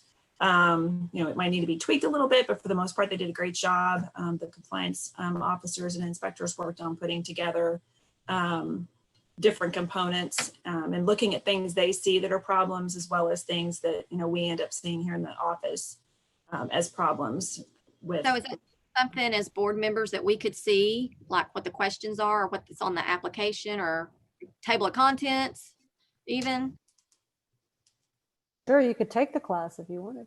I mean, we can send you, you know, they've done a PowerPoint. It's, you know, we can certainly, you know, send you that, you know, information if you'd like to, you know, and again, this is where they started, and we may be, you know, modifying it to some degree, but this is, you know, what they started with putting together. So it's mostly like law questions, like it's not questions, it's a course. So it's like listening to is it similar to talking. The pharmacist in charge that we have, like some guidance out there?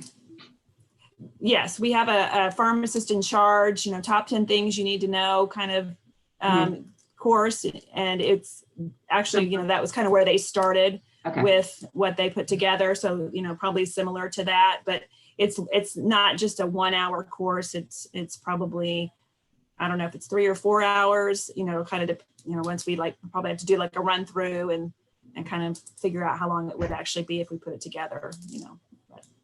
Okay, before I recognize Lori, because I know she's had her hand up, I wanted to note that Donnie was going to have to leave the meeting in about 5 minutes. So just so everybody knows that that will occur. Lori, your question? Yeah, so was there any discussion about requiring a course like this for existing licenses? We hadn't had that discussion yet, but that's something we can certainly look at down the road once we kind of get it successfully launched. I think we want to make sure that we have ample opportunity for everyone to take the class and to figure out which platform we're going to have the class on.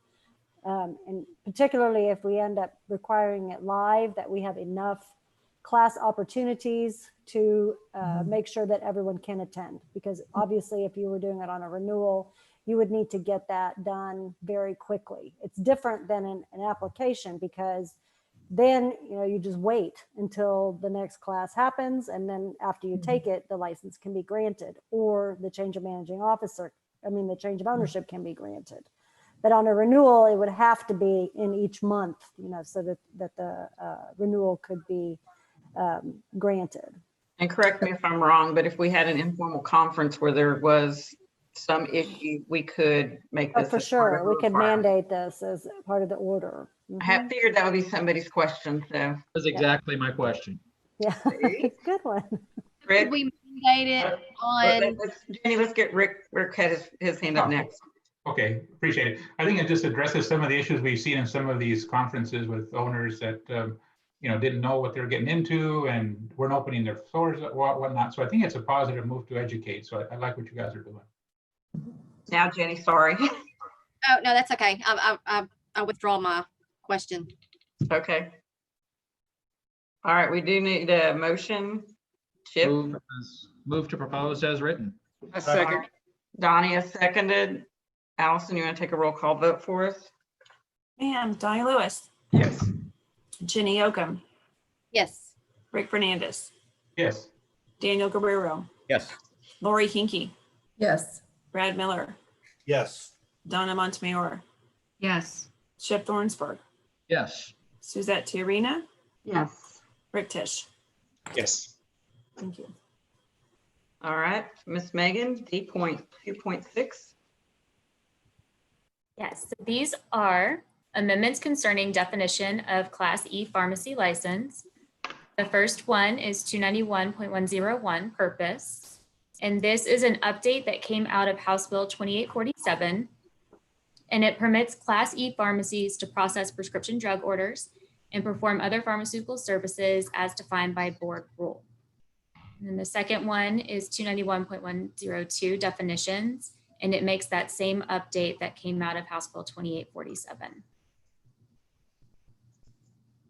Any comments on Class E, or can we have a motion to propose? I make the motion we propose. Donnie and Jenny has seconded. Allison, you want to take a roll call vote, please?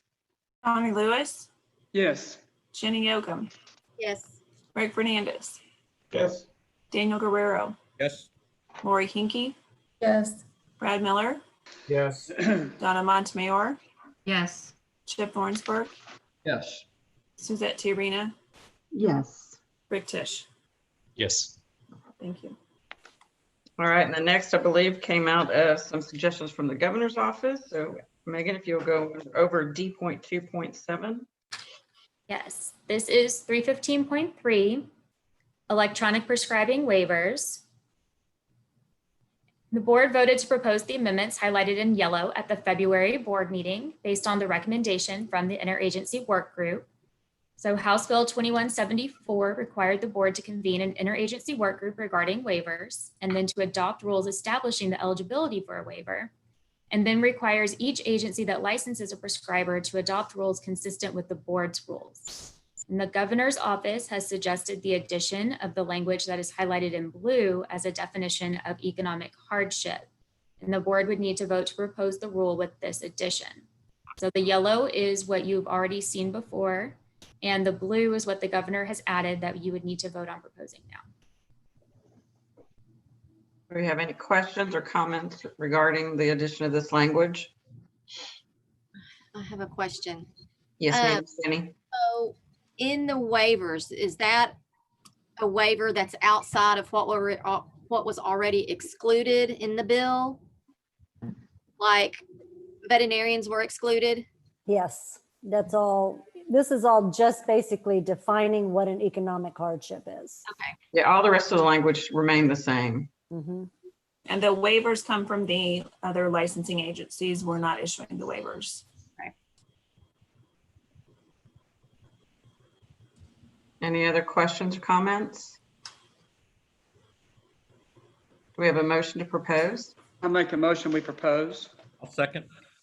We have a proposal from Donnie and a second from Daniel. Allison, you want to take a roll call vote? Bonnie Lewis, Yes. Jenny Yoakum, Yes. Rick Fernandez, Yes. Daniel Guerrero, Yes. Lori Hinkey, Yes. Brad Miller, Yes. Donna Montemayor, Yes. Chip Thornsberg, Yes. Suzette Tiarena, Yes. Rick Tisch. Yes. Thank you. Hey, Julie. Yes, sir. Thank you all for letting me leave early. I've got an engagement I've got to go to, but thank you very much for being such a good board. Motion to allow Donnie to leave early. And I want a unanimous vote on that too, by the way. Thank you, Donnie. Yes, sorry I have to leave. Bye, guys. Bye-bye. Thank you. Bye. You bet. All right, with that, how about I ask Allison, we're going down to the agenda to F, and let her talk through the committee. Right, so F1 is regarding the compounding advisory group. And just to let you know, they're going to be meeting for the first time in September. We had to kind of put them off. We had originally planned that to be in April, and that was back before we knew how to do these meetings very well. So we put them off till September, but they will be meeting then. And so we'll have more to report on the compounding advisory group at the next meeting in November for you all. And part of that, before Allison goes on, was we really wanted that group, because they had never met before, to be able to meet in person. And so in March, we thought this would be not quite so long. So, but they'll be meeting online. Yeah, it really was more that we wanted them to meet in person, but now technology's where it is, and we'll be in good shape. Allison, the next report on that? Right, and then the next item is the report on the Prescription Monitoring Program Advisory Committee. And this is the group of made up of physicians and pharmacists and people that are using the system. And so they had their second meeting in July on the 20th, and this was via Zoom. They were also scheduled to meet, I think it was in late March or April, and we postponed them as well. But they had a very good meeting, very good conversation, heard some information on different programs from APRIS, including clinical alerts. And their next meeting will be in October. Thank you for those reports, Allison. Just to let you know. All right. So next on the agenda, I'll leave it with Allison. We're going to discuss the financial update as well as some reports underneath that. Okay. Behind tab G 1.1, you have our budget for the third quarter. And you can see we're pretty much on track of where we need to be as far as our spending. We did have a request from the governor, and this was in May, late May, that we, for the biennium, so that's fiscal year 2020 and 2021, and we're almost done with 20, our year ends in August, but to come up with a 5% reduction in our overall budget for the biennium. And so we worked with our finance people, and you can see the different things that we worked on eliminating from the budget in order to come up with that 5%. This is for 20, but most of the same things would be cut in 21. We had two new compliance positions that were vacant. And so those were things we got in the legislative session. We hadn't filled those yet. So we eliminated both of those positions. And there was another vacant position that we went ahead and eliminated as well. So we didn't have to lay anyone off.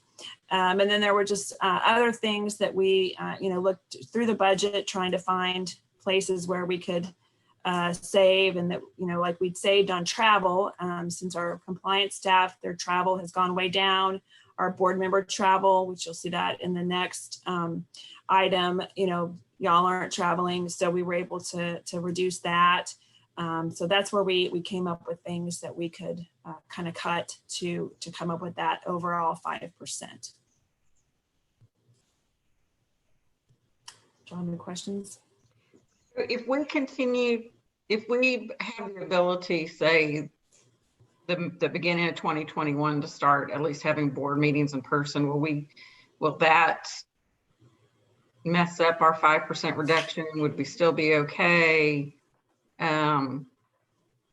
We would have to come up with the funds, from some other spot in the budget, because we did cut that, because we're also thinking that that's not going to be happening. Mm-hmm. I think we left a little bit in there that would be for board meetings, but probably not for informal conferences. And we can continue to have informal conferences that way. That was more my question, was just Yeah. the board meetings, not the informal conferences. Yeah, we did leave a little bit in there, not much, but Yeah, I want to I'm say it was pretty about sure half. November's, Mhm. yeah, and I'm pretty For sure the November's service. going to still be online. So at this point, it's hard to imagine it not. Mhm. Rick, you're on mute. I was thinking that we could even, as an individual board member, we could say that, I don't need a budget. If it helps you, just make sure you can ask, you may be able to make some accommodations just to help tighten up the funds a little bit, if it's possible. Yes, definitely. That's come up before, board members, when we've been in kind of the same financial situation where we've had to really cut. The board members have not asked for reimbursement for their travel. And that's certainly, you don't have to take the reimbursement. You do not have to ask for it. So if you don't want to, that always helps us out. But right now you're not traveling for anything. So it's good on both ends. All right, seeing no other questions, or you want to continue, which I guess actually goes into the travel. Right, yeah, that's the next thing on there is the travel, and they hadn't really made any of the adjustments as far as like wiping out the travel, I don't think, but just to kind of, that's where you were at the end of May. And the next item on the agenda is the considerations for the material changes to contracts, and there aren't any changes to any contracts at this time. So there's nothing behind that tab, nothing to review or approve.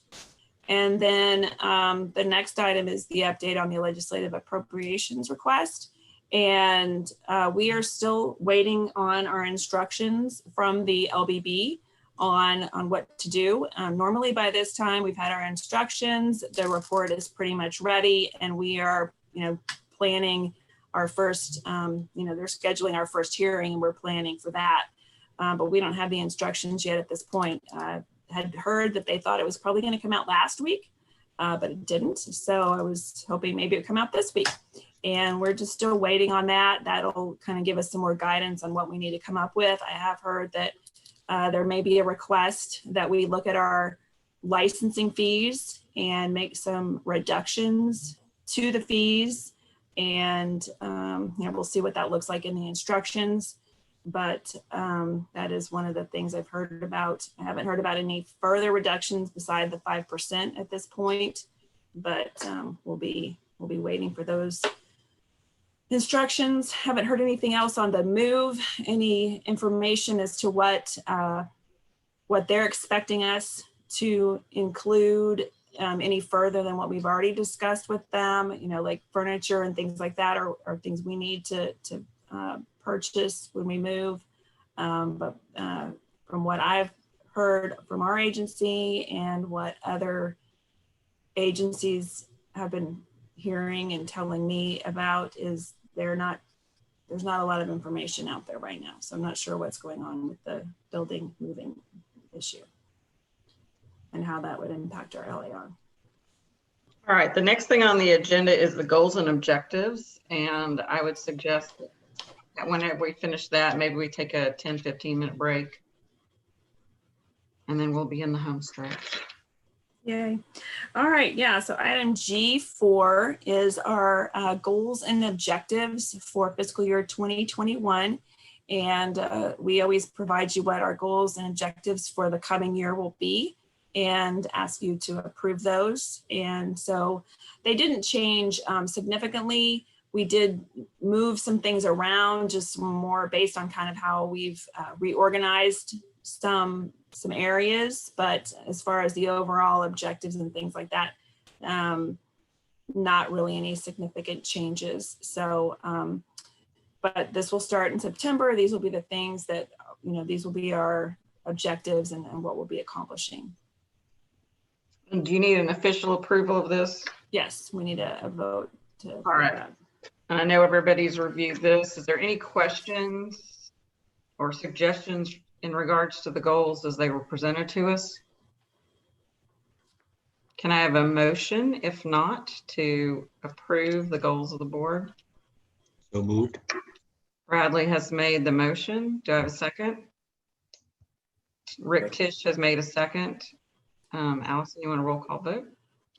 Okay. Jenny Yoakum? Yes. Yes. Rick Fernandez? Yes. Daniel Guerrero? Yes. Lori Hinkey? Yes. Brad Miller? Yes. Donna Montoyar? Yes. Chip Thornsberg? Yes. Suzette Tiarina? Yes. Rick Tisch? Yes. All right, unanimously approved. Okay, so I've got 2:12. Let's take a quick break and be back at 2:30 and we'll finish the meeting at that point.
Hey, Allison, can you hear me?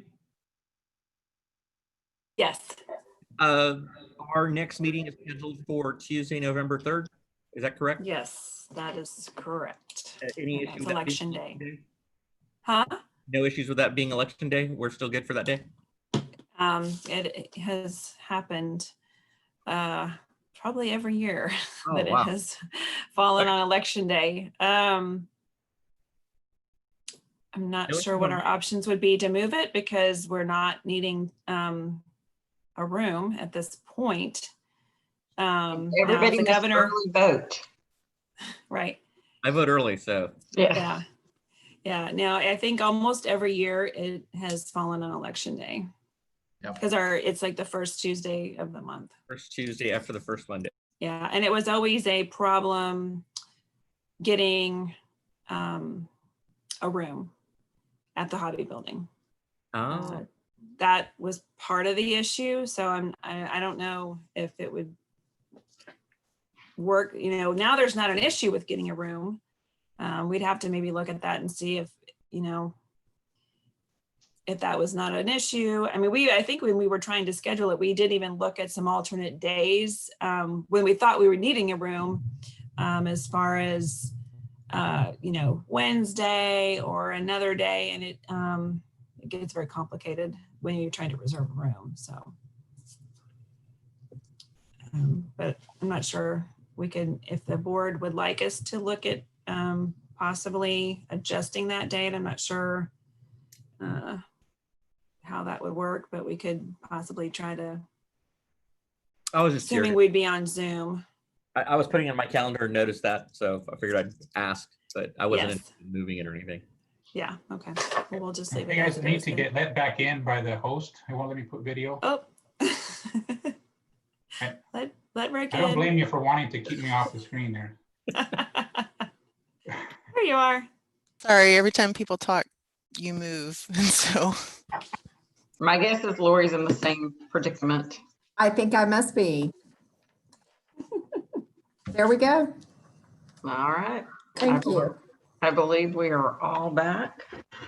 All right, well, we'll call the meeting back to order then. And the next thing on the agenda is G.5, which we have to approve schools of pharmacy. So if Allison, if you could talk us through that. Yeah, behind that tab, or I still say behind that tab, it's not behind a tab anymore, but that information is all the schools that are ACPE approved, and you're required to vote and approve those schools as ones that we would accept individuals for licensure. So if they go to one of these schools, they qualify for licensure as far as education goes. All right, do I have a motion to approve the colleges of pharmacy? I have a question. Yes.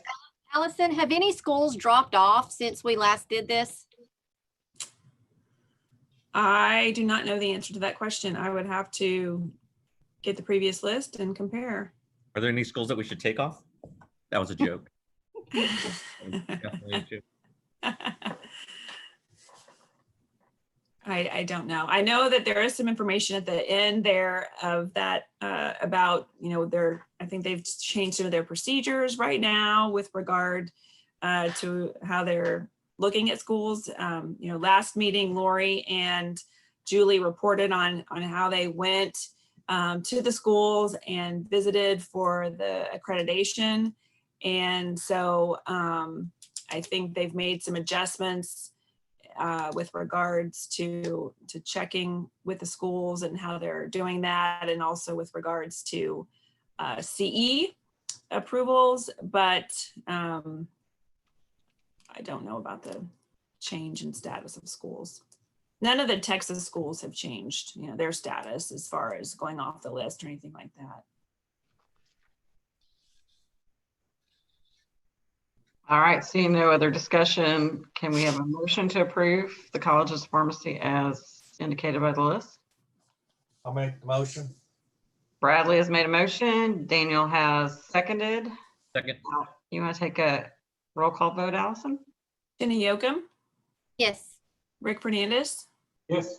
Daniel Guerrero, Yes. Lori Hinkey, Yes. Brad Miller, Yes. Donna Montemayor, Yes. Chip Thornsberg, Yes. Suzette Tiarena. She there?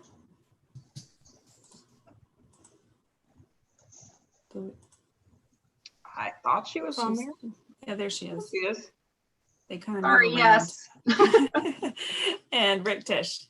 Yes. Yeah, people move around sometimes. And I don't know how they move around, but. Awesome. Next on the agenda is a report on the prescription monitoring program. Allison, will you run us through that?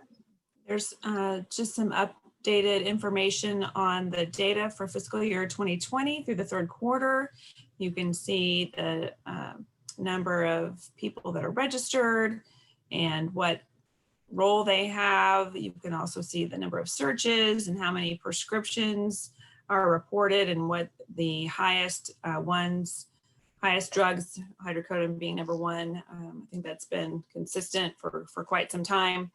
And just how that breaks down. We also added some information at the bottom about integration and how many searches are being done through integration. So a huge number of searches are coming through integration, and this is where the system's connected already and you don't have to log in separately. So we're happy to see that that is going well and being used quite extensively. All right, any questions from the board about the prescription monitoring program?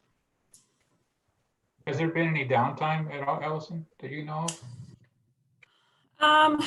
I very rarely has there, every once in a while we'll get some kind of an email. I'm not sure even exactly.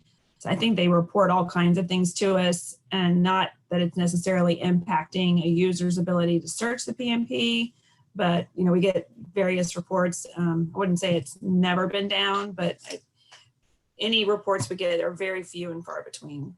Very good. Thank you. I hear lots of compliments on the connectivity and that pharmacists still, really appreciate all of that. And then the next, go ahead. No, I was just saying, yes, it's been going very well. All right, next on the agenda is just kind of a report on the agency and our response to COVID-19. Right. So last time I kind of filled you in as to what had happened from March through May. And there's, we still have the rules that the governor waived. So they are still in that same status. There haven't been any additional rules added to that list, but we have all the rules that have been waived on our website. The rule that you passed on March 20th, the emergency rule that looked at the dispensing of hydroxychloroquine and a couple other drugs, that has expired. So emergency rules are good for 120 days.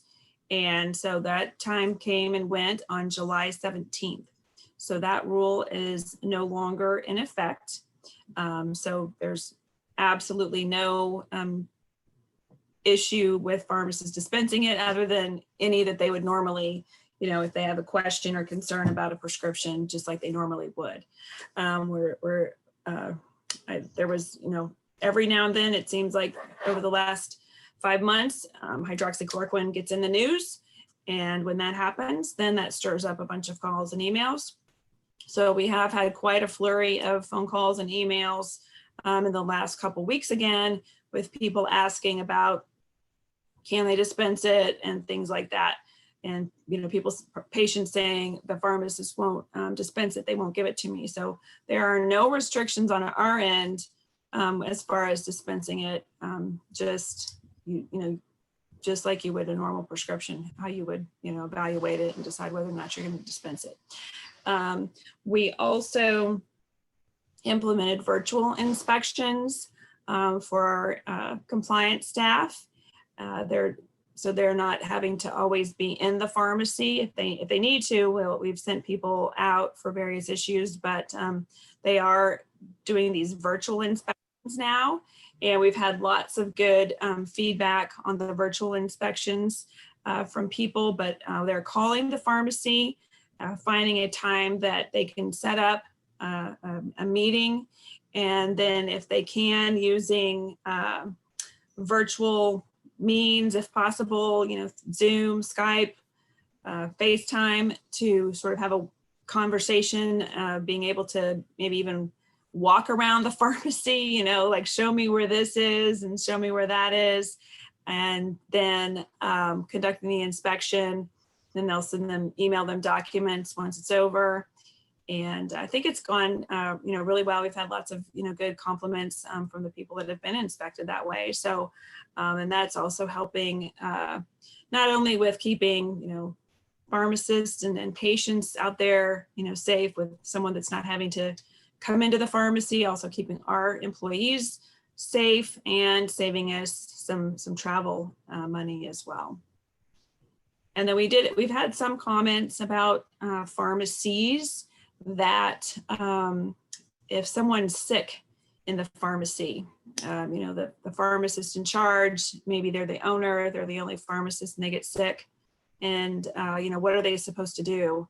And our rules don't specifically address that. Now, for sterile compounding, I think there's some specific things about people not being sick doing sterile compounding, but it seems like common sense. If you're sick with anything, you wouldn't want to be working in the pharmacy and exposing patients to whatever you're sick with. But our rules don't specifically address that, but we would hope that if a tech tells the pharmacist that they're sick, or a pharmacist gets sick, that they would,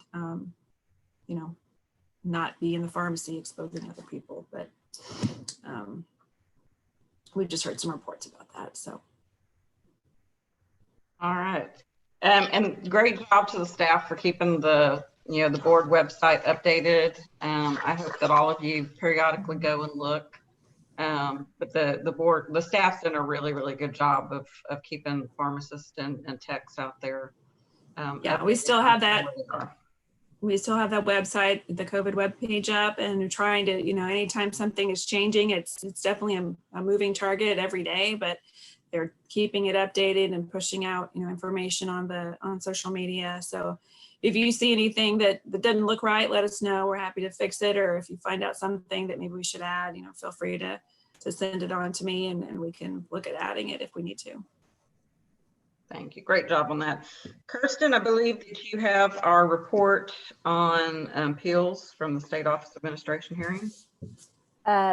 Yes, and other court actions. So we currently don't have any appeals from the State Office of Administrative Hearings.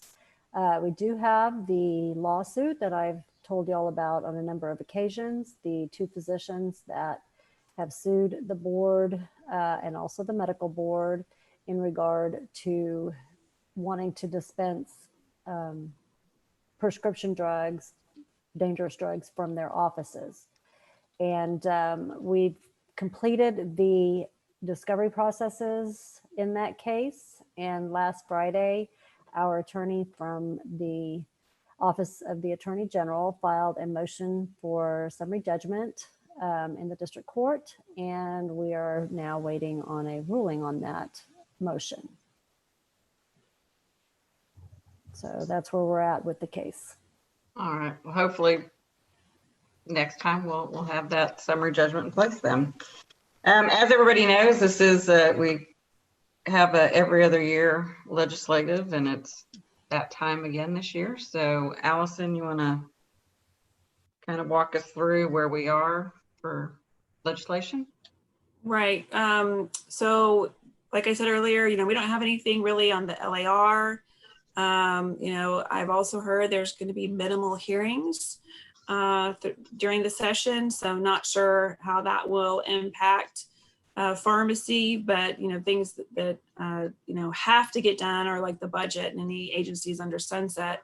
If there's any other stuff, I think they're trying to limit that. So I don't know how that would impact any bills that might be involving pharmacy, whether someone will think they're important enough that they need to be, passed or not. It'll just be kind of an interesting session. I would agree with that. All right, next on our agenda is the enforcement report. So Caroline, you will walk us through those. All right. So these are under H.1 and H.2. H.1 is the chart of the complaints that were closed as of the third quarter. So you can see those additions there as of May 31st of the closed complaints and how those were closed. The bottom of the page on page 1, you're looking at a comparison of the complaints closed in the third quarter by disciplinary action versus without disciplinary action. And on page 2, this compares the third quarter closed complaints to the quarterly average for closed complaints in all of fiscal year 19. And then gives you the ongoing average for where we are in the current fiscal year. And the same thing at the bottom, it shows you a breakdown of those closed with disciplinary action and those closed with other actions, non-disciplinary.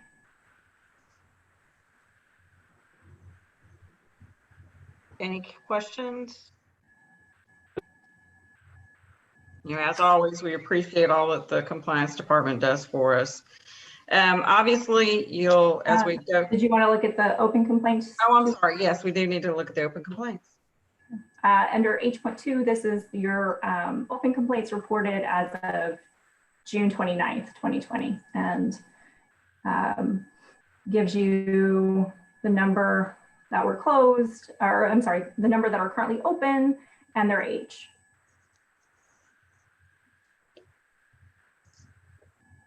Any questions there?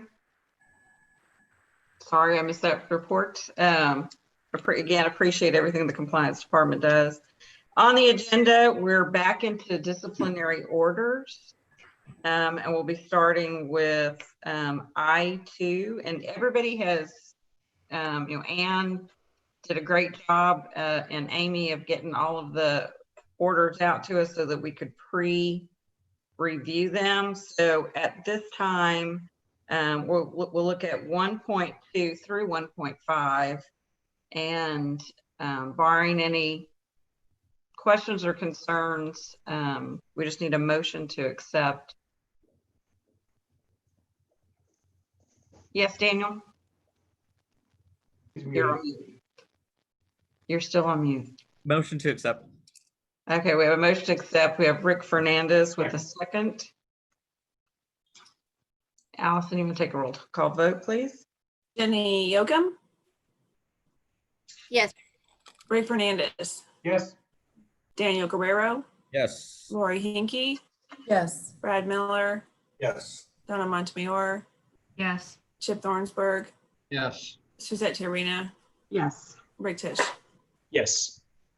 Thank you. All right, we have a few miscellaneous topics. Allison, if you'll step us through those in J1 and J2. So the first one is the items to be placed on the November 3rd agenda. And during the comments earlier, TSHP asked if you would put an item regarding the PMP checks and some issues with the Texas Medical Board. And we can certainly, if you want to have that on the agenda, I'm not sure what the problem is. We can kind of talk to TSHP and see what the issue is. I know there was an issue early on with TMB and kind of what they were requiring, but now they've come into line with what we're saying as well. So I'm not exactly sure what the issue is there, but if you all want to have that on the discussion item for next time, we're happy to look at that. I think we should, since it came up in public comment.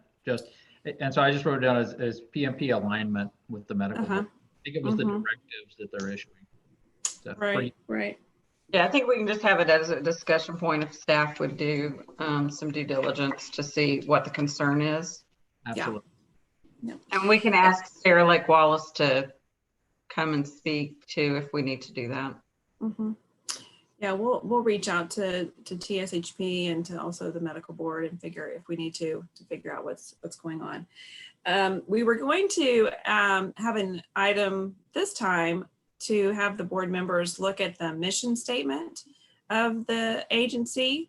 And, Julie reads that at the beginning of the meeting, and we were thinking of doing it. We were actually thinking of doing it like, I think the meeting before and until things went online. And so we postponed it, and then we were going to do it this, and then we knew that this would be just a long meeting. So we postponed it again. So hopefully we're really going to try to plan to have that on the November agenda. And Daniel was going to get some information together and we'll send it to you all. Before the next meeting, you'll get that hopefully, and you can think about our mission statement and kind of reviving it or revisiting it, updating it. I'm not sure what the right word is, but right.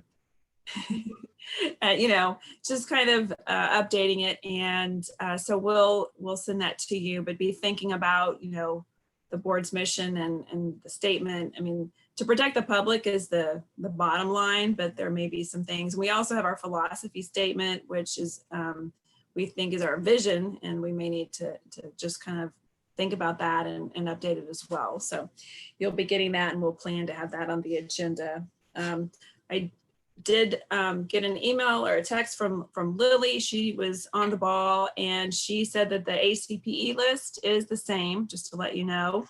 There's some name changes, small name changes to the schools, but otherwise the list is the same, just to let you know that. Does anyone have anything that they know of right now that they would like to have on the agenda for next time?